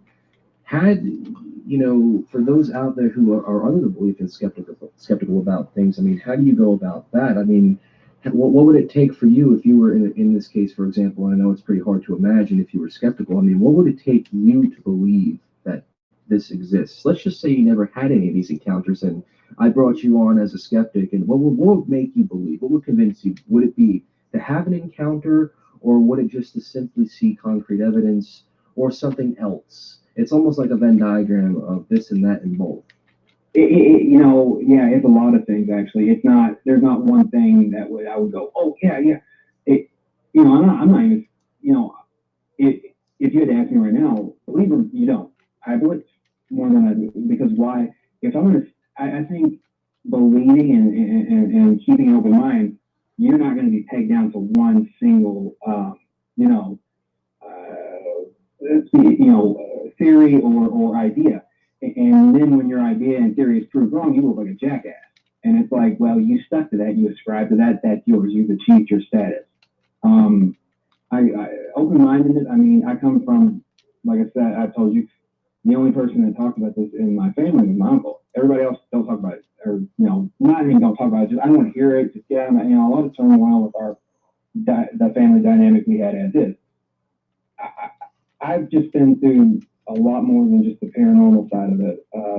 I've been through, you know, life experiences, some really harsh ones. You know, aside from losing people I love, you know, I lost a lot of other things. I had to learn that sticking to one, this is how it is, and if you fail, man, you're gonna fall hard. You know, if you succeed, you're gonna succeed, but you know, it's kind of one or the other. I just all the experience I've had in life, more so than the supernatural, helped me open my mind and say, you know, there's a lot of possibilities of what could and couldn't happen in this world. So why not just keep it like that? You know, I don't know. I just try to stay open-minded and understand everybody's point of view, because I would hope that it's the same that I get in return. You know, everybody says something, but yeah, you know, I'll listen to it, and you know, absolutely. Like, why wouldn't why? Who am I? Who am I on this earth as, you know, John Buckley? Who am I to tell anybody else that they're wrong? I am no one to do that, and no one else should be able to do that either, unless, you know, in some instances where something is absolutely wrong. But like in this case here, you know, with these things we don't know about.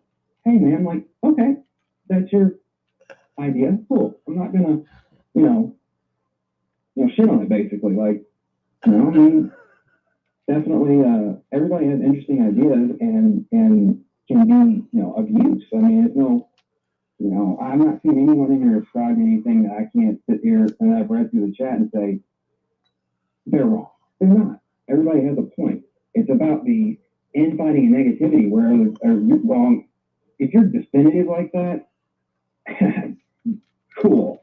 Hope that works for you, but it's not going to. Being definitive with anything that's unproven,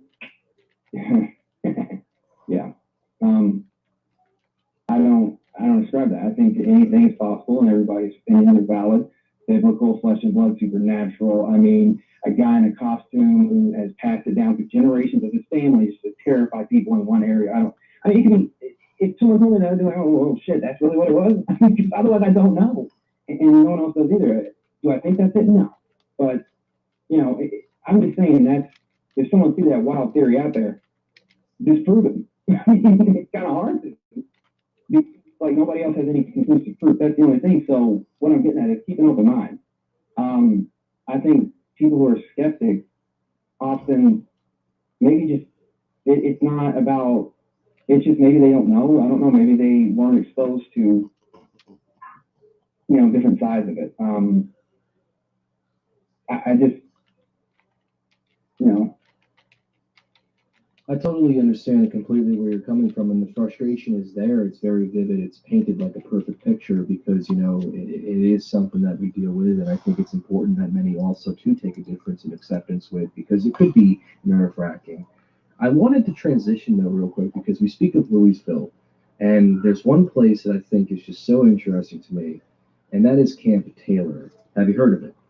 Camp Taylor. Oh man, I have heard of it. I have. I haven't heard a whole lot of what I have. I mean, tell me, go ahead with what you've heard. Hopefully it aligns, because if it does, you know, like I said, sometimes in my mind, I'll be thinking of something else, and I'm like, uh-oh. So it's totally something different. I'm like, well, never mind. No, go ahead with what you got from it, though, because, God, I haven't heard that one. I haven't heard that name in a long time. Well, you know, Camp Taylor I call the real Broken Arrow. And I call it that because this was a military camp, and that the streets were named after generals. And a lot of this neighborhood was named for this individual known as Zachary Taylor. And a lot of the visitors and residents of this place have seen Confederate and Union working soldiers around the perimeters, apparitions of them just walking the property. There were cases of people who had seen a woman in a blue Victorian era dress that has been spotted in several homes and has emerged also too, like Bloody Mary in a bathroom.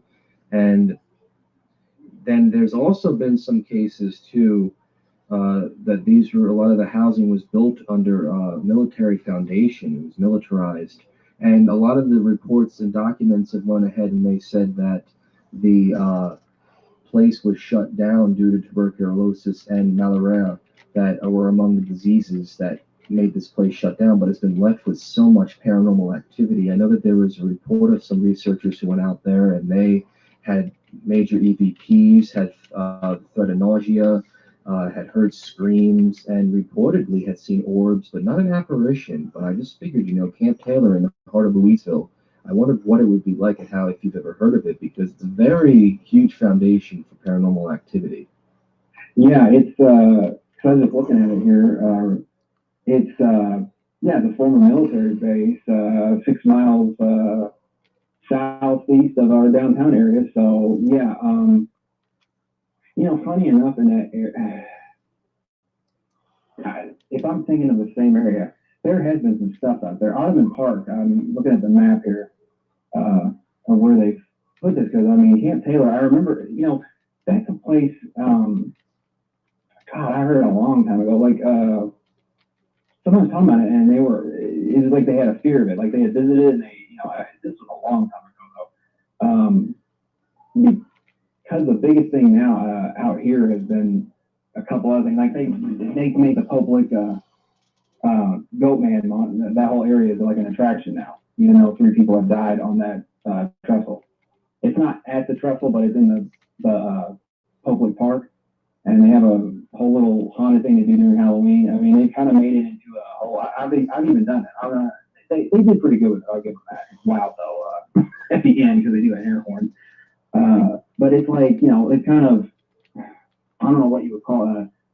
Not commercialized, but they kind of just like set it back, and that's what everybody seems to be. But I remember Camp Taylor being like a thing a couple of years ago. So I kept remembering the name is definitely familiar. I don't know as much though about it because it's been one of those, like, I've heard more about Tom Sawyer Park, which is another pretty good sized park. I heard something like that about something similar, like apparitions out there, like the kind of all Victorian dress, not Confederate soldiers, but there's like a woman dressed in Victoria, like dressed like that out in Tom Sawyer. There's also like an abandoned tunnel down that way. I think it's not very big though. Because I remember watching an exploration video and somebody walked across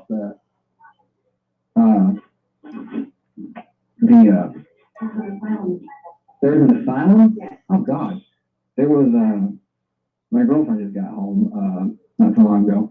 She just said there was an asylum built on Tom Sawyer. Really, I didn't know that.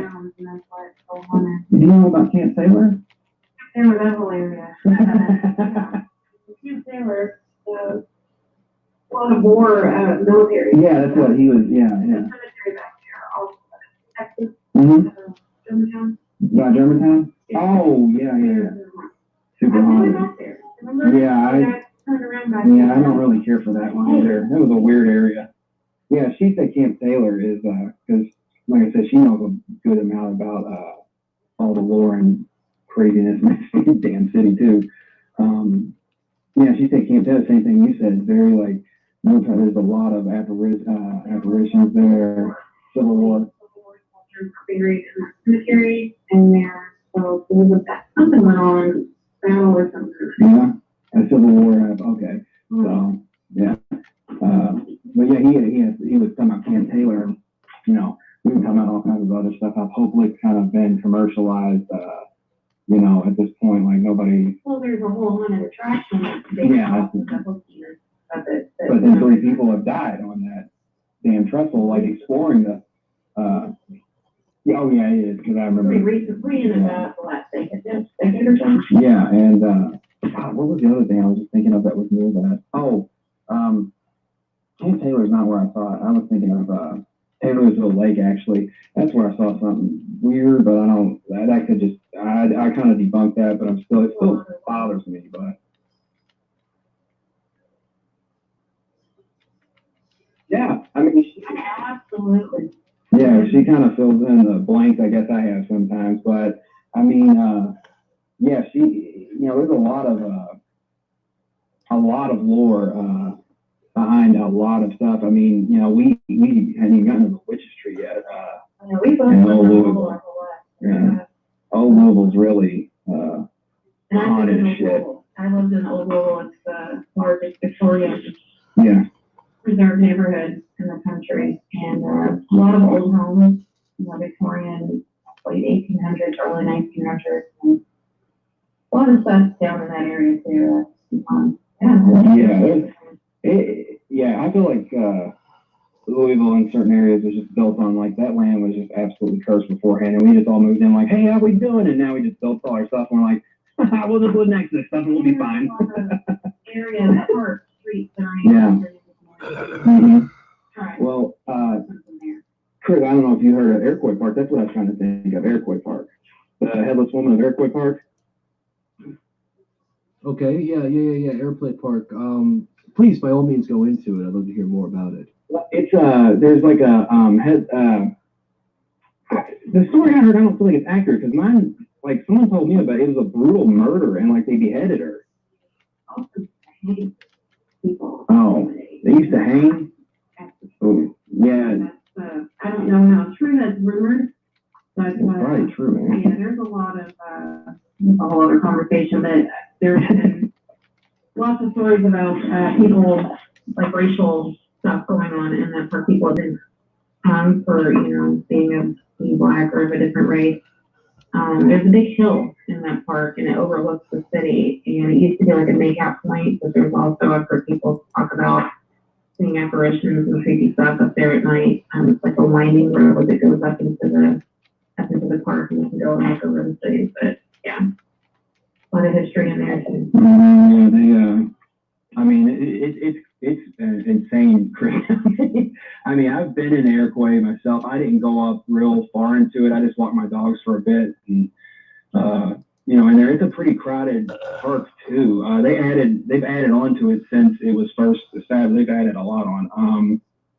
I mean, it's just like there's something with every single park it feels like in this whole. And me and her are wanting to visit Jefferson Memorial Forest, because that's out actually in that area. I've been talking about the PRP kind of area. It's Fairdale, but it's not far from PRP. Oh yeah, well that Fairdale, I mean, that's kind of a strange area too. Because of the Jefferson, because I've heard more oddities. It's almost like I think, yeah, just more. Oddities. And then Hot Rod Haven, about that whole thing, there's like a road that it's a winding, twisting road. It's I think it was like, I can't remember, like a girl was looking for a ring or something, and someone she lost her engagement ring back in the 50s, and she was looking for it on the road. I'm pretty sure I'm missing some of this. But and she got, like, I guess, plowed by a car, and so she haunts that area. I just know that Waverly Park is up that way too. And this is probably about 4 miles away from the sanatorium. Sanitarium. What am I saying? Sanitarium. I combine two words into one. I've just been up in there, and I don't like it. I was up in there as a kid. My grandmother and mom, I don't know why they always took you there. I hated it. It felt weird. Yeah, but we can't confirm nor deny. That whole area around Waverly. Yeah. Yeah, I mean,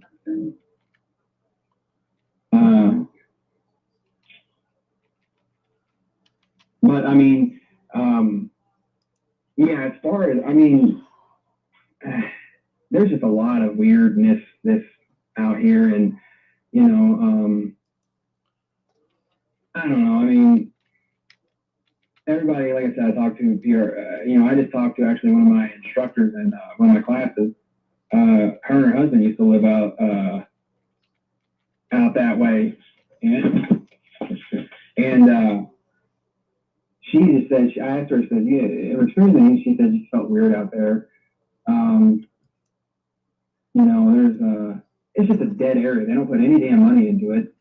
There's just businesses closed left and right and blah, Well, that's the general consensus of a lot of people. I have a friend of mine who teaches from the area, and she teaches high school and has to get out there really early in the morning. A lot of the time of the year it's still pretty dark. And she mentioned that there's a certain area that's kind of not too far from this road that takes you up to Waverly if you head up. And on the way to this particular school, there's these train tracks on one side of the road, and behind those tracks are the woods that lead up to Waverly. And she always has said that she hates going there early in the morning when it's dark. She said it just feels weird. She just doesn't like driving through there. She doesn't like getting to the school early when it's dark in that area. I said, is there anything in particular you've experienced? She can't put her finger on it, and that's kind of the consensus of a lot of people. There's not anything really definitive, but they know something else. There's something about the area. There's a feeling like a heaviness that's just it's there that you can't explain, can't put your finger on. And it's kind of funny. A lot of the people, because they don't know each other, they all say the same thing. Yeah. It's not a well taken care of area. I don't know. I mean, and I know my family has had more experiences than they're letting on. I mean, that's another thing about this area is we don't talk about it. Yeah. If there is something that, it's not a very, if you see something, say something area. It's if you see something, we don't talk about it. We pretend it didn't happen. Yeah. Or, kind of a pray about it area more so than, what is this thing? Let's figure it out. It's kind of let's forget about it or chalk it up to something else. It's immediately debunked. But people don't like to talk about it. They don't like to admit a lot too. Yeah.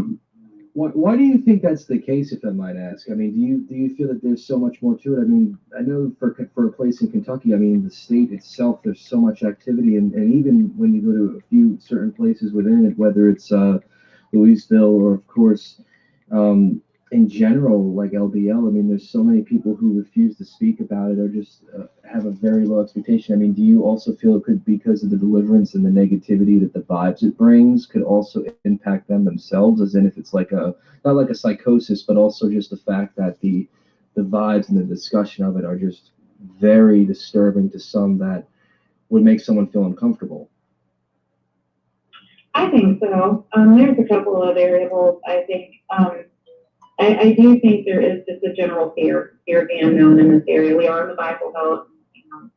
Not saying anything about Christianity, but a lot of people in this area don't like subscribe to anything outside of what they have believed in there. And I do think there is some fear. There is just kind of the thing I've seen is people who do believe in these things or who do talk about them, they get ridiculed. And so it's not even really a fear, it's almost more of a fear of not being believed or a fear of not being taken seriously, losing your credibility. And then, I think a third option, a third thing would be, the actual fear of what it is, what they have witnessed. They don't know what it is. They don't know what it's capable of. And some things that I have experienced, a lot of people think that speaking about it gives it more power or is going to bring it back or, make it worse or make you see it again or encounter it again. So it's more like, let's repress it. Let's not talk about it. Let's not give it any more power and hopefully it'll go away. So those are what I think is going on in this particular area. Just, a lot of fear of judgment and things like that as well. I mean, it's like telling my stories and such, or like, my experiences.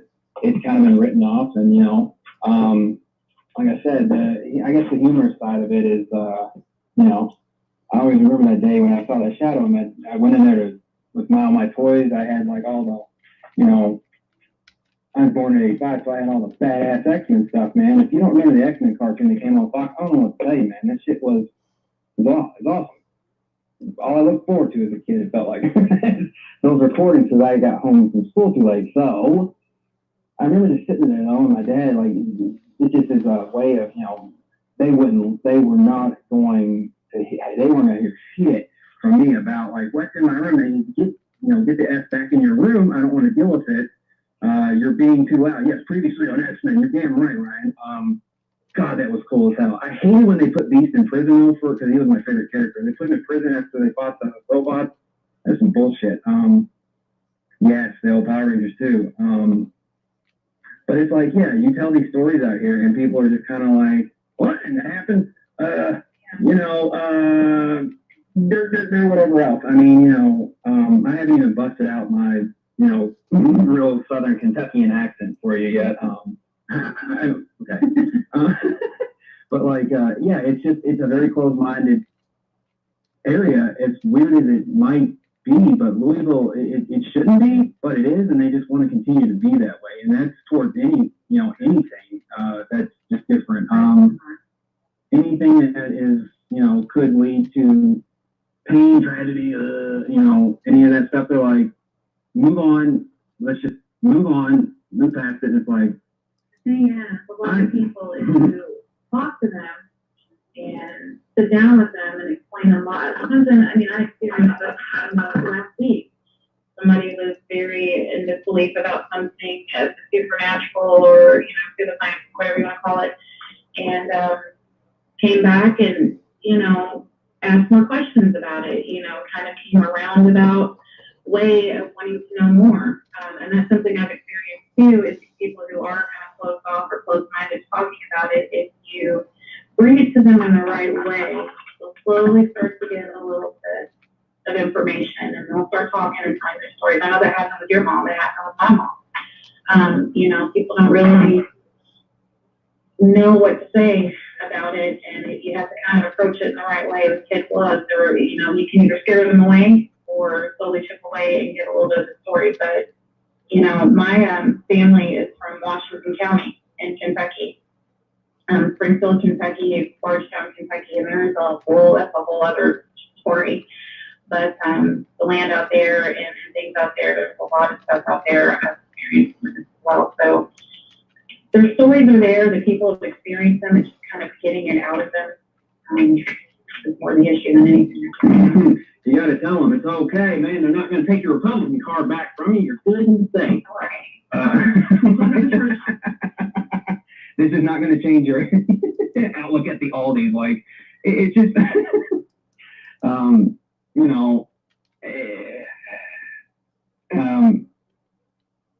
that's not true. The greatest Kentuckian is no. Eastern, yeah, he asked me specifically about it a little bit. Yeah, I talked to him. I was just, what I experienced and stuff, and how odd some of it was, and how that changed my perception back into getting into this, and studying what was going on, listening to the stories. Well, it's just, I try to absorb as much info as possible,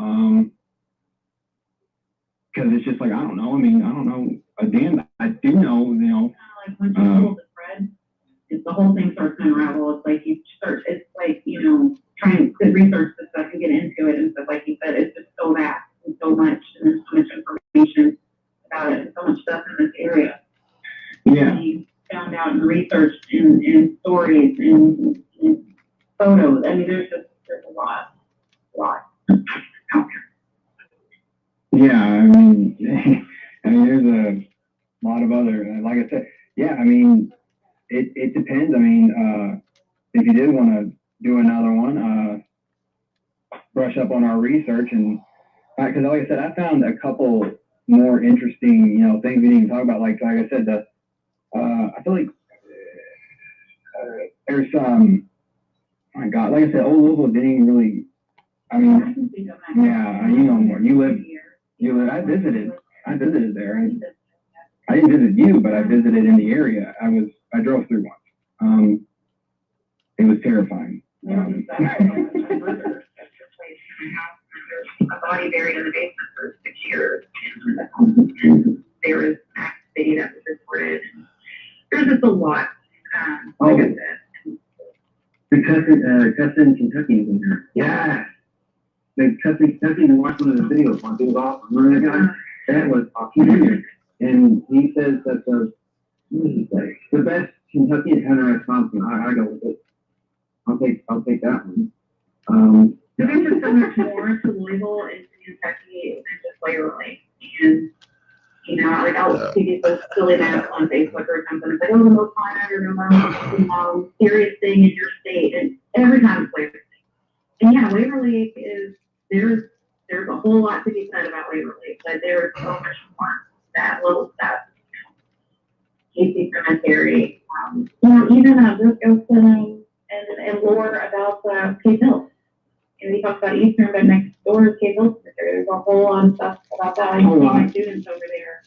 And in my research and what I wanted to teach them, I uncovered that there's all kinds of stories about the land and who's buried there, what is taken after hours, things like that too. So this area that we're in now is pretty old. I mean, yeah, like I said, I told that I want to visit some of these areas more so and get like a first-hand perspective or a first, whatever. Yes, and a lot of these I've been to. Yeah. You always go back. Yeah, we always go together and take you and go to some of the other ones.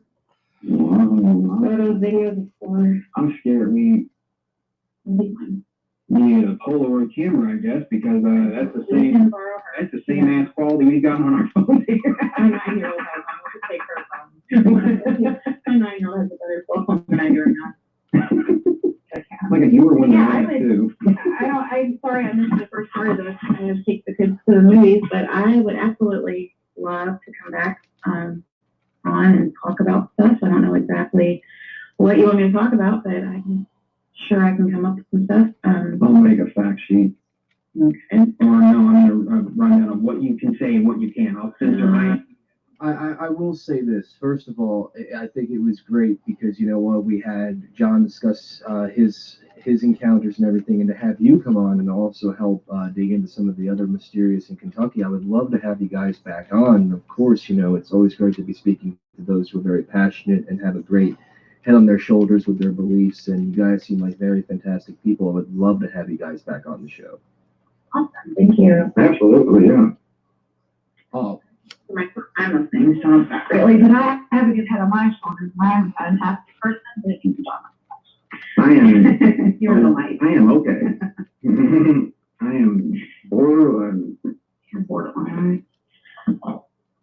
Yeah, just let us know. I'd love to. That's a good question, actually. Did Davy Crockett or Daniel Boone? I would hope that they kicked the shit out of a couple Dogman and Sasquatch. But I don't think they probably did. I don't know. I mean, Land Between, like, the whole area was like done in the 60s, I believe, by JFK. He declared something like that, like down there, that whole area. So, I want to dream that, yeah, Daniel Boone and Davy Crockett teamed up and just tore through a whole like group of them, but it didn't happen probably. And Teddy Roosevelt, he did something, so we'll go with that. But that's the closest you get to anybody of historical. I mean, you know, it's fun to think about, though. I mean, a lot of the things that I've brought up and said, yeah, that's it. Yeah, Ryan, that's what I was talking about. The blue blazer. That's what I was trying to. That's why I asked, because I was like, what was that thing that he was doing? And then it like broke and he died. Like, it was a blue blazer identity. Then was. Yeah, real quick though, I wanted to ask, this was something I forgot to ask you guys too. I don't mean to get all sidetracked. I know that there is a lot of interest and discussion in the chat right about now, but not to refrain from the subject to those who are confused. I forgot to ask this to both of you guys. I mean, in Louisville, there's also the cemetery called Cave Hill. And there's a lot of things I hear about Cave Hill as well, very similar to Camp Taylor. Have you guys, by any chance, have heard of anything mysterious around that area, or something of which that would be of paranormal interest? I've heard of cases of orbs, shadow people, and screaming heard at this cemetery. Yeah, that's what I was just saying a minute ago. In the Eastern Cemetery that John spoke about when I wasn't here, is actually right next door to Cave Hill. They share a brick retaining wall. Mm-hmm. And Eastern is the probably most unkempt and worst cemetery in the city. And Cave Hill is the absolute nicest. That is where you have Colonel Sanders. That's where Muhammad Ali was born. That's where the lady who wrote the Happy Birthday. I mean, all the big names that are from Louisville are buried in Cave Hill. And I could go on and on about that, the history of it. But there is absolutely those things that you mentioned. Like I was saying earlier, professor of psychology, and I would take my students to both of the cemeteries to see the juxtaposition of what it's like to be buried, without money or with money and things like that. And we would talk about other things with that. However, in my research, I did find out that there is a lot of things like you mentioned. There are orbs. There are voices and screams. There is a lady in gray. There was someone who built a replica of some Italian mausoleum thing. I can't remember the name of it. I have to look at my notes. But anyway, it was a shrine to his wife. And it's rumored that I think that the wife walks the ground. There's a whole lot. There's a whole back section of that cemetery that is dedicated to military. It's like a small miniature Arlington for all the military. It looks identical to Arlington if you've ever been there in Washington, D.C. But anyhow, the problem with investigating Cave Hill is that they close at 5 p.m. And when they close, they close. Like it's, guarded. You cannot get in. The retaining wall has barbed wire on it. They will not let you in. Sorry. But anyhow, yeah, there is a lot at Cave Hill. And like I said, there's a lot of notable people buried in there. And there's just a lot of history. It is about the same age as Eastern. But again, it's the cemetery that has the money, as opposed to Eastern, which was bought and sold by the city and the churches and switched hands a billion times over the years. So yeah, there is what you have described certainly as a community. Go into since it's right there next to that. And that's the thing is where we live is very pretty central to all of these things. And Cave Hill is beautiful. It's absolutely beautiful. There's a pond in it. There's swans and that walk the grounds and absolutely gorgeous. They call it the country's largest outdoor museum. But they say after dark it gets really creepy. And there are a few times a year they do I think actually around this time of year, Halloween, they do guided evening tours and things like that. But yeah, we can definitely go out there. I can show you all the hotspot sites, take my classes. Oh wow, yeah. I mean, recording stuff. I mean, it's mostly it's hard to convey the feeling of the area through a video. I mean, people can sit there all day and say, "I got you." I mean, until you're there, it's hard, but it's still fun to kind of see what you can find and pick up, and if there is anything. I mean, these things are, I don't think that it's strictly rural areas that some of this stuff can just be, and I think it exists all around. But again, I don't know. I don't know. I haven't seen any, any 7-foot tall cryptids running around. I just don't know what's out here. So you're talking about the building went to the nature preserve? Yeah, and we heard green knock. That was weird. Still don't know about I mean, we are in a pretty metropolitan area, but there is a huge foresty park right in the center of it. So, who's to say? That is interesting. And again, I mean, as mentioned, I would love to have you two come back on and discuss it. It sounds like you guys, the passion and of course what you guys have studied all throughout the years. I mean, it does sound very interesting. And one of the human element, you need to have some kind of protection, whether it's mace, a stun gun.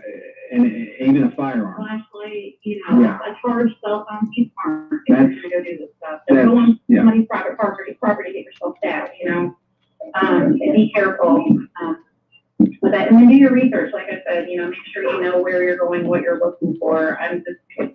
John and I are big researchers. That's what he does all day, and I do a lot of it on my own as well. So read everything you can. There's a lot of great books about psyche and hello there. He hears me. All right, I'm let up me. there. Yeah. Huh? You're about to be. He's gonna end the You He's can gonna. reach me. There. Thank God. By God. Thank Hello you. there. Hello there. Just let me know, and if everybody will have us, absolutely. All right. Absolutely no. I want to thank Look. you guys for coming on. Here goes Next to each other. That as Hi, well, Rhonda. folks, and Hi, Leslie. It was very great to have you. Hey, all. we're on our cell phones. Ladies and gentlemen, before we conclude the show, just a couple small announcements. First and foremost, I What want are to we all of watching? the alcoholics and all of the people who came into the stream tonight listening in. I strongly appreciate We get it. beat up by these With little all damn mosquitoes. with all Let's of you. close it If you out. all would like to get in contact Ow! with me, you can reach me at thevenomousfringe@gmail.com. There'll be an email link in the description down below. If you guys are interested in joining a couple of groups on Facebook, we have the Dogman X group, the official Dogman Research group I own, as well as the official Venomous Fringe Cryptids and Paranormal group, if you guys would be interested in joining them. And before we do conclude tonight's show, folks, here is a sneak preview at the upcoming October 31st Dogman show, and enjoy. Good night, everybody.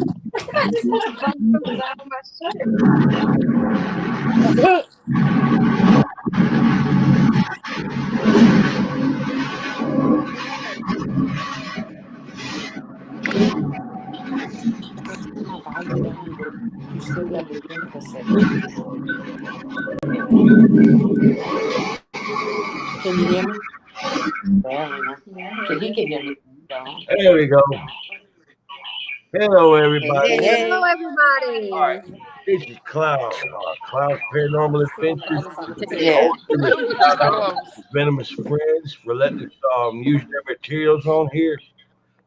Please check your channel out. They have some awesome materials. Ryan and Chris is out of this world. By God.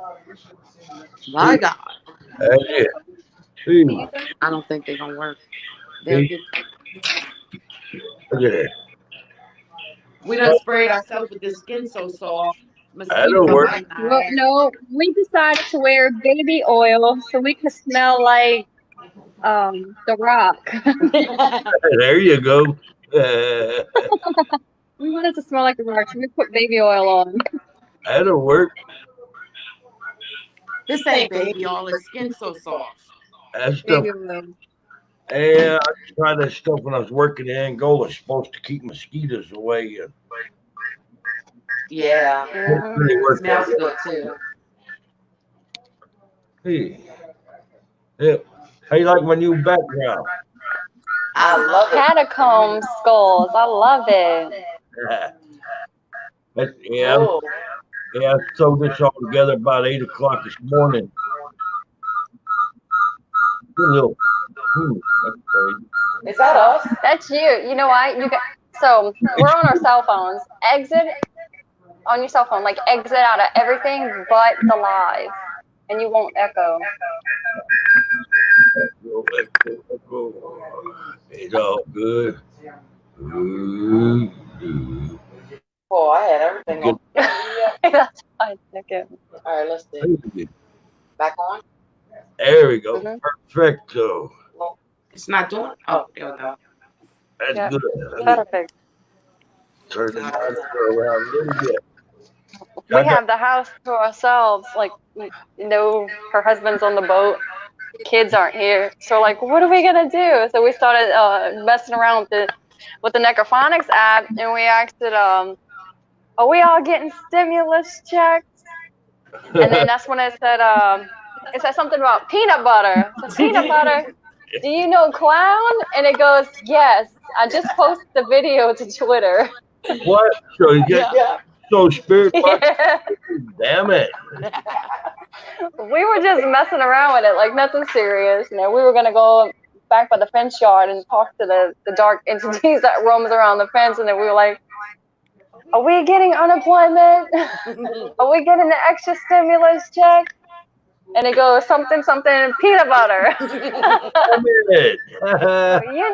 you know Clown? Then Rhonda goes, you must know Clown. And it said yes or yep. It goes yep. And be that peanut butter. Come on up, Ron. Come on, panel. Hey. Yep, I started that mess with the peanut butter from Cobb Cemetery. What you do with the peanut butter? You leave it on the grave? There's a demon at Cobb Cemetery that was being hateful. Was doing the spirit box, and he was mad, and he was mumbling. And I was provoking him. So I was like, bro, what's wrong with you? You can't talk right. It's like you got a mouth full of peanut butter. So I was like, do you want peanut butter? And they told me some bad words and no. I think we're doing this because we're so close to each other. I'm gonna go over there. I just started going around with the peanut butter. Then I figured something out. Spirits will eat food, the energy from it. Peanut butter one spot, start feeding there, draw them in, then go to another area, then unscrew the lid and start a little war up. Make friends. You know, I was on someone else's YouTube channel, and the girl, she's into the Goetia magic, and she says that when she's eating peanut butter, she allows, I'm not going to say the name of the demon, but unsaid demon's name to come inside her body so that way he can taste the peanut butter because he likes peanut butter. I'm like, what? Never heard of that. God. There's a demon that actually likes peanut butter. That's what she said, and it's one of the top Goetia demon. I mean, he's like up toward the ninth circle of hell. Then he's one of the damn lords. Then right on top. Yeah, there goes evil. Ryan. Yeah, that's the one you have to watch out for. Them suckers can manifest physically. Oh Lord. That blockhouse I'm going to take you to, that sucker showed it to me in physical form. Yep, that's where something got me by the right hand trying to pull me out the graveyard. My right hand was sore for over a month. Oh my God. Wow. Left big toe got burnt there. Rosie, Alan's wife from Alan and Rosie's Adventures, she'd been in there. And something had scratched her. See, what I pick up is like, it ain't really a block. I call it a block house. It really was a church, a cinder block with no roof. And what we pick up on is there's a woman was brutally murdered by the back right window inside that place. Wow. So naturally, that's where we go. It's fun and educational. So I wonder why that church got closed down. Was it because of the murder, or something happened with the? Oh, it's a damn ancient cemetery from back during the Civil War. They got some modern graves out there, but it was the Harrison Cemetery there in Alabama. Mr. Harrison had a house there. He had a nightclub, and he built a church. Yeah, he was buried in his best suit and his dancing shoes and his violin in a crypt, and he was laid out in his bed from the house in that crypt. Yeah, good night there, Ryan. Thanks for coming by, bro. Good night. Good night. Yeah. He can't hear us. They should be able to. Yeah, Ryan's got an amazing damn show. But yeah, that's why one of the reasons I believe that place is so disturbed is because Harrison had slaves back in the day, had a lot of money. So back the 1900s, like the 1800s, After he died, somebody blowed his crypt up looking for money. Then it's like 1960-ish. Somebody blowed his damn crypt up again looking for money. They say literally scattered his remains out across the cemetery. Wow. Yep. That's crazy. Mm-mm. So Ron and I were curious, what was that video you had playing? Was that on your channel or was that someone else's video? Oh, And what or who is Dogman? What is that? it was this live stream I was getting set up ahead of time so I could just turn it on instead of spending 2 hours editing afterwards. Dogman's a cryptid that's been spotted all over the United States. Been spotted here in Florida too. It's a humanoid, dog-like creature. Ryan could tell you a lot more about them than me. But there's like 5 different kinds. They have the body of like a man covered in fur and have the head of a dog and they have the claws. And a lot of times they travel in packs. What? Wow. Almost like Twilight. They have werewolves that's around too. It's a little bit on the rare side, but they've been encounters with them. Damn. There's one type of dog man was like Indians from tribe of Indians that could transform, and their spirit is becomes a dog man, and they not gonna hurt nobody unless somebody attacks them. Right. Somebody's evil, then they get after them. Well, we don't have any of that here. The only thing we have is the Rougarou. That's in almost the same category. Right. My wife, way back there, several years back before she died, come back in freaking out one night because outside the front gate of Angola, you got this hillside. It's like hard clay, and I'm guessing it's about 30 feet tall. She said she saw something huge and black right there at sundown, about the size of a bear, but didn't move like a bear. Clumb straight up that sucker. To come back freaking out, asking me what it was. I was like, I don't know. I don't believe there's no damn bear climbing up no damn hard clay like that. Oh. Bear ain't made for climbing nothing like that. Right. You, Clown, you was in Angola? I worked in Angola, retired He there. did 10 years in there. Do you know, 25. you know one of the guards' name? I don't think he's there no more, but he used to ride on a horseback, Darryl Sellers. I've heard the name. Yeah, okay. We grew up with him. I've heard the name, but I couldn't point him out to you in a crowd. Now, I worked there 25 years. I got to learn a few names. Usually I'll just kind of quiet, go in and keys back out, draw a little attention as possible. There's so much politicking and whatnot going on there. You got a alarm? Never mind, it went off. Oh, thought a dog man got you. No, a bug just crawled. No, it might be the demon that's on her fence line. I have to go out there. Look here. I'll just go in her cabinet and throw some peanut butter at it. Here. Maybe that's why they're so aggressive. They're hungry and they want peanut butter. We have to move away from each other. Look, she's over there. Oh, they get madder than hell. They'll get madder than hell if you ask them if they suck eggs. If what, they suck eggs? About to have Rhonda turn on the microphone to have like ask me if they suck eggs. I can't now. Oh, I'm gonna show you that. Oh yeah, because she's on her phone. I'm gonna send you. I'm sorry. No, I'm sorry. Go ahead. Yeah, I'm gonna send you that video there. Where I sat on that headstone. There, the Harrison Cemetery, where I'm wanting to take you. Them spirits there walking was just as friendly as could be with me the first time I went. Till I sat there and told the camera, so they got a sign up and the place is supposed to be closed from sundown to sun up. I was like, well, just remember, it's only trespassing. If you get caught, they start talking about breaking the rules and leave and got mad. I could come over there now and they start talking about bending the rules. Well, the last time I was there, I went over there, but I was feeling bad. I went in that blockhouse, let that demon attack me, see what it could do.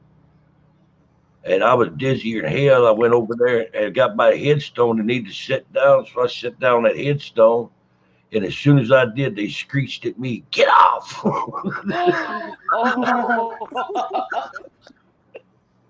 Oh man. Oh, yeah. They wasn't happy. God. And we were getting along good there until they found out I was breaking rules and being out there after it was closed. They should already know that. Ooh, well, just see me getting the hell out of there that night. That helicopter with a spotlight flew overhead, shining a light on me. Oh my God. Why? They must have been looking for somebody. Found out later from Allen, there's a military base there. They do training exercises. Oh. I'm out there with that camera with that light on it. It's got one good titanium lights or platinum lights. It's bright enough you can see from outer space, and I'm in there shining that sucker, and then he flies over me, hits me with a brighter light. I'm just going, oh shit.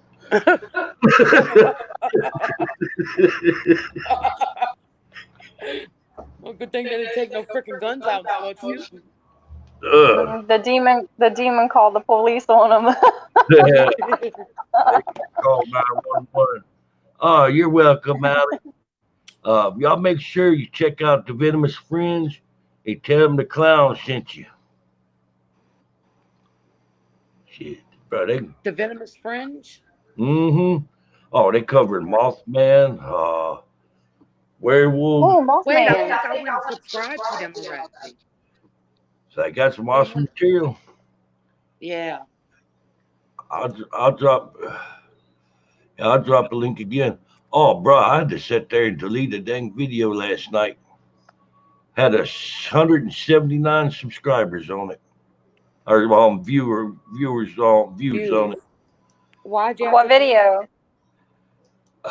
Sharing people's videos out, and one got popped up there. And it was for a 60 minutes episode. They hit me with a copyright on it. Oh.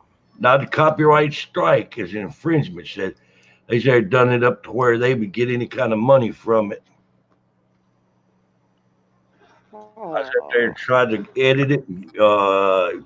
YouTube editor wouldn't let me edit it. It was too long. Tried downloading it because he had the copyright on it. He wouldn't let me download it either. I sure hell I ain't doing 60 minutes no favors. I'll just be careful what I play on videos from now on. Yeah.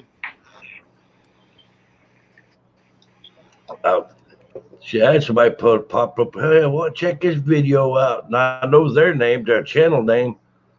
And I pull a link up and they sitting there trying to show another channel's video on there. And I'm like, no. Oh.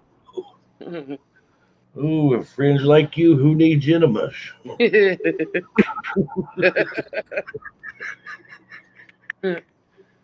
Well, Clown, how you got started with YouTube?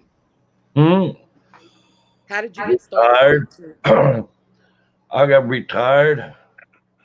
And probably got bored. I like ghost hunting. Been doing it for about 15 years or so. Hey, Vale, see you made it back. Yeah, come back, start back to doing that. And I thought, well, hell, I'll try YouTube. Hi, through the veil. See, we used to use cameras, just snap pictures. I got a photo album with some pretty good pictures in it. Used to have a lot better ones. That woman I was living with at the time, I went to work one day. She hauls ass and took my damn camera, had some of my best pictures on it. Oh. Yeah, we was in that damn old funeral home there in Clinton. I got a picture of a ghost forearm, about this much of his forearm, through the door and up on the doorway and on the door. And you could see it was a white person's arm, except you could see through the arm and see the door on the other side. Oh my God. Mm-hmm.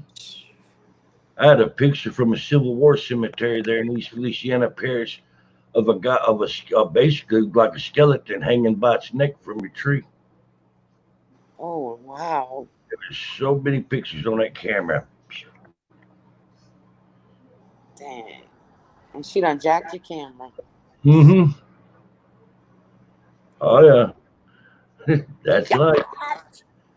And about 2 weeks later, she decided that what she was chasing there in Alabama wasn't good enough. Want to come back? I was like, nah, you and that camera's in a good place. By God, I don't know where I can get that camera back with her come back. I was like, that's all right. I can take more pictures. I can get another camera. Yeah. Right. Dude. Yeah, I like DJ, bro. DJ cool. Yeah, he is. We me and her, like I said, we were joking around, actually about to do our own little short things. We don't know if we're gonna film them at our house or what. We're trying to figure out what we're gonna do for the night. And then she's like, "Oh, I got a notification, Klowns Live. All right, let's go check it out." And I saw DJ. I'm like, he's a child, and he'll joke. Sometimes he'll take it overboard, and he can say things that he's not supposed to. He didn't. I wasn't gonna let things go like that because I ain't getting in no cross with nobody. You check your DM. I DM'd you way while ago.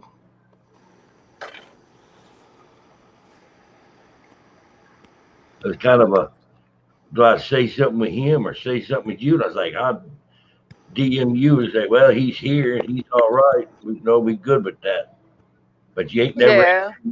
you ain't answering back. So I've been sitting here like drawed up, waiting for somebody to come through with a hammer. So I was texting him off of Rhonda, so I'm like, I'm gonna pretend like I'm Rhonda, but me at the same time. Yeah, he didn't have to leave the chat. No, as far as I'm concerned, he can come here anytime he wants. We just tone things down when he's here. Right. Thank you, I appreciate that. Yeah, he got curious when I was doing a live with you. Like I said, he's my cameraman. He's into the paranormal as well. I just don't bring them everywhere because the dangers of it. Because sometimes it's not places that you sleep overnight, and I don't want anything to possibly attach itself to them.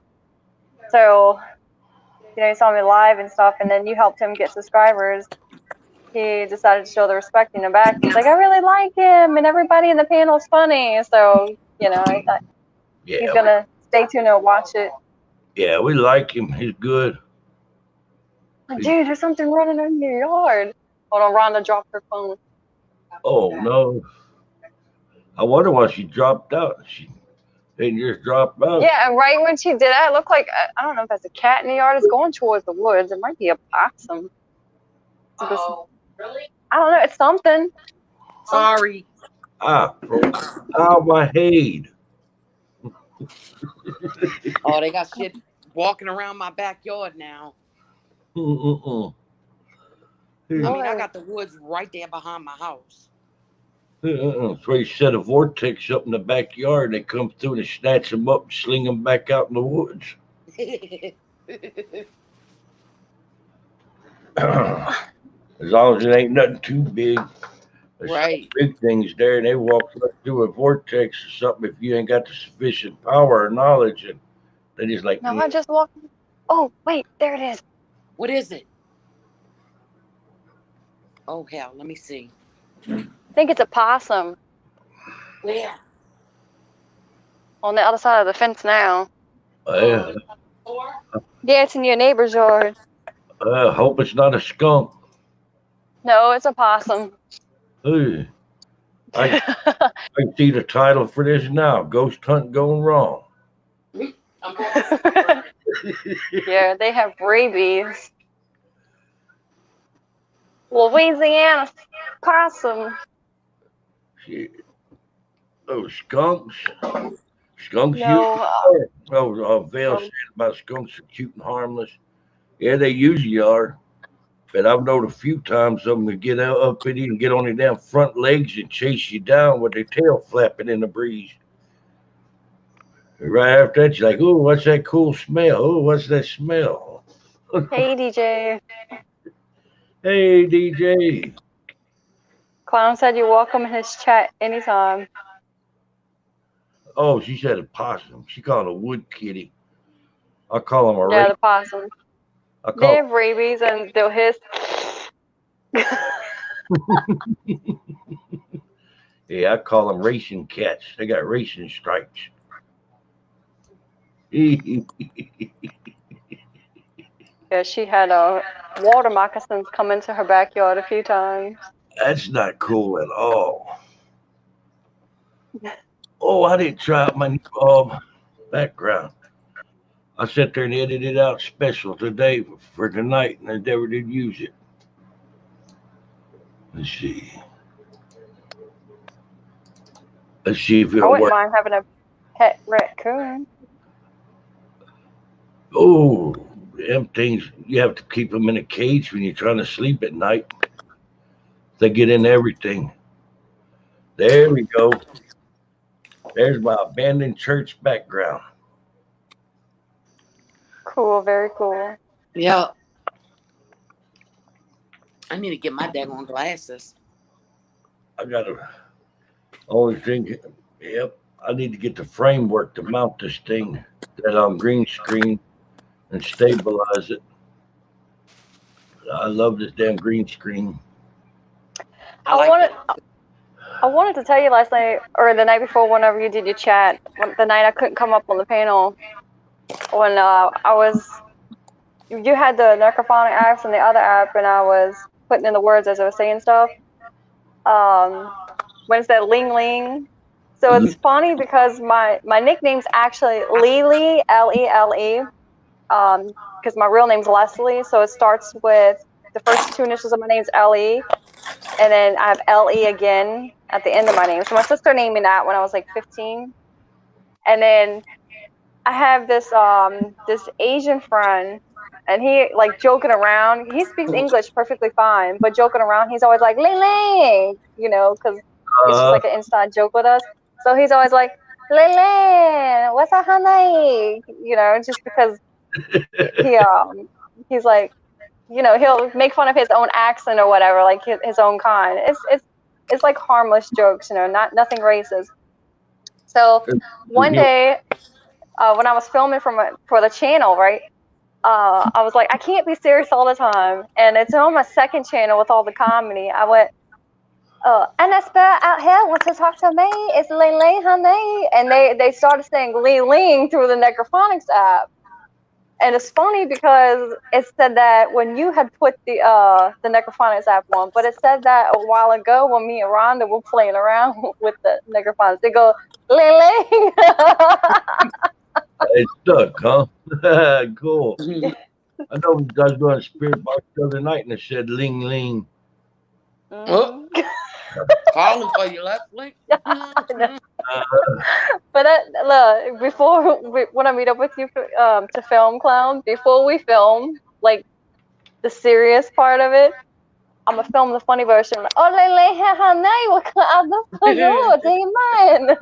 I got peanut butter, and I will have actual peanut butter. And just sit there for a second. I got plenty of peanut butter. I got a question. You have a producer for your show there, Love Leslie? A producer? Mm-hmm. No, I did not. I am the producer. Might have to clue you in on something. Why, what's up? There's a woman that's on Twitter I've got as a follower that's blonde haired and using your banner for all things Leslie, all things paranormal. She's the producer for the show. That's my other profile. I wonder what's going on. Because no one. Okay, I'm very like on camera. All you guys see is like the seriousness, you know, on the All Things Paranormal Leslie channel, seriousness. And I named it after me. So everybody thinks like I'm arrogant. I'm like, Zach thinks, da da da. So I'm like, I don't have that many haters like I do here and there now. I don't have any stalkers. So I'm going to create one for myself. Wonder. That had me kind of curious. So I don't No, so the joke, that was one that I had a long time ago when I was still with my ex-husband. I had no idea how Twitter worked. It was when Facebook came out, and I didn't do any of that. And then when I decided to take the YouTube channel and create social medias with it, I'm like, let me create a whole new one, a fresh one that doesn't have my ex-husband on it and everybody else. So I did it. I have 2 emails. I have a Gmail and I have a Yahoo. So I'm like, let's link up, you know. So the one, All Things Paranormal Leslie, that's linked up under my Gmail. So I'm like, it's fun to sit here and use the other one to market. I may change the name on it though. So, but then I'm like, you're not the first person that told me that. And I'm like, I don't really want to change the name on it because you see Mo Sargi and Omar's got all these fake accounts. No one's making any of me. I just had. I mean, it could be a bad thing though, but I do it as a joke. I just had a second most Sargionk encounter. Before it got started, and I blocked and got away from it. There, just like 3 nights ago, I had a Mo Sargi put in to follow me. And I went and looked and had like 249 followers. I know damn well that ain't him. Oh, I had one there talking about wanting to come out here and shoot videos, but I was like, this can't be right. Want to meet on Google Hangout. You know what you do? Put on an actual clown mask and like, yeah, I'll meet up with you. It was crazy. It would take but about 5 minutes. Start talking about needing travel expenses to come from Canada to come to here. Yeah, no, but the second channel is actually not the second channel. The second profile, I think it's under Lily Jackson. That was my original one that was created, I think, back in 2010 or 2011, and I just use it to market. You know, like when I post out my videos and stuff, I use it to market the All Things Paranormal. Oh, okay. But I kind of, yeah, I'm like, it could be a good thing that no one's created. An alternate, you know, other profiles of me yet, because I hear some people having problems like, oh, this person created a profile and they're asking for money and da da da da. No, by all means, like I would never ask for money, but I think it'd just be cool because you have like that you know, people creating profiles or whatever. So I'm like, no, that's me. You got me good because I was sitting there looking at that, wondering if that was a real account or something to be watching out for. No, that's me. I had cut my ex-husband out of that profile picture, and I just never updated it. I didn't have dark hair all the time. Because I looked at the face, and I was like, that looked like you. I couldn't remember the name until you told me. I'm bad with names, but I don't forget a face. Shit, I had them inmates I tripped out knowing them from 10 years in the past. Could tell them in what dorm they come out of, what bed they slept in. And they'd have to stop and think about it. Say, you got good memory, Sarge. Yeah, I can remember your name and I can remember your bed from 10 years ago. I'm gonna have to think about it to remember your damn name. Man, this live stream eats up your battery. I'm gonna have to get off for a minute. I'll be back. Get the extension cord and plug your charger in. Wait, what? Get an extension cord to plug the charger in. Well, it's right there by the fan. Go get it. The extension cord's by the fan. Yeah, I'm gonna plug it right there. Oh,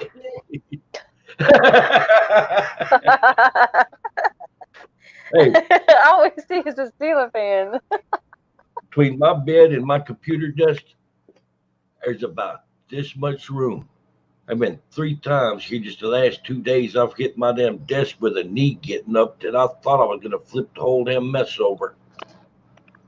I have to get up kind of careful. Through the veil goes, plug it in, plug it in. DJ said he's got an idea for a video. Plug it in, plug it in. Through the Veil said, plug it in, Rhonda. Clown video. My God. Shit, that ain't gonna be long enough. Uh-oh. It's going to be comedy. Oh, DJ, you can get them off of eBay. Femora has it. It's not the green screen you need. You also need the damn Logitech camera. You need the high-end Logitech camera that can actually project the background behind you. Without the camera there, you ain't got jack. Nah, I got mine for like $60-something off of eBay. I had a whole long list of them. I scrolled out through it, starting up $100 or so a pop. I was like, nope. $67. I'll do that. I say I ordered the camera, I ordered the green screen, and I ordered the Wonder Box all at the same time. You got your Wonder Box in yet? No. Their aliens took it. That damn coronavirus got me worried because I heard they had some Amazon warehouses that got people got caught with that mess. They shut the warehouses down, but this year coming from overseas, they said between April 2nd and April 6th it'll be in. Oh, okay. You should be all right. I thought it was something that you got from Huff Paranormal. I don't know. I don't know if he makes the Wonder Boxes. Hey, there's Cody. There's my buddy. How you doing, Cody? Hey, Cody. Hey, Cody. Yeah, Cody's a good guy. He lives there in Selma, Alabama. I want to go to Selma and get with Blake from Southern Summoners and get with him. Blake knows where's an abandoned ghost town at to go to. They still got some of the buildings up. They got a whole bunch of stuff to explore. Just got to watch for the crackheads. Yep. I've been to Vegas 3 times and never went to the ghost town, but I'm going next time I go. That's it. Alien. Hey, Chris the Ghost Hunter's here. By God. Ooh, what's happening, Chris? Hey, Chris. Hey, Chris. Yeah, that'd be for the best there right now, Cody. Shit, DJ was telling me they got Louisiana or New Orleans on lockdown. That's what they think. Like they put it out to be. But I'm still on the road driving. Everything's still open. Like Walmart closes at 8:30, I think. But everything's open after 5. So yeah. Oh, Southern Ohio was telling me she lives in Ohio. Go figure his name but the name, but said there's you can't leave, get out your house at night unless you got a pass. It's like where her husband works at.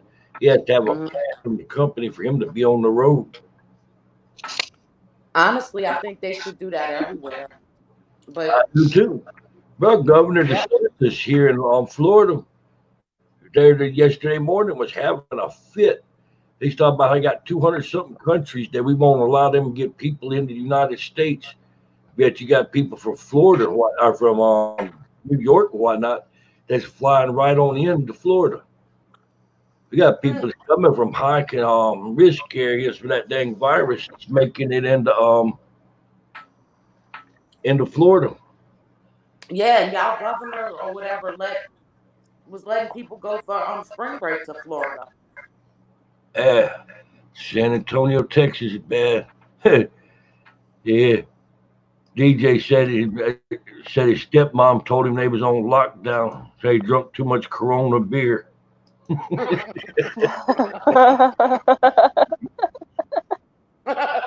DJ's crazy. I like him. Got a good sense of humor. He's a good kid. He really is. He's really a good kid. Yeah, and Vale, if I remember right, Vale, you're from Missouri. They said they can't go unless it's essential. They got the National Guard out there. Well, we got the National Guard in West Wego. Yeah, they but live here. They ain't put them really out yet. Yeah, Louisiana really, they care. They do care about people, but they're like, we treat this like a hurricane party. That'll work. Dang it, 120 cases and 5 deaths, Cody. Yep. Vale lives I down definitely don't want to get it. I guess you could consider, excuse me with underlying health problems, but I have hypothyroidism and I have high blood pressure. So I guess that's kind of considered. So I definitely don't want it. I don't want no mess either. I'm on high blood pressure medicine. Vale had her 6th death yesterday. Yeah, they got me on that damn. I can't remember the name of it. That heart blood pressure medicine, but stuff they make from that poisonous snake out of South America. Man, I woke up this morning. Oh my God, I was so scared. Wait, too close. I'm over here to steal your popcorn. I woke up this morning at 6 to go use the bathroom, and I had to take one of my granddaughter's chargers off her iPad and plug my other ones up, just to be fair, because the other ones was dead. And I leaned down to go get the plug, and I thought it was actually some snot coming out my nose. And when I went to go do this, before I could get my hand on my nose, blood started going on the floor, and I'm like, oh my God, I got so scared because I've never in my life had a nosebleed. I still don't know what it was, but I was scared to go back to sleep. My heart was beating fast, but I think it was just because I got kind of upset and excited, not in a good way, but scared, kind of excited. Yeah, you worried. I don't know what it was. It really scared me though. Yeah, don't pay any attention to that Streamlabs thing there. I just the deal. I need to get that option took loose off by them StreamYard. I had it on there I'd put it on there with the hopes anybody come on and start spamming the crap out the channel. Maybe it would stop them. I think we might summon Michael Jackson's spirit tonight. Michael, can you beat it? Make the corona beat it. No doubt. St. Charles County Department. Oh yeah, he is in St. Louis or Missouri. I mean, it's like, yeah. So through the veil, have you been to Lint Mansion yet?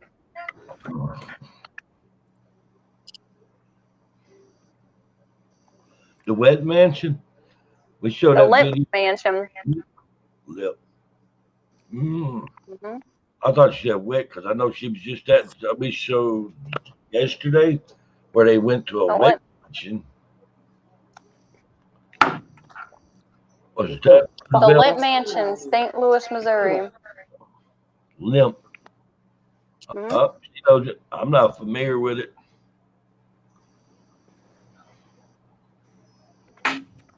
I'm only familiar with it because it was on Ghost Adventures. Yeah. It was on Ghost Adventures. Shit. I watched 2 episodes of that the other night. That's the first time I saw that in ages. They did one, Aaron, one of the members of Ghost Adventures crew, Aaron, I went in front of that. I'm sorry, I was responding to Through the Veil. I went in front of the Exorcist house and just so happened to meet the owner. They were coming out. I was standing there all dressed all in black, pure daytime, taking pictures. I'm like, you don't mind if I film in your house? She's like, yeah. And she's like, my husband's in there right now. If I didn't have to leave and go to the store, I'd let you go in there. Said every Halloween we do big Halloween parties. I'm like, what? That's awesome. This is when I first started filming a year ago. Oh, they recognize you? No, they just. No, that's when I had met them. How in the world did you get? How in the world did you get the video in Myrtles? The Myrtles? Yeah. You could film there. Yeah, you could sleep there. I went there several months ago. Oh, the inside of the house? Right. You have to know how to sneak it. Yeah. In the actual house, because I'm smart. You turn your flash off and you hold your phone as close to your chest as you can. You don't keep looking at it. And you just hope, you hope that you're catching got stuff. cameras in there watching you. Mm-hmm. And what got me was I had my damn camera rig to hold them things like this, because I didn't figure you could pay for a damn ticket, go in there tour, and they let you video.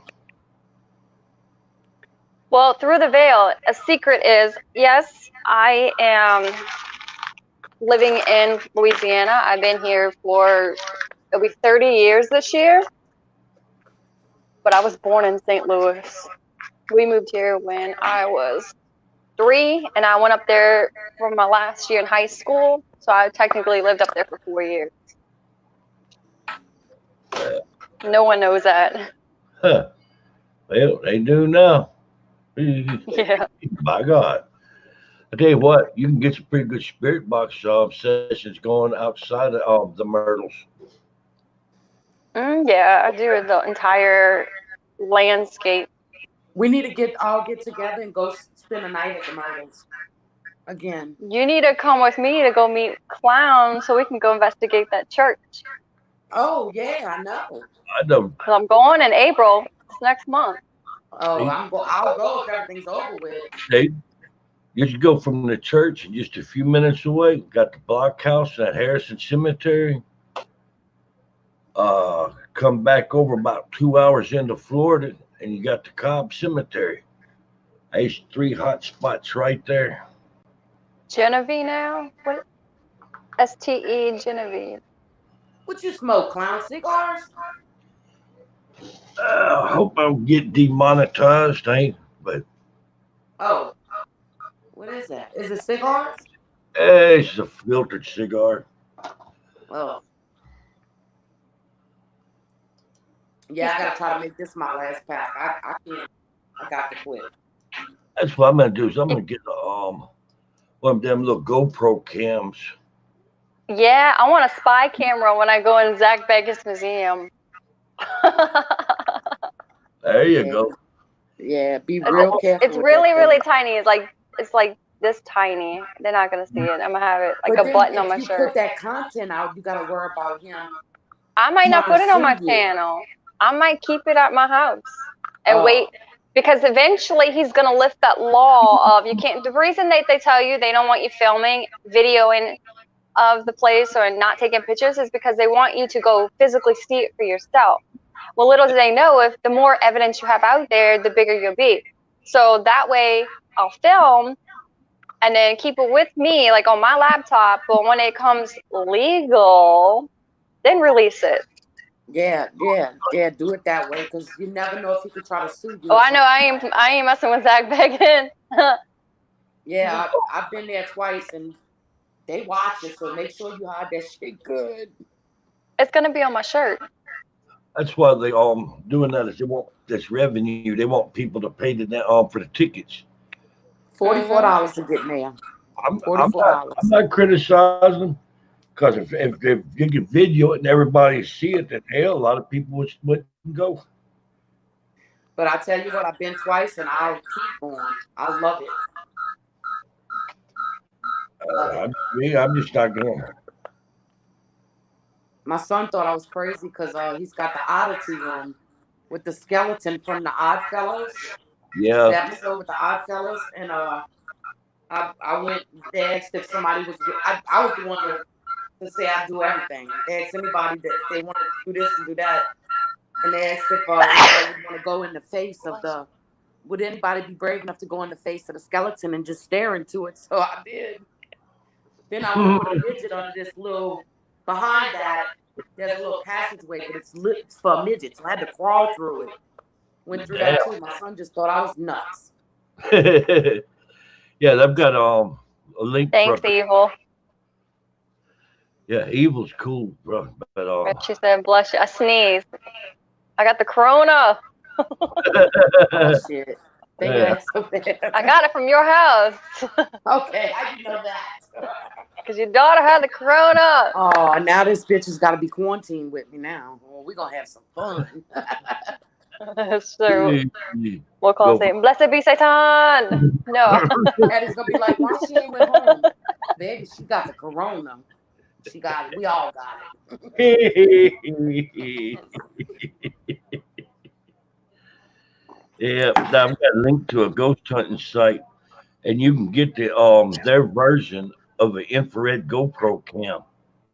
You set it up with UV lights and all, and it's just a little small camera. You can mount it on your chest or on a hat. Mhm. The power of Corona compels you. I know. Because I always go around. What does it say? Oh, I can't say it because my son's on here. Hey, my God. Hey, DJ. Ooh. Miss you. Yeah, I miss you. Yeah, I get Corona. I would be in her backyard, like, I don't know how. Blessed be Satan, we're sacrificing somebody, so I don't have to be sick anymore. You see that, huh? Look. Oh, shit. Look, the lights over here just went out. Wait. Over there by the neighbor. Oh. The lights. The neighbor had their yard light on, and it went off, came on, and then went off completely. I'm about to go over there, like. Oh, they did that. They turned the light off. We don't need no lights over here with their lights on. I love it. I don't know who DJ missing, but. Oh, you got him calling me that. No, they hear me on the phone with you all the time. We're gonna get some shirts made. Tell them my nickname. No, that's enough with the old hag shit. I don't like it. You don't know how depressing it is to be 50. Shit. It's a number. That's just a number. Hell, I just got through having a birthday and went past that. Well, she calls me Ghost. Tell them my nickname, Ghost. They already know. I told them. Don't say that, Leslie. You know you get excited when you hear that. Stop it. My God.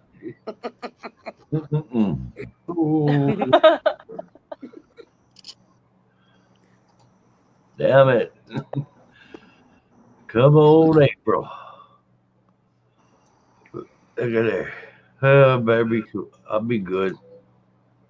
This damn coronavirus got us. We had a cruise paid for to go in May. We ain't going on no cruise. Hell no. You know, cruise ships should be on there for 2 months before you can get off from that sucker. Yeah, I'm telling you. You know, I wish that they somehow, because the Queen Mary's still haunted, they put that together as a cruise ship and let paranormal people like us go and investigate it. Go out and seas with all them ghosts. Yes? Yes, please. Have my hands up. Like, see? My hands up. Yeah, I want to go.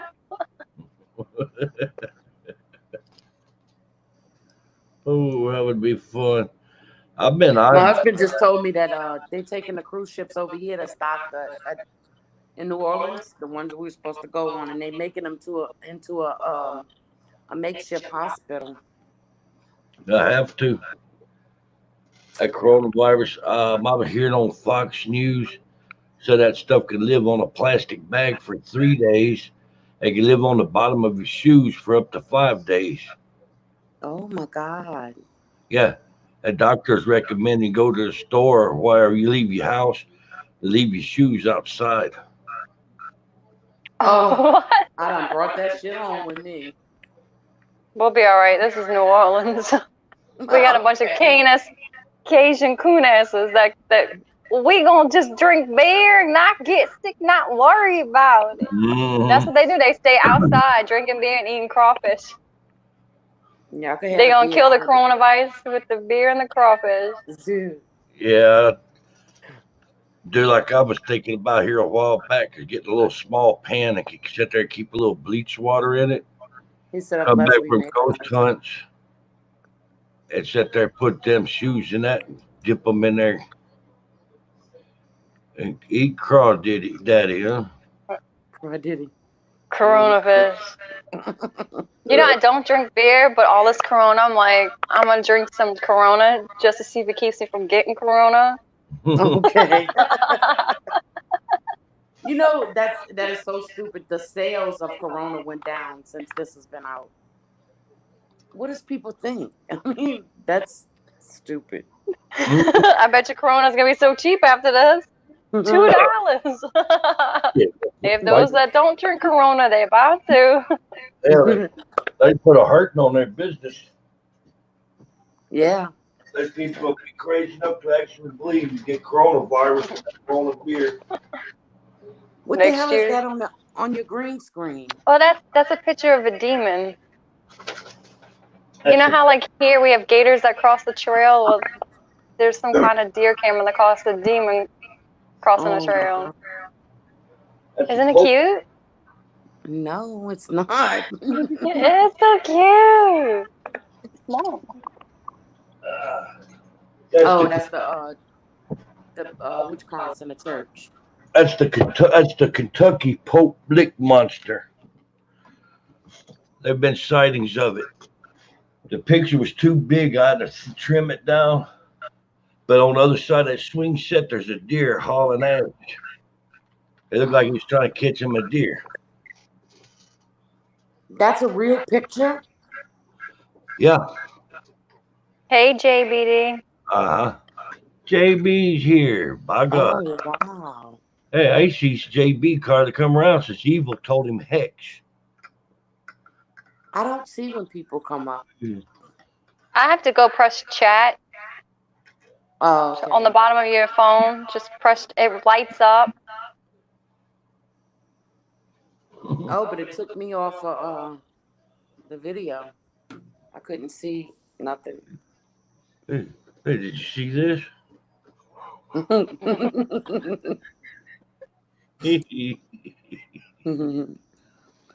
Where's Athena? Downstairs. I'm gonna have to go get her medicine a little bit, feed her again. She lost some weight, and I got to where I'm feeding her like 4 times a day. Oh. How old is she? June will be 14. Oh. Dude, Rhonda, you didn't hear something just hit the wood above me? Look. Listen. Listen. What was that? I don't know, girl. That's something hissing from the woods. You heard it? That comes from the woods. That was the same thing. So when my video was filmed with my haunted dolls, it was actually here in Rhonda's backyard. We're at Rhonda's house.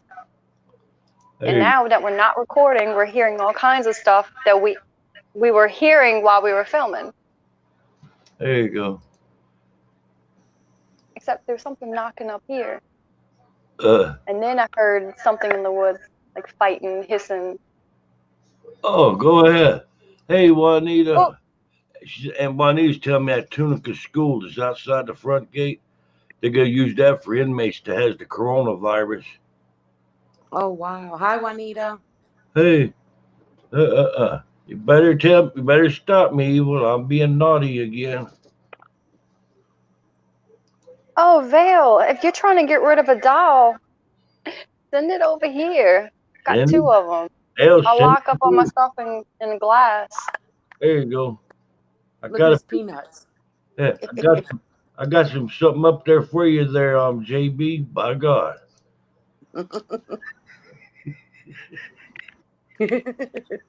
Hold on a second. Oh. Who's here with us? I am. Oh, now watch something pop up. Who's here with us? Yeah. What the heck?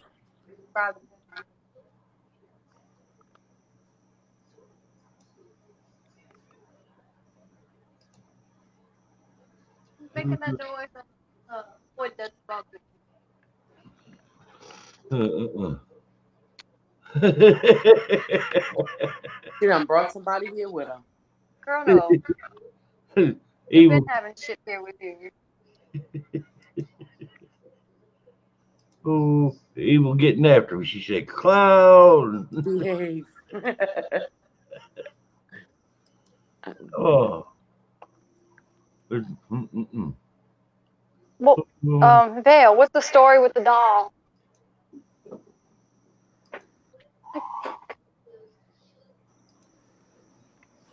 Girl, is that a snake up there? Is that a lizard? What? A snake? Can you see it? No. DJ say use the necrophonic.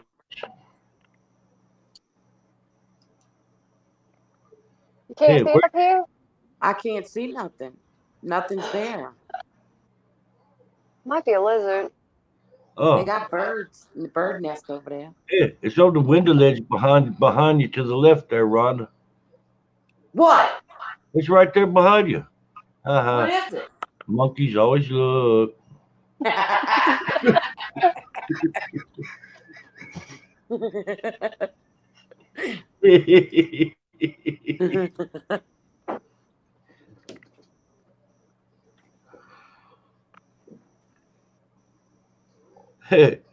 Hell, that's the kind of things I like, Vale. Well, Hey, hold on, clown. Let me do my investigation with it first. And hey, if it's too much, I'll let you have it. Be right back. I want the leftovers. My God. You ever see But the? I'll send you an address to send it to me, Vale. I Oh, would love it. I've got a jewelry box right now that was sent to me because it got evil spirits in it. I'm sitting. Oh, go get it. I've been playing exorcism rituals in Latin with it. I cleared it out some. I sprinkled a little holy water in it. There for a little bit, I threatened to fill it up and see if it was watertight. It didn't like it. It said, We "Dog." can't use DJ can't use the Necrophonics app because Rhonda and I are both on our cell phones to be in this chat, and the app is on our phone.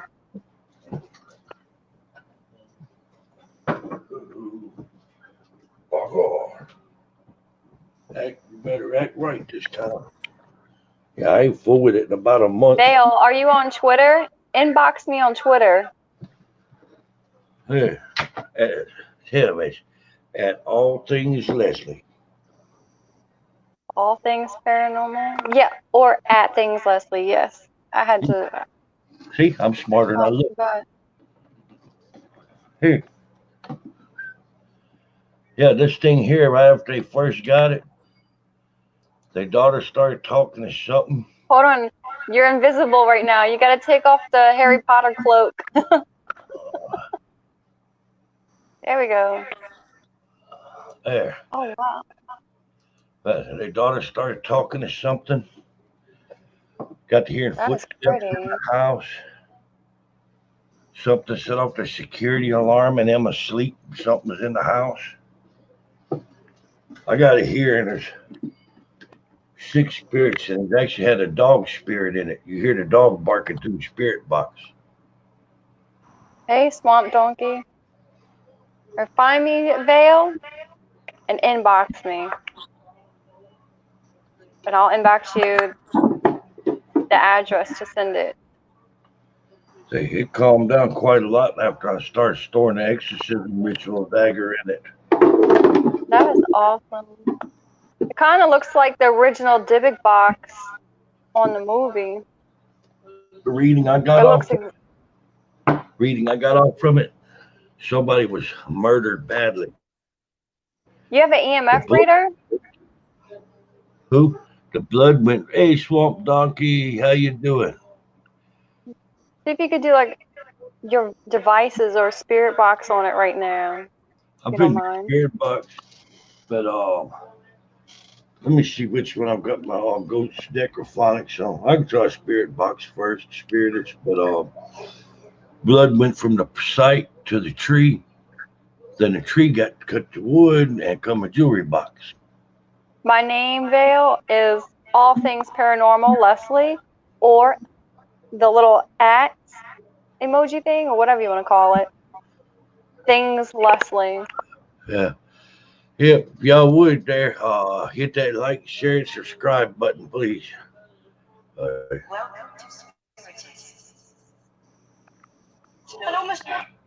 Is that Thomas?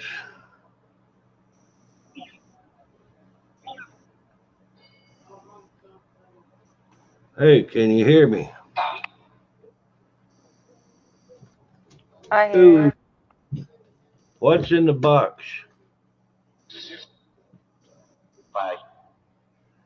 Why? I asked you, what's in the box? Death. What kind of death? Person death.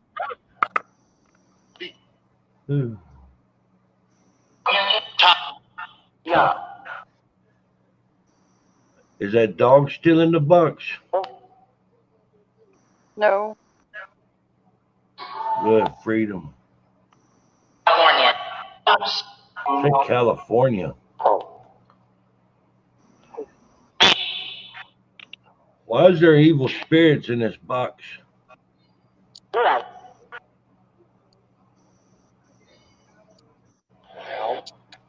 Is the evil spirit? I don't know. Is there still evil spirits in the box?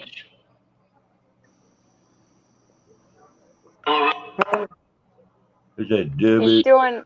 He's doing a session on his haunted jewelry box. Oh, cool. Hold on, clown. That's cool. You I see? like it. I start doing my videos with that. I need to get one. Yeah. All right. Oh my God. Hey, does Rhonda look better? Does Rhonda look better with the mask now?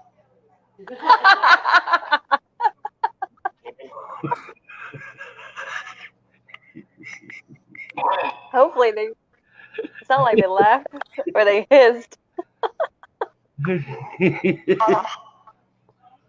Hold on, Vale. All righty. So, is there still evil spirits in that this box? Rhonda's cool as hell.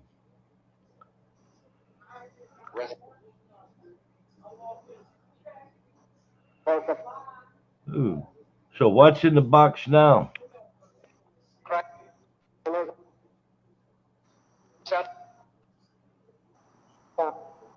Ooh. You heard the dog? You heard the dog? I think Leslie froze. No, I'm listening. I just want to try and find through the Veil Paranormal, but I can't find them.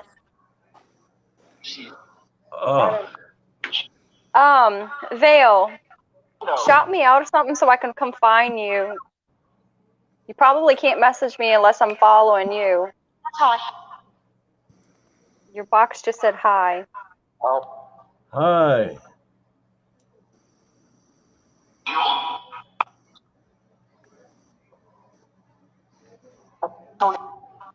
Hey, where's that dog at?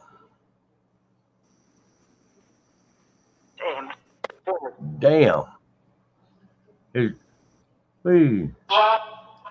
what are you cussing for? Oh. I hear a dog on my ears. Like, Rhonda, your neighbor's got a dog? No. Hey, DJ, Rhonda get her hands on you, you're gonna be in a trouble. DJ said, Rhonda put the mask on, my eyes burn. What's in the box? DJ, to be careful how you joke. Evil said it's @through. All right, I'm gonna go find it. I can still hear you guys, but I'm gonna go find them. Okay. Doormat. It said Thomas. Thomas. Yeah. Uh-oh. It sounded like he said faggot. That's not nice. Hey, do y'all like peanut butter? Yeah. Yeah, I heard that too. Hey. All right, Vale, I found you. DJ. I'm gonna add you to my list. I'm sorry, Con. I'm gonna be quiet because I'm trying to listen to what your box is saying. It's all good. DJ It's a said, demon. yeah, demon.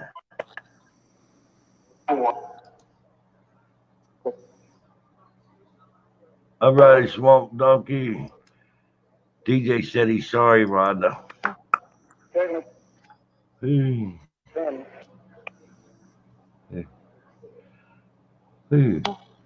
So, what's your names? Have a good night there, Swamp Donkey. What's your names? Good night.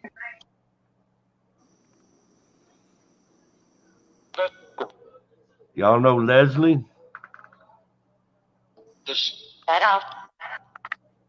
Hey, you know Yes. Rhonda?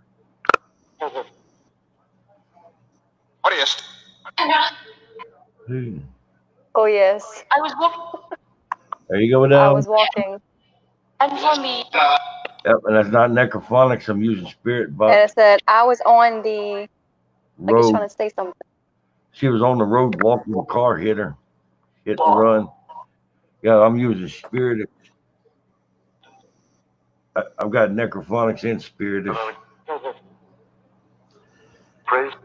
Hey, DJ wants to know if somebody died in California and their souls are trapped in the box. Did you die in California?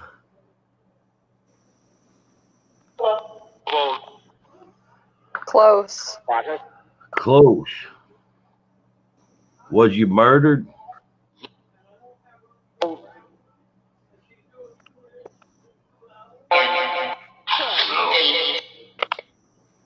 Yeah. Road. Hmm. Boy. Life. Hmm. Was you stabbed?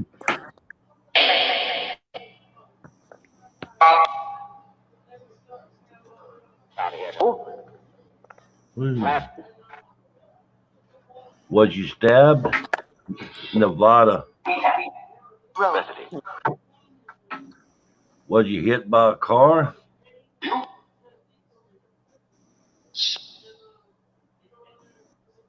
It's,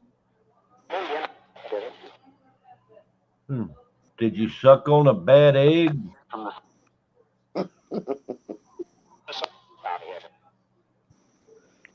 ask if it's from Vegas and did it party with strippers. Did you die in Nevada?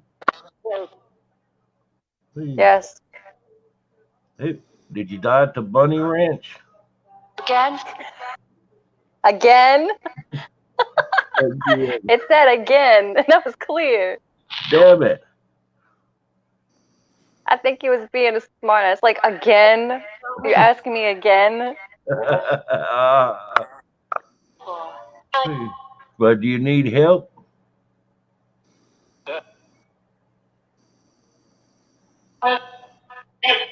Hey, do you want any help? No. You hear kids? I do. So why are you in the... Yeah, yeah. As long as Leslie don't mind. I don't mind. Oh, they turned the lights back on. Hey. Click on that link, DJ. Dog. It said dog. Did a dog kill you? Click on that link, DJ. A dog killed you? Yeah. Told you I was hearing a dog in that damn box. Hell, you heard the dog born for yourself. That was dark. The voice was dark. Mm-hmm. How many demons is here? How many demons are here? Do I want it? Do I want what? Can you hear me? Yeah, we We can hear hear you. Okay. I'm using my Bluetooth headphones, that's why. you. Hey. Well, have any questions you want to ask? No. Ash, how did it get trapped into the box? That's a good one. How'd you How, get trapped in the box? how did you get stuck in the box? Money. So how'd you get stuck in the box? Okay. That was a clear answer. I just couldn't make it out. Shaka said okay. Oh, Yeah. Okay. Was you? I think was you stuck in a tree first that was made into the box?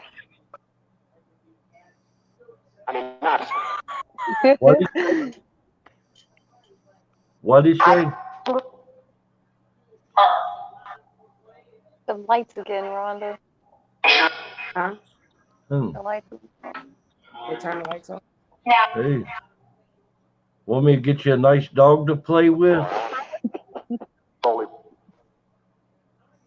Get on with it. My God. I'm running out of questions. Hey, y'all want Anybody we know coming through this box? me? Run that. What was that, Rhonda? Anybody we know coming through the box? Yeah. Is there anybody we know that's coming through the spirit box right now? No. Damn it. Hey, do y'all know evil? Mike. I heard that. You need to specify it. Mike who? Might is and they might know him. Well. Now I have. Mm-hmm. Ask now I have what? Now you have what? I'm going to the demon frequency. There. Anybody there? They'll say gonna give a little bio on the doll. It evil laughed. No. Hey. All right, cool. I can't wait to hear about it. Yeah, no, me too. Yeah. So how many demons does it take to change a light bulb? No, ask how many demons does it take to put all the lights out? For you. How many demons does it take to suck an egg?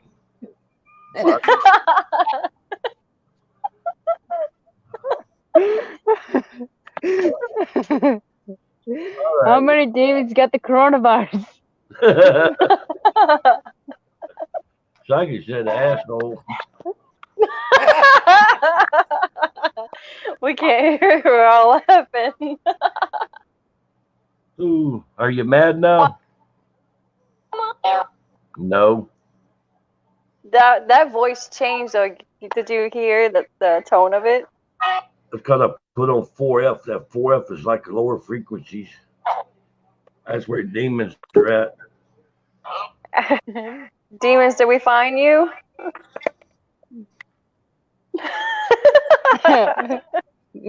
No, he's even just like my mom. Right. Well, y'all need help with anything?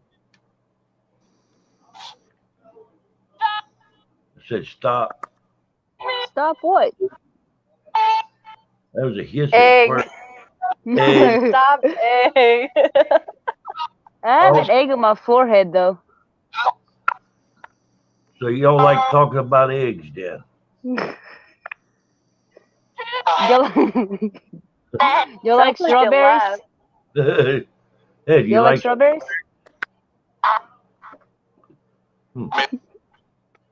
Yeah, you like Vegemite? Yep. What's that app that you're using, Clown? Ron and I have to try it out. Spirit. Y'all gotta leave now. So I'm gonna shut it down. You can't hang around. Don't tell me no. No more. That's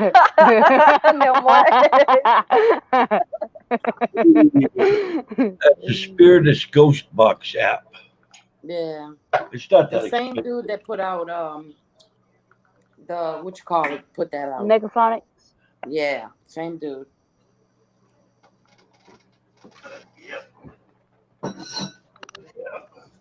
You be playing with not being so nice sometimes. That's why here a while back I was about to drop off asleep. Something heavy sat down in the bed with me. Oh. I reached over, flipped the TV on the exorcism rituals in Latin. Went to sleep, it had to go. I was tired. I didn't feel like fooling with it. He never know. It might want me to go downstairs and give him an egg.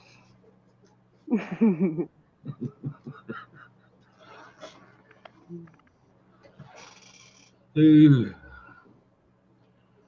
you go. You remember one thing, DJ, it's cool and all to play.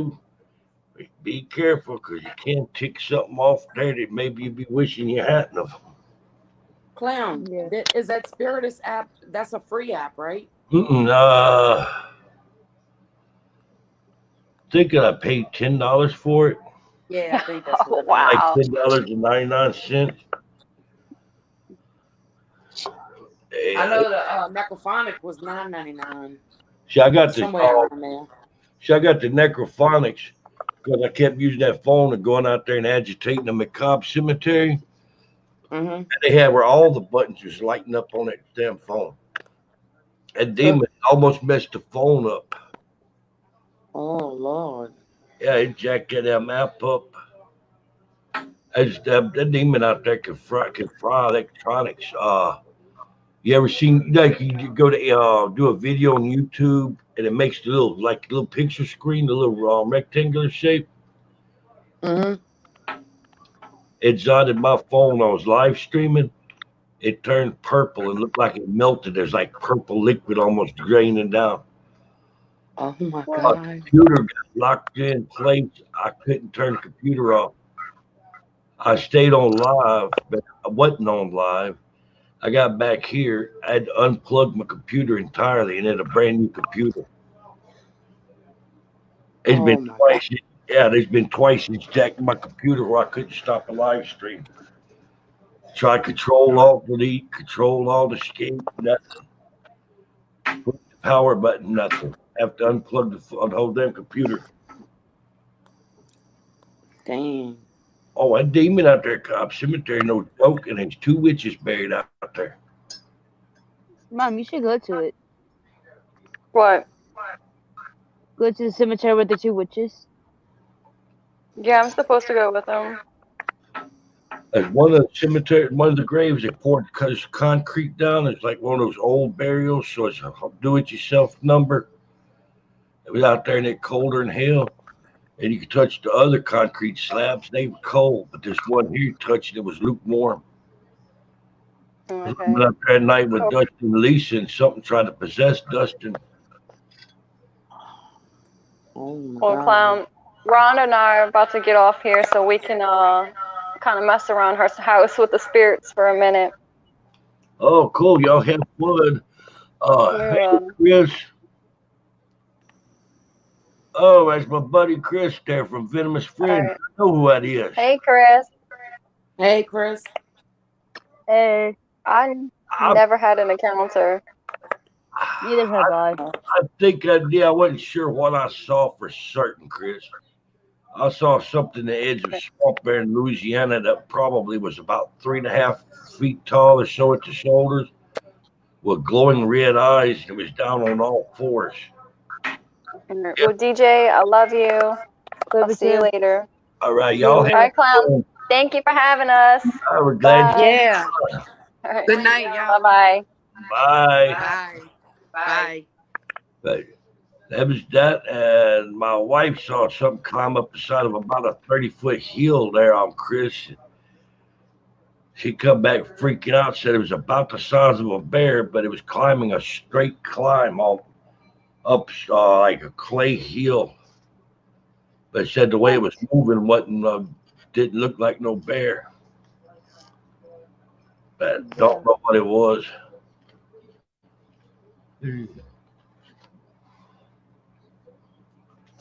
Yep. There you go. Hey. It sounds like a fun doll though, Vale. Leslie will DM you and you could talk with her and DM and explain more about it. Hey. Hey. Hey Chris, what you doing, buddy? Never had a dog band experience, but I did have like some type of other type of experiences. Alrighty there, Evil. Glad you come by. Shit, that sounds like my kind of thing there, Vale. I'd have that sucker out in the cemetery doing the dang woo tootsie dance with that Yeah. mother. He go, hey, how are you?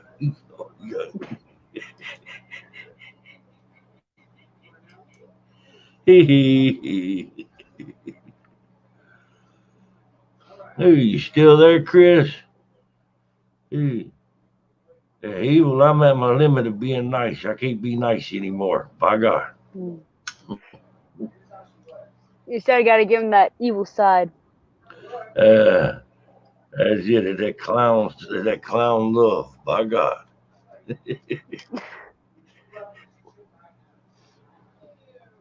Try to give him the clown juice, see what happens. Hell yeah. JB will use it next. Shit, JB get all that thing, might have to sanitize it. I should have asked him. Like, does hand sanitizer harm you? Uh, Hand sanitizer? Nah, not if you don't get it in your eyes. I should have asked the demon that one. That'd been hilarious. About hand sanitizer? Yeah. Hey, I was kind of running out of stuff to ask. Yes. I was like, bro, I'm running out of stuff to ask. Hey, my God. I ain't gonna hit the caps lock on the dang keyboard. I want to say for like Corona Beer. Yeah. I like damn Corona beer with pickled eggs. Oh, Corona Beer with peaches and apples. oh, pickle with pickled eggs. Go find Dogman. We can go. We can find Dogman to use his legs. Uh-huh. Use him as that. Yep. So when you gonna do your clown video, bro? Oh, cool. I'm up to 3,373 followers on Twitter. Damn it. Said that thing doll is out in the garage. They done had to replace 4 car batteries. They draining the juice from the car batteries. You do with something like that, Vale, put it in a plastic container and cover it in salt and then seal it up. That'll neutralize it. It can't do jack in. No, use glass, and then but before you put the glass, put like a cross behind the glass. Then do You the whole water, then put salt around it. cover So you're it. gonna have to bless it weekly. It cover it in salt like that, and it'll hold it for good. Reason why I say Or just plastic is because a lot of put time, salt in it. a lot of time people can't find a glass to hold something. You can get the big Tupperware containers from like Walmart from that's this long, they're that long and that wide, that deep. Yeah. Oh, she had the doll blessed by the church. Bruh, I don't think that's gonna do much good. Sometimes you have to take like have your mom do the St. Michael's prayer. With the doll, because St. Michael's like one of the strongest prayers that people do, and it works. Got something evil in it, a prayer. Ain't gonna cut it. Can't that take an exorcism? It has to be an exorcism. Got a demon attached to something? But how'd y'all get it though? How'd y'all get the doll? How did you get the doll, Vale? So I think she said her mom had it. But how did her mom get it? Well, yeah. How did that doll come in y'all's possession, Vale? That's a good question.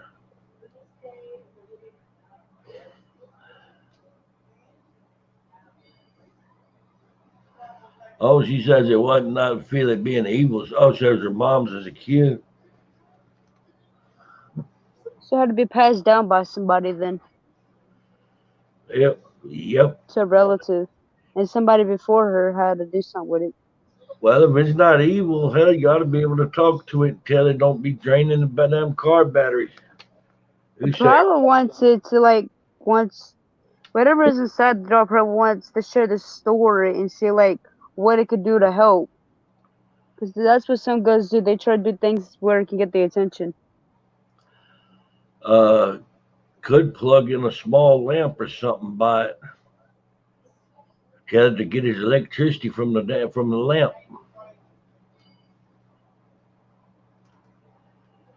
Hey. Or get a cover. Wow. Hey. Well, that don't sound like something that's nice. Then you think it broke your mom's hip, Vale. Hey. Uh-oh, where'd you go, DJ? Where'd you go, buddy?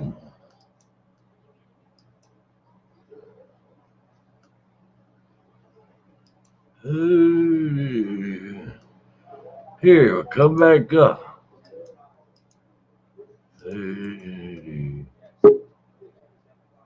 I got it. There you are.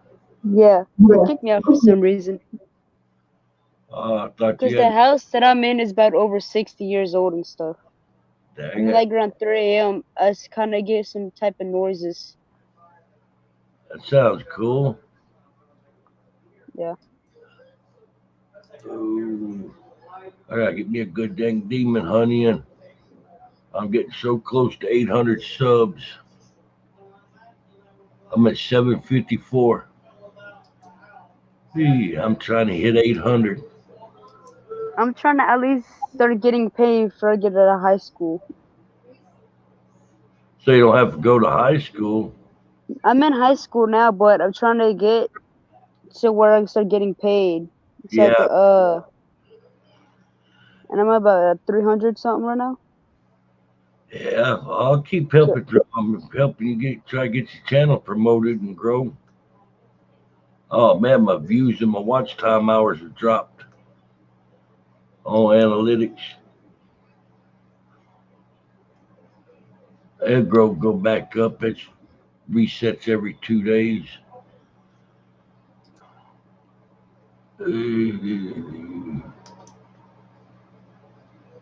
Damn it. 1798. That's an old house.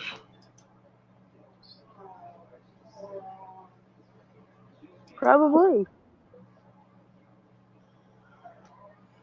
Yeah. I've got a haunted doll here now, but I'm hardly fool with it. There's nothing bad with it. My mom has 2. Well, she has I had one 2 bad one. dolls, but my little sister has 1 Where's your little sister at? with her dad. Uh, She's only 8 and she's like attached to that doll. Like everywhere she goes, she wants to bring it with her. Young. A lot of kids do that. Ooh. Damn's boring, the veil. I like. Probably isn't bad. I mean, there's nothing to kind of be worried about, like with the dog being with my mom, because I'm always hanging around with my cousin's house and I only go over there just to stay the night, and I'm like outside almost all day. Good, get out, stretch your legs. Yeah. But I've been healing for the past few days after what happened to me 2 days ago.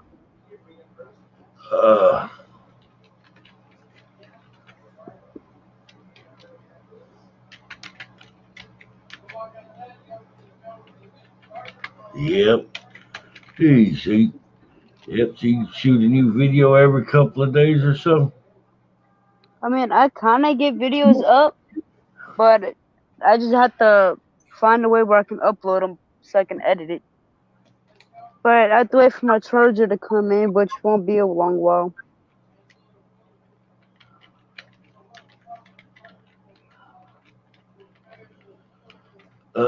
Yeah, because you said you need to get another charger for your computer. Yeah.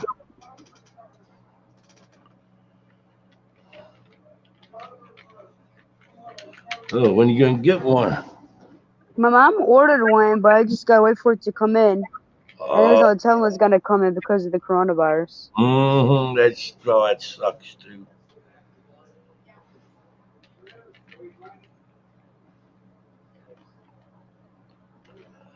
But if I get a GoPro camera, because I'm always doing like trick shots and cool things with my friends, and then sometimes I can't get it on video. So if I just get like a GoPro and I just have it running constantly, I can have like multiple videos within weeks. There you go. Yeah, I want to learn how to edit videos as good as your mom does.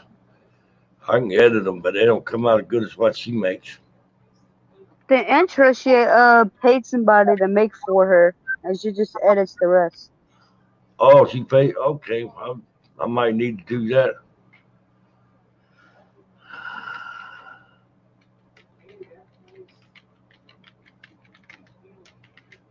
What do you use? Video pad editor. What do you use, Vio?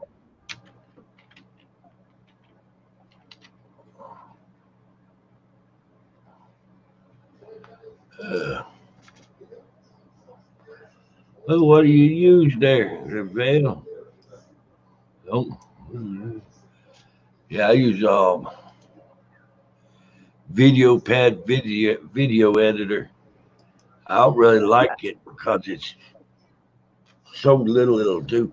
It's like trying to Yeah, my put. mom uses Flamora, That's where what. she can add anything she wants. That's what I'm fixing to get is that Filmora 9 because one I'm using just to try to add text to the screen is a pain.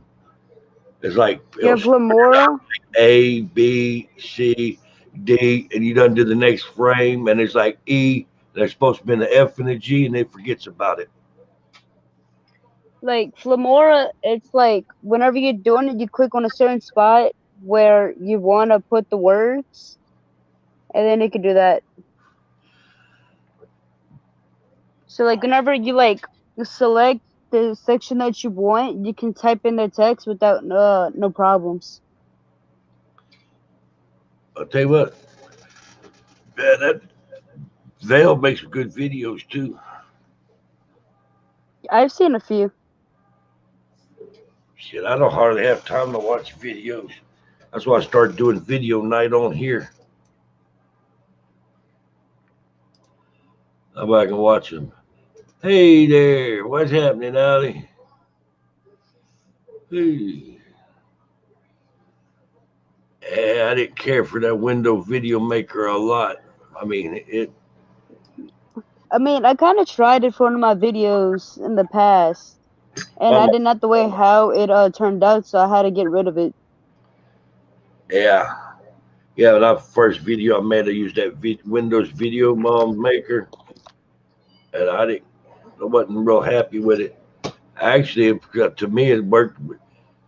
It seemed to be better in some ways than the damn one I paid for, and the one I paid for ain't that hot. So like now, since like I stopped doing videos sometimes, it kind of gives me more ideas on what I want to do. Hey. So like Window Maker, two videos I did was where my friend. So I used to do martial arts and I used to practice a little bit. So when I throw something, I kind of edit it where I can reverse it. So when I throw it, I just throw my hand back and it's like looks like it's coming back to my hand. But the Cool. only thing I did was I threw it and then I had to reverse the process to make it look like it came back. What one are And you? then What one are you using that you can do that with? I use Video Maker, And you well, can Movie Maker. reverse it and make it look like stuff come back to you. Yeah. I didn't know you could do that. Yeah, when it comes to like my family with technology and stuff, it's like I'm like the cyber idiot. Oh, seemed like you're pretty sharp to me. And then with my friend's phone, it was a little different because he had it on the bed, and then he put his hand up, and the phone just threw off the bed, and it looks like somebody just sat right here and just threw his phone up. Huh? So you think a ghost or something stole his phone? Yeah. Damn it! That is cool. There, view. I didn't know you could do all that. So like, if I do get the clown dolls, I'm gonna re-get the app and then kind of make it look like where the dolls are moving in my videos. So when people look at it, it looks like my mom just took over my channel there for a second. Helping you out.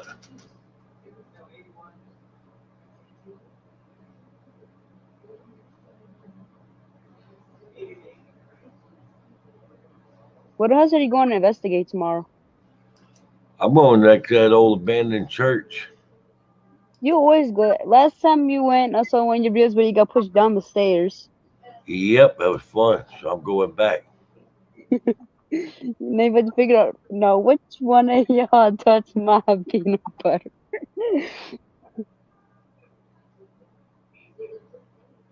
Hell yeah.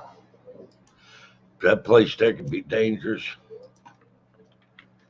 I know I went, because I know one day me and my mom was walking the trail, and we heard like a cat, like meowing in the back. And then we thought there was something trying to lure us over there so we could see what it is. But we didn't go because there was alligators, water moccasins, and quicksand all over there. I steer clear of that kind of crap. Damn, that's spooky. Guys, sent me a picture of them towel standing up. Look like something's under it. Might be a kid though. Hard to tell. Yeah, I've steered clear of them bad areas where it could be quicksand. There is one house I always told my mom I wanted to go to, but she said she wanted to go to it first. I was gonna go to the Winchester house Oh, that would be cool. because I've seen the movies Haunting of the Winchesters, Yeah, and I always wanted to go and everything. I'm gonna go to Waverly. And then my mom has been trying to plan on go to like a and like an abandoned like crazy asylum and stuff. Nice, that's Waverly. No, not Waverly. All right, there, It's in Vale. San Francisco. I'm trying to think of what damn asylum she's talking about. There's so many of them. There's one in San Francisco. San Francisco. Yeah, Bruh. that's Hey, the one I think she wanted to go to. So y'all do much traveling on the road? Not really. I mean, every July, we go to the Myrtles and we stay there for a night or two. and we film out there. Yeah, I know what you meant. It's Waverly, Waver. But yeah, I know what you're talking about. Waverly looked like it'd be cool. I won't get to where they got to the morgue where it kept the bodies and the chute where they Yeah, used my mom was trying to tell me that she always wanted to go, but she had to figure out a way how she can get there because it's blocked off over there. all you got was a shirt, huh? Nah, you uh, nah, you can sit there and order, pay for tickets. You can go in there at night. You hell, they even have a room you could rent out where you spend the night in there.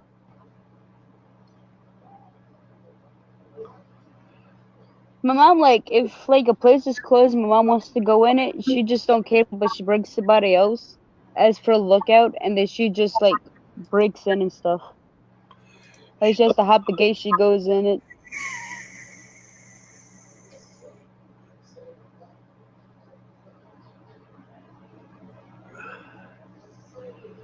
I know what you meant. You meant she sat there and she'll get somebody to let her in, pay him something Yeah. on the side there. Uh, yeah, they closed it for asbestos cleaning or Vale. I mean, Mm-mm-mm. there are some places where you can't film it, but if you have like small cameras, or if you wear pockets with the shirt, if you have a shirt that has the pockets in the front, put your phone right there, but turn off your flash, and then just walk around. That's a good idea. I But hadn't think of that. kind of pull out your phone every often, and act like you're texting and stuff, and then just put it back, and then they won't expect nothing. I'll get one of them small cameras. They got little spy cameras. Hmm. Last time I looked at them, there's about 150 for the high quality one. Oh man, I'd be investing in me a damn ghillie suit. Got there in the middle of damn December when it's cold. It's like 30 something degrees outside. It's raining. People don't want to go outside. I'd be that idiot out there going.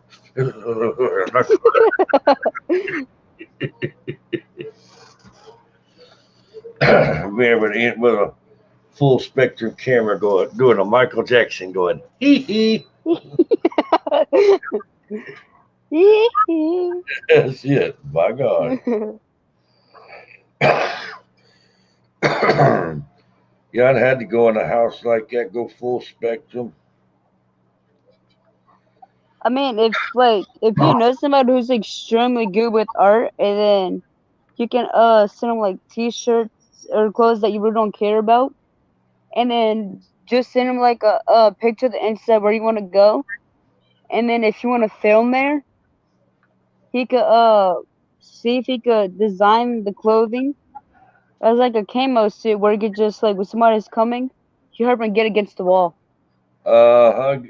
Exactly. Mm-mm-mm. I There you mean, I'm go. kind of good with art though, but some of my art,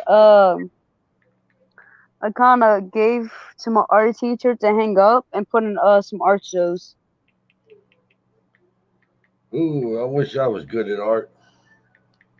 I kind of do it here and there. Like if I get bored on rainy days and I did all my art projects that I have or my summer projects, I just start drawing like crazy. I can't And I draw wonder worth if I a still damn. I wonder if I could have one of my drawings still.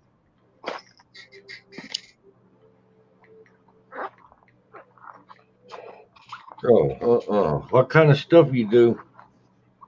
I kind of do like pretty much almost all kinds. I don't do people drawing that often, but I do like landscape. Uh, you know, I do like landscape background type of things. Nothing too complicated because I'm not that advanced. You get there. I know. You I'm see what working on it. else? Yeah. Oh, wait. There, right there.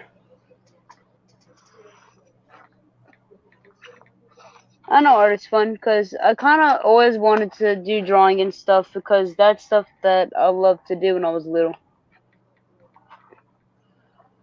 I'm gonna have to find it.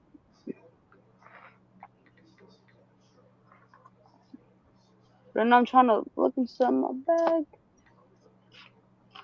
Cause I drew when I was in cause whenever I'm in school and then I'm done my work, I just draw.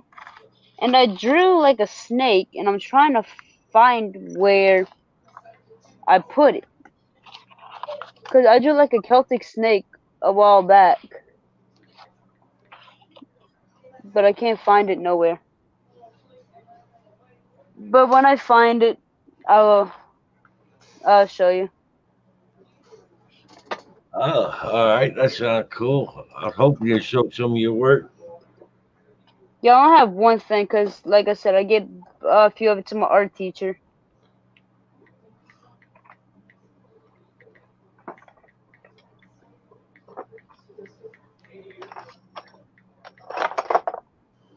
Yeah, but I can't find that thing. It took me like 2 hours to do it because I drew it in pen. Hmm. Oh, you Because drawing some art it? that because sometimes when I do my art, I kind of want to like draw it out in pen so I can make sure it's like a copy so people can't erase it.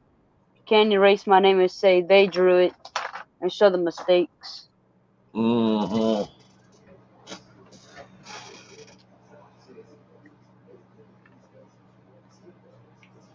And I have like a whole art set. I might have to go ahead and pull this thing out real quick. Because every year for Christmas and my birthday, I get art stuff. And Yeah. then I just use it. Some of my art stuff is going to be missing because I use it all. Hey, yeah, Leslie get you some more. Well, my mom really doesn't do that because for my birthday, she just brings me to places. And then by my dad's, they give me art stuff for Christmas, my birthday, you know. Like I have this whole entire sketchbook that I never used. Nice. And I have, let me see.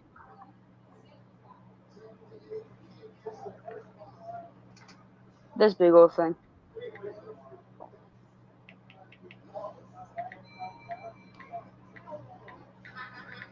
Nice, bro. I like that. I'm trying to see if I can find my landscape that I drew.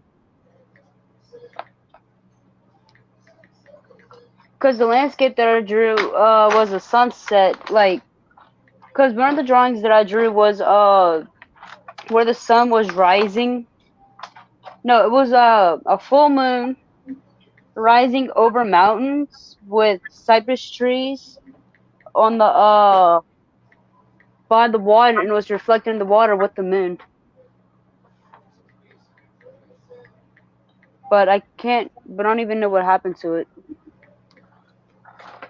Mm-mm. Probably under your bed.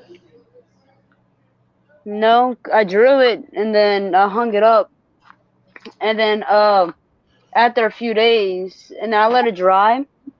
And after I signed my name, a day later, it was gone. One, where you think somebody took it? Probably it's either because I can't find it nowhere in my room. It's not in my mom's because I don't bring because I work I do over here at my dad's. I keep at my dad's. And I work I do at my mom's. I keep over there. Huh. That's wild. Yeah. Damn it. Yeah. I've always been kind of leery about New Orleans myself because you get the wrong areas and it could be a lot of A crime. big fight. It's Yeah. mostly downtown. All New Orleans is bad, but it's mostly downtown where it's most of the stuff. But the rest of the place is really not that bad. Bourbon Street ain't too bad there, but Around New Year's, it gets pretty bad. no, I won't go down there them holidays. And asking for It's trouble. mostly like New Year's Marty, where it gets real. It's most like New Year's and 4th of July where it gets really bad. yeah, I'm not going around that mess, bro. No, There is one place that y'all should go to, like Hotel Montelon. It's like a hotel in New Orleans where I think a little boy died on the floor, and then every year, the day that he died, the mother goes up to the floor where he died at in the exact same spot and talks to him.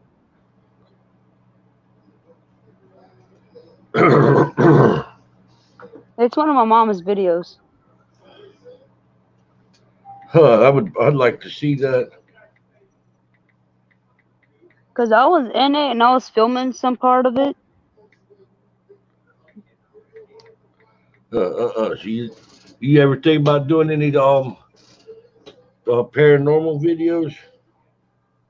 I mean, it all depends on like what I'm around and what depends on like what I have.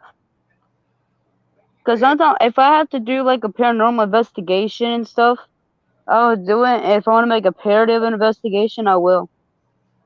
Well, if it's not something you care that you don't like and enjoy, don't do it.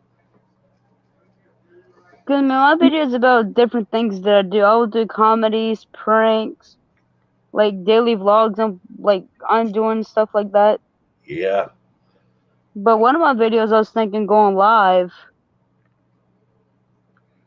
but I live. can't remember like exactly which one I want to do though. Take your time. Don't get no rush. I'm not. Main thing is, wherever you do, make sure it's something you like. I must like doing pranks, but too bad my mom doesn't have the sink with the hose pipe. Hmm. So where you take the hose and you spray it. If my mom had one of those, I was gonna make a video or go live for it and then kind of show them like what I do to set it up, and then just set up a camera and then just kind of just walk around with my mom's like kind of create like little paranormal conversation with her. Hmm. And then whenever she turns on the sink, the water just sprays in her face.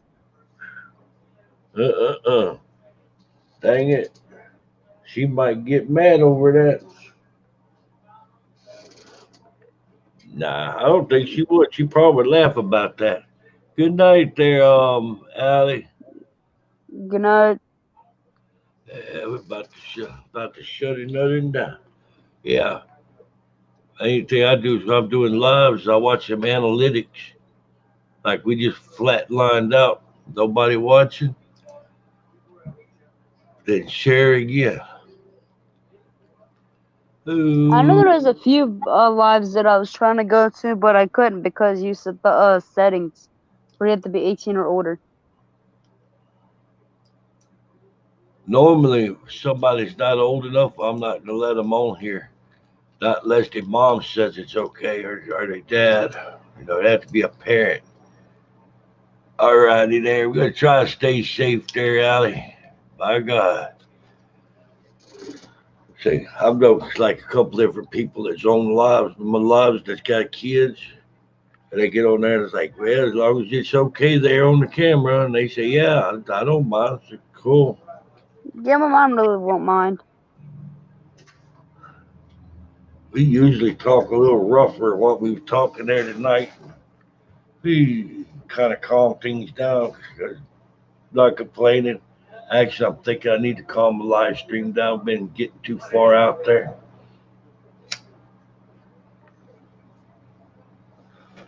Need to. Bless you. Bop, my Corona. It's Corona time. That's an old song there, but it's only it's my Sharona. Yeah. There is one song that I found a few days ago.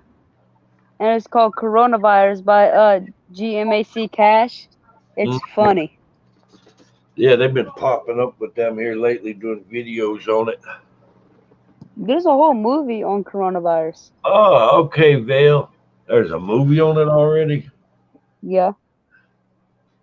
Go figure. Somebody always wanting to cash in I on saw it on YouTube whenever me and my mom stayed up till 3:30 a few nights ago because it hit my head.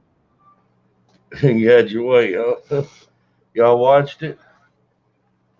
No, I just saw it. Me and my mom just laughed. I wouldn't watch it. It sounds boring. I wouldn't watch it because people like wanting to make money off of other people's pain. It's like that movie that It's actually like a free movie on YouTube. they couldn't pay me to watch it. It's like that movie, The Titanic, where all them people died in bad deaths. They won't make money. I'll make a movie and make all kind of money off from it. I disagree. That's what a lot of people do, just trying to get themselves big. But there are some people who talk to the YouTube company and say if they could take a video and then just create their own channel where they just have any kind of movie you want. Instead of just doing videos and movies. Huh. What was wrong, Vale? Nah, I didn't know you could show movies on there, but I know they've got people that play like old hard rock or the heavy metal. Yeah. And they don't get copyright strikes. I'm not sure how they swing that.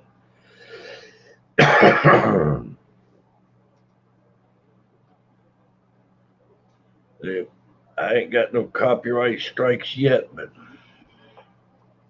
neither have I.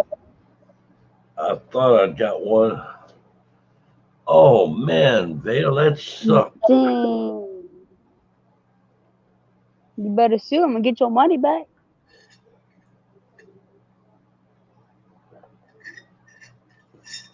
That's tore up from the floor up right there. There's Paranormal Adoptee. Hello. Paranormal Adoptee's cool too. Val just joined like 2 days ago.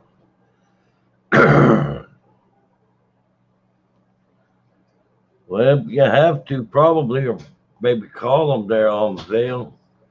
I don't know. You won't have to. There's no telling how long this coronavirus stuff is gonna end.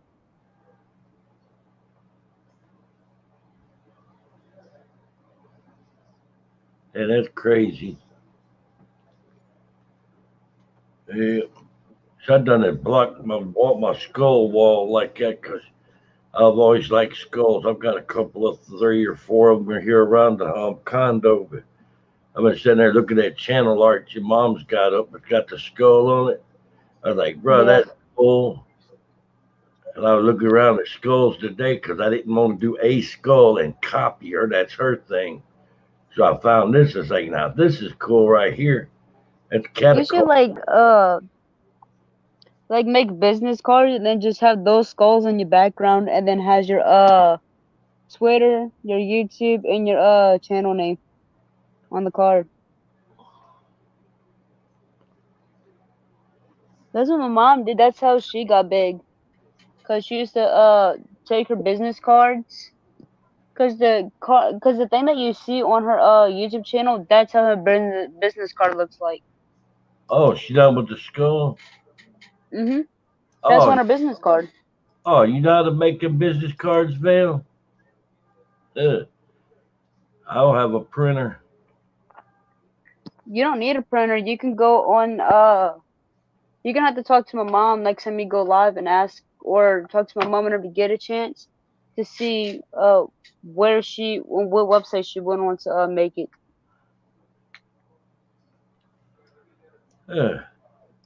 You check it out. I've been thinking about getting them damn business cards. Won't do it because of that virus. But I was thought about it here before that virus had hit. Getting the cards and then go around and putting them out at stores, talking to people and passing them out. Like if you go Like, if you go to places that have those business card slots, you could just slip yours in there. That's it. Hmm. Yep. Because my mom goes to different gyms all the time, and then that's where she puts hers. Yeah, my sister told a couple of people, got some people will start watching my channels. The more people, like, the more your channel gets out there, the better you have it. And that's pretty cool what you have in the background where it says Clowns Paranormal Adventures, where you had the clown and the trailer part. Instead Yeah, of the trailer, you should put the skulls. yeah, I go see.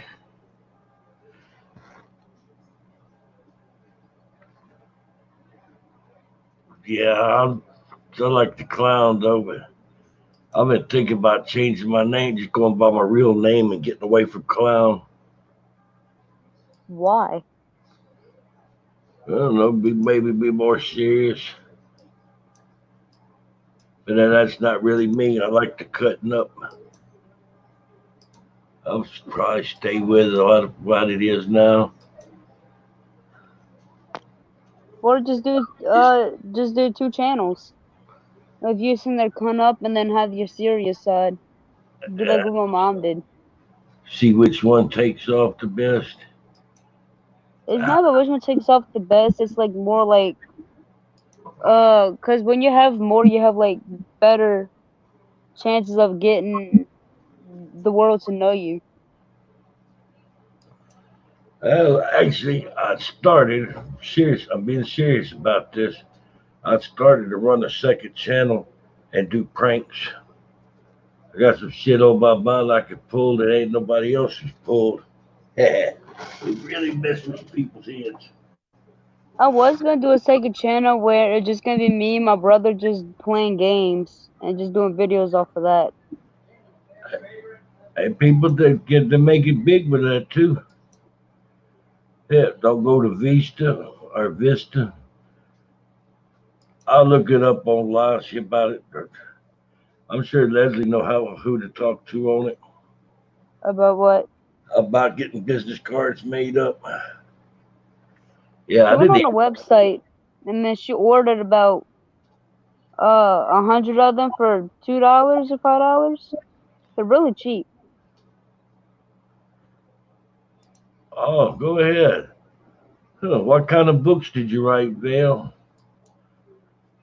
Yeah, I didn't even know Leslie was watching my videos.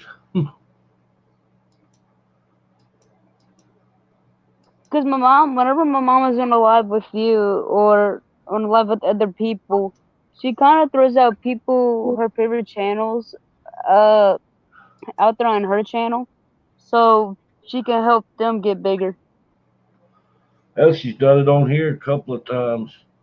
I know I was around my mom when she was doing them. Yeah, she's really nice. Paranormal romance. I might, I need to start back to doing my book. I've been doing a story on here. I need to get to the fourth part of it. The Undying Man. I took a little break. About a guy that a vampire rips his throat out, and another guy that saved his life. He has to promise him a favor for him to save him, and it turns out the guy's half genie and half leprechaun. It's a genie con. Vampire clans and wolf clans. It kind of reminds me of Twilight. Vampires versus wolves. Yeah, or that all. Edward versus Jacob. Then they had that other series about the vampires. They had about the woman vampire. She was the Death Clan. I know there's a few movies similar to that. Like I can't remember the name. Uh,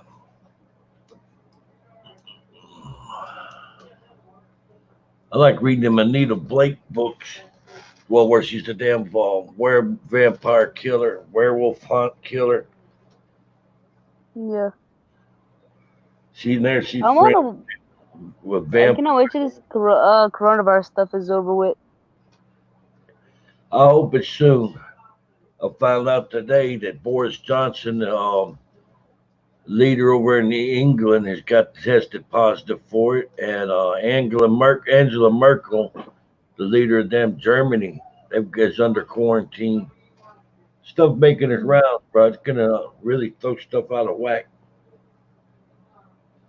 Because I want to kind of interesting because I want to start doing making videos of me doing like the SFX makeup, showing people on like how you do it.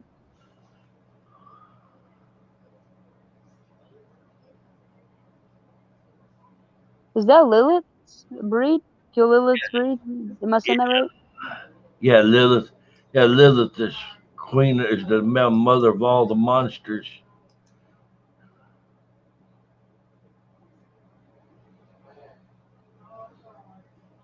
The Pope. What? Who's the Pope? You talk about who you talking about? The Pope, paranormal adopting. You talk about the Catholic Pope, Yeah, huh?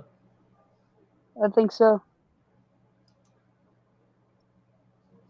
Oh, you know Lilith is a name of one of my mama's demons. Hmm. Well, Lilith is is the name of one of my mama's dolls that she has. I wouldn't. I wouldn't tell names off of stuff there on the live because that's not a good thing. So the Pope's being watched.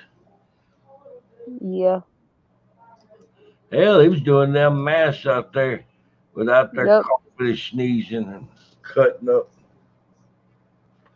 What mess was going on? He was going through there shaking hands with all them people, just hundreds and hundreds of people. Oh, they're like, oh, how you doing today? Oh yeah, so by the way, I just gave you corona.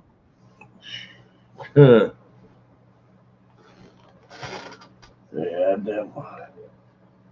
I thought she said he was under arrest at first. I think she's meaning he was under quarantine.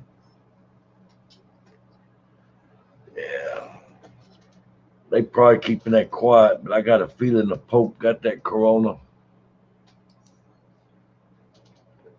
He said Probably something would. like going bump, bump, bump, bump, my corona. Hee It's corona time.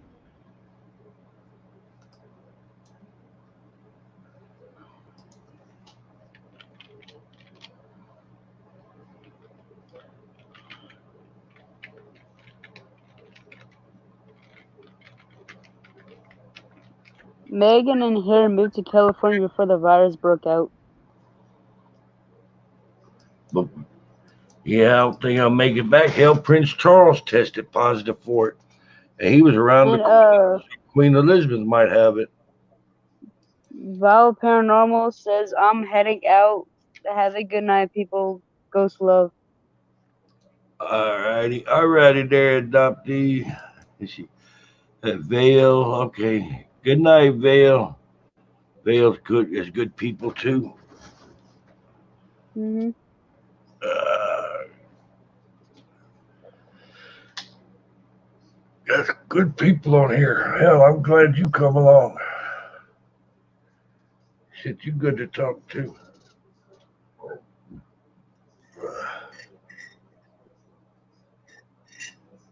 Yeah. Damn it. Whee. Got my lucky hat on.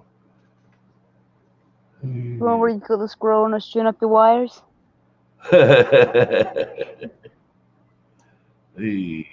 There.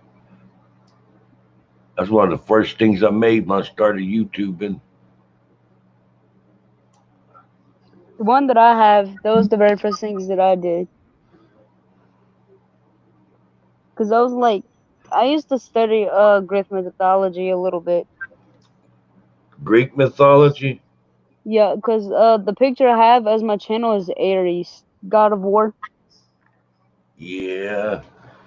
Aries, he's not too cool.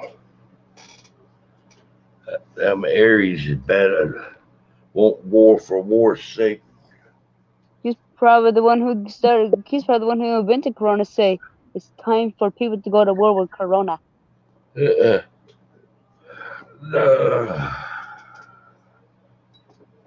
I don't know. It's possible, I suppose. It wouldn't be for war against Corona because of them trying to destabilize other countries and cause a damn war. Yeah. Hey, that's possible. Yeah, I like my old clown. Go find Pennywise. He's been around for ages. Hmm? He Go what? find Pennywise. I'm afraid of Pennywise the dancing clown. I'm afraid of getting copyrighted. No, with my luck, I would. Pumpkin butt. That's one of my favorites. You should have that and say, clowns fun enormous. Hey, I got a lot of stuff on there, but I guess I ain't gonna have your mama get mad at me for showing a lot of the stuff that I have. I've had a few vlogs where you showing that. So you've been watching my channel for a while? Yeah. Yeah. But the lives I would never get to go in because it's like I'm probably like you start them and then when I do it I have to eat and get ready for bed because I've been having school lately. Been going to bed for 8, getting up for 5. Damn it. So your mom watches my lives too? But now since I'm out of school, I can start watching the lives now. Yeah. Does Leslie watch my lives too? Depends if she's busy or not. If she's not busy, she probably edits her videos. Ooh. Probably wish I could edit videos as good as she does. It's really easy. I gotta get that Fedora 9. Get away Because from it. like the parts that you don't like, it's like the parts that you don't like or stuff that you don't want people seeing. You can either blur it or you can cut it out. Yeah, I could do that. I can do it with the film, what I've got now. I just sit there and snip it and remove it. I might try and see if I could possibly make a video tomorrow.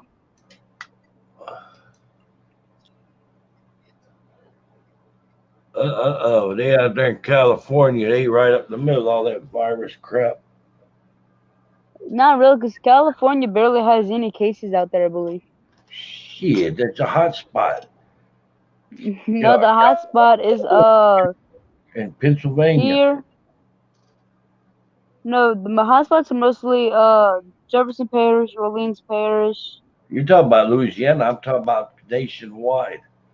Right now, it's like every 2 days, or it's every 3 days, it doubles on the amount of infected in New York.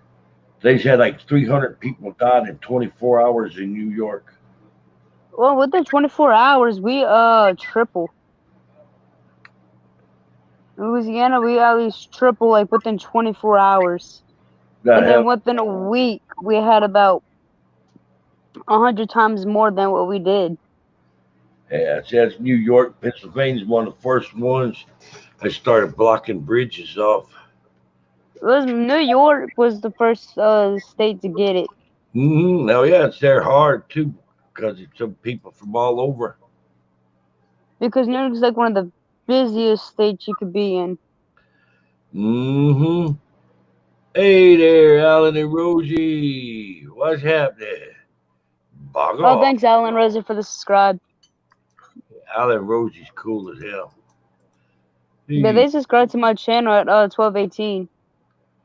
Yeah, they good people. They're good friends of mine. Why don't you come up, Alan? I'll have to look at their channel a little bit later because I could get notifications. Oh, But for some reason JBD didn't show up till like before I got on the live. hey. Yep. Hey, But Alan. sometimes the subscribers go up late. Yeah. That's a lot of times I don't get the subscribers. Hey, Alan. There's Sunday. I'm gonna go to that abandoned church there for a while there by myself. Alan, you and Rosie will meet me over there. I plan on going there by myself for a couple hours. Get a Do rant. like a 30-minute alone challenge and talk to them. Yeah, 30 minutes ain't crap. I plan on going there for a couple hours. Hey, tell them, here's to you. How about you start going out there? How about you go out there? Oh, I don't want to see your butt either there, Alan. Here, I got a butt for you to look at, Alan. By God. Oh, boogie, boogie, boogie, boogie. Oh, Yeah, he said, yeah, we'll come out. Look there. You took him in the butt and watch him jump. My God. Oh, here, come up here. My God. Or you can make some It pumpkin spice. smell like pumpkin pie. My God. Cause that is a lot of pie right there. Oh. My God. My God. Man. It's pumpkin head. That pumpkin butt. It's pumpkin butt. Look That's at his that. new name, pumpkin butt. That's it. We got a picture of his good side. My God. Jeez.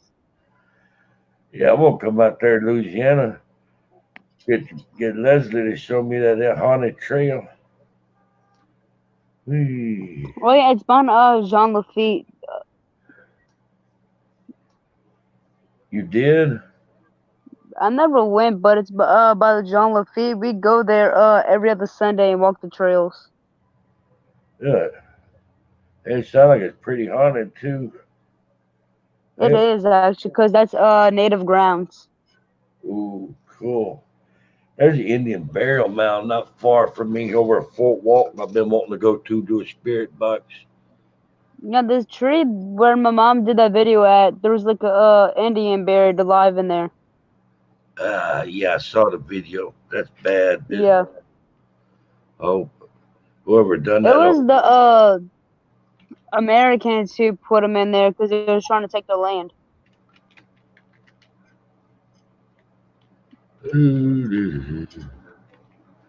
Yep. Here we go. So what happened with that corona over there in Alabama there, Alan? Sweet home Alabama.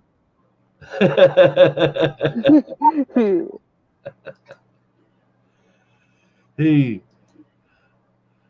so what's going on with Op Alabama there, Alan? I'm gonna have to come by. Drinking bourbon whiskey. Hey, I'm gonna have to come by and get some coffee. Go get some coffee over there. Go and get some damn gas. Go see Amber for a minute. See what she's doing. When you go back to the church, you should do like a 3 a.m. challenge in there. I could go there a little ahead of time. Because between 3 to 6, it's like pretty much the gates to like the spirit world open up. Yeah, it gets more intense at 3 in the morning. Yeah, 3 in the morning. That's as soon as they get out. Hey. Oh, they closing the store at 10 o'clock now? Damn. The Walmart that's by me, they're closed at 8:30. At Destin Walmart. See, I'm here in Destin, Florida. Because the Walmart by the street by me is open 24 hours. They closed it. They started closing at 11, then 10. Now they're starting to close it at 8:30. That one here in Destin's closing at like 8. My nephew works at it. That's what we have with them whole toilet papers hook up. Kyle and go in there and work and stock the shelves. They can go in there and they stock the shelves and get toilet paper and buy it. Like when you go inside the Walmart by us, there's like no ground, there's no meat, no toilet paper, no water. That kind of jerks going in there stocking it up and they hoarding. Here in town, if you're sitting there keeping the all meat in the back of the coolers, and if somebody come in, they ask for it, and they'll sit there and bring them out something. Because if they just put it out there, you'd have people come through there and just fill the buggies up with it. Never mind the fact somebody else needs some. Why? Because they jerks. Yep, Allen and Rosie, their Walmart closing at 8 o'clock too. Mine closes at 8:30. They shut down at 8:15. And they gives them like a 15-minute restock, clean up, count the money, and close the registers and lock up. Shit, they started having to do open early, just let old people get in. Because you had people going there pushing them out the way and taking stuff from them. It's being bad.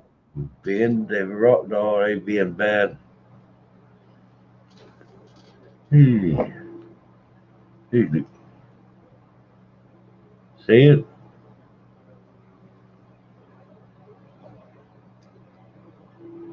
Ooh. That's my redneck letter opener, by God. Yeah, that's bad business, Alan.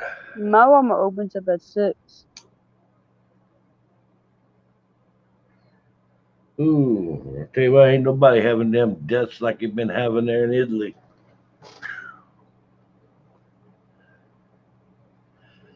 Cause I know I didn't get grabbing all that toilet paper up, Alan, cause they assholes. Thank you, Paranormal. Ooh, I just about cut my damn finger off with it. I better put this one down. Here. Where'd you get that from? Alabama. Here. Sweet home Alabama. I got my little bitty play one out.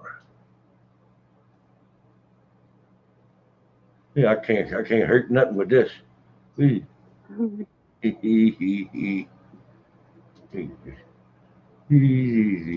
like this knife.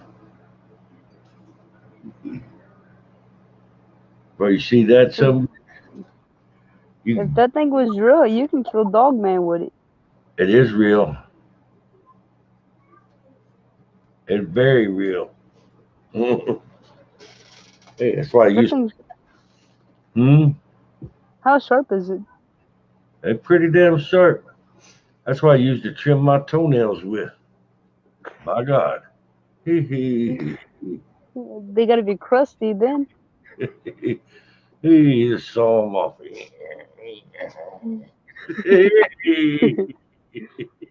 Take care, Paranormal. Yeah, that's crazy, Alan. I was there and watched the video. That woman went and bought all the toilet paper out of a store and all the paper towels. It had people loading it up in the back of a truck, the ship still in cases, and they're laughing about it. Why the hell the store let her buy all that? I don't know, but I wouldn't have. Yeah, in some states there are some people who come out the instruments and start singing and stuff, and then if they like it, they have to drop them toilet paper, and it goes like all around the state for toilet paper. Toilet paper is in water, so you can stock up. Singing for toilet paper? Singing and playing instruments. That's crazy, bro. What does this world come to? My God. That's tore up. I cannot be.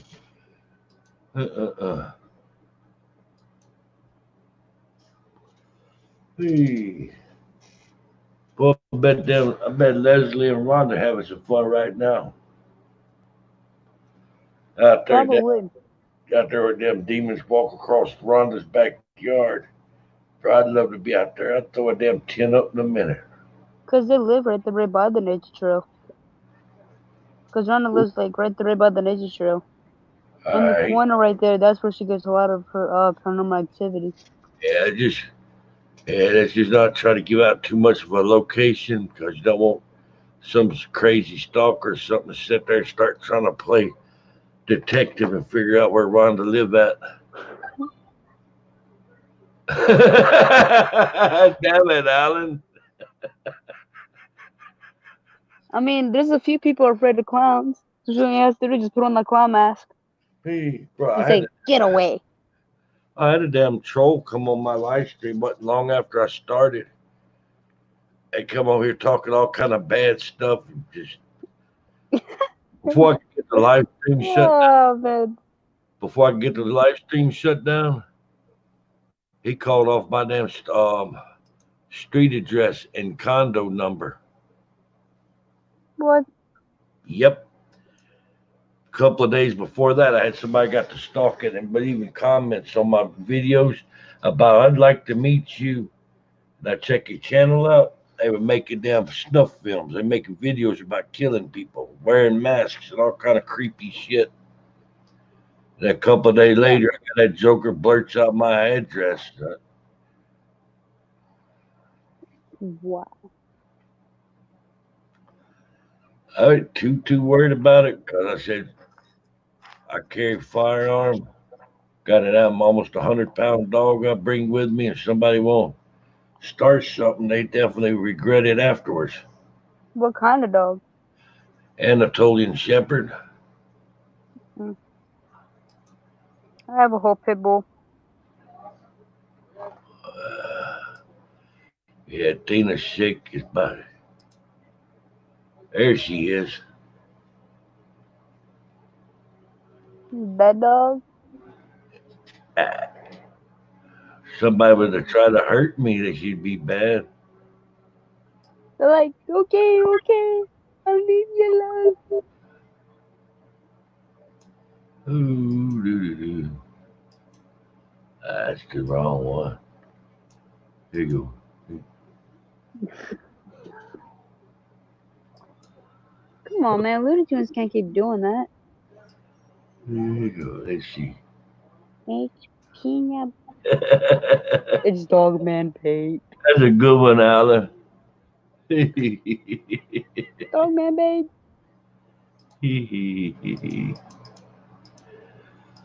Yeah, I'm gonna have to go in my settings for a live stream, make some changes. I'm gonna make it to where people can't say subscribe and text that in no more. Keep YouTube Text off what my in? cage.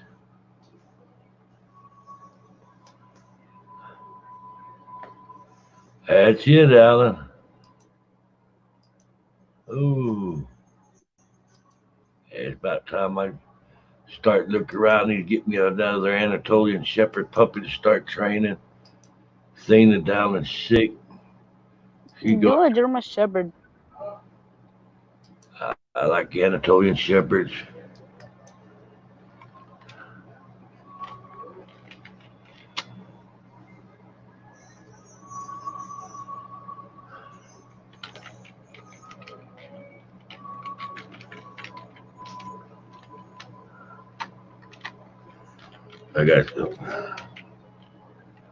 I got something going on the backside on Twitter. I'm typing in. But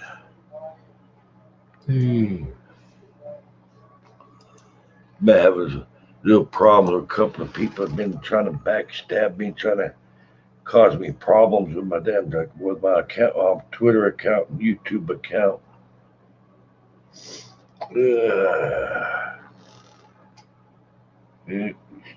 Sometimes you run across some people that just don't want to find something else better to do. Yeah. It don't pay to get mad about that kind of stuff. People come, people go. No, I don't. Oh, my bad. Dude, what was that voice I heard in the background? That was you? No. Well, I gotta go, y'all. See you later. All righty. Well, good you come by. Take it easy, All right. bub. Good night. All right. Bye. All right. I need to shut down. You still there, Alan?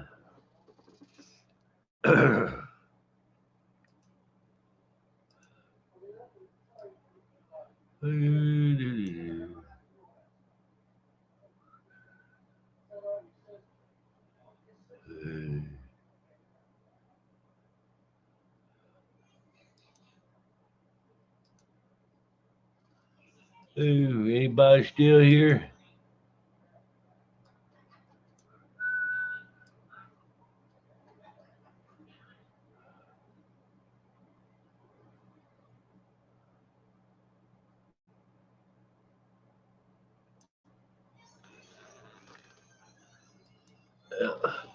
Okay, Alan, I don't know if you're still here or not, bro. Yeah, this shirt here I'm wearing don't go with the green screen too good. It hides. Ooh, yeah. Mm-mm-mm. So you still working at your shop then, Alan?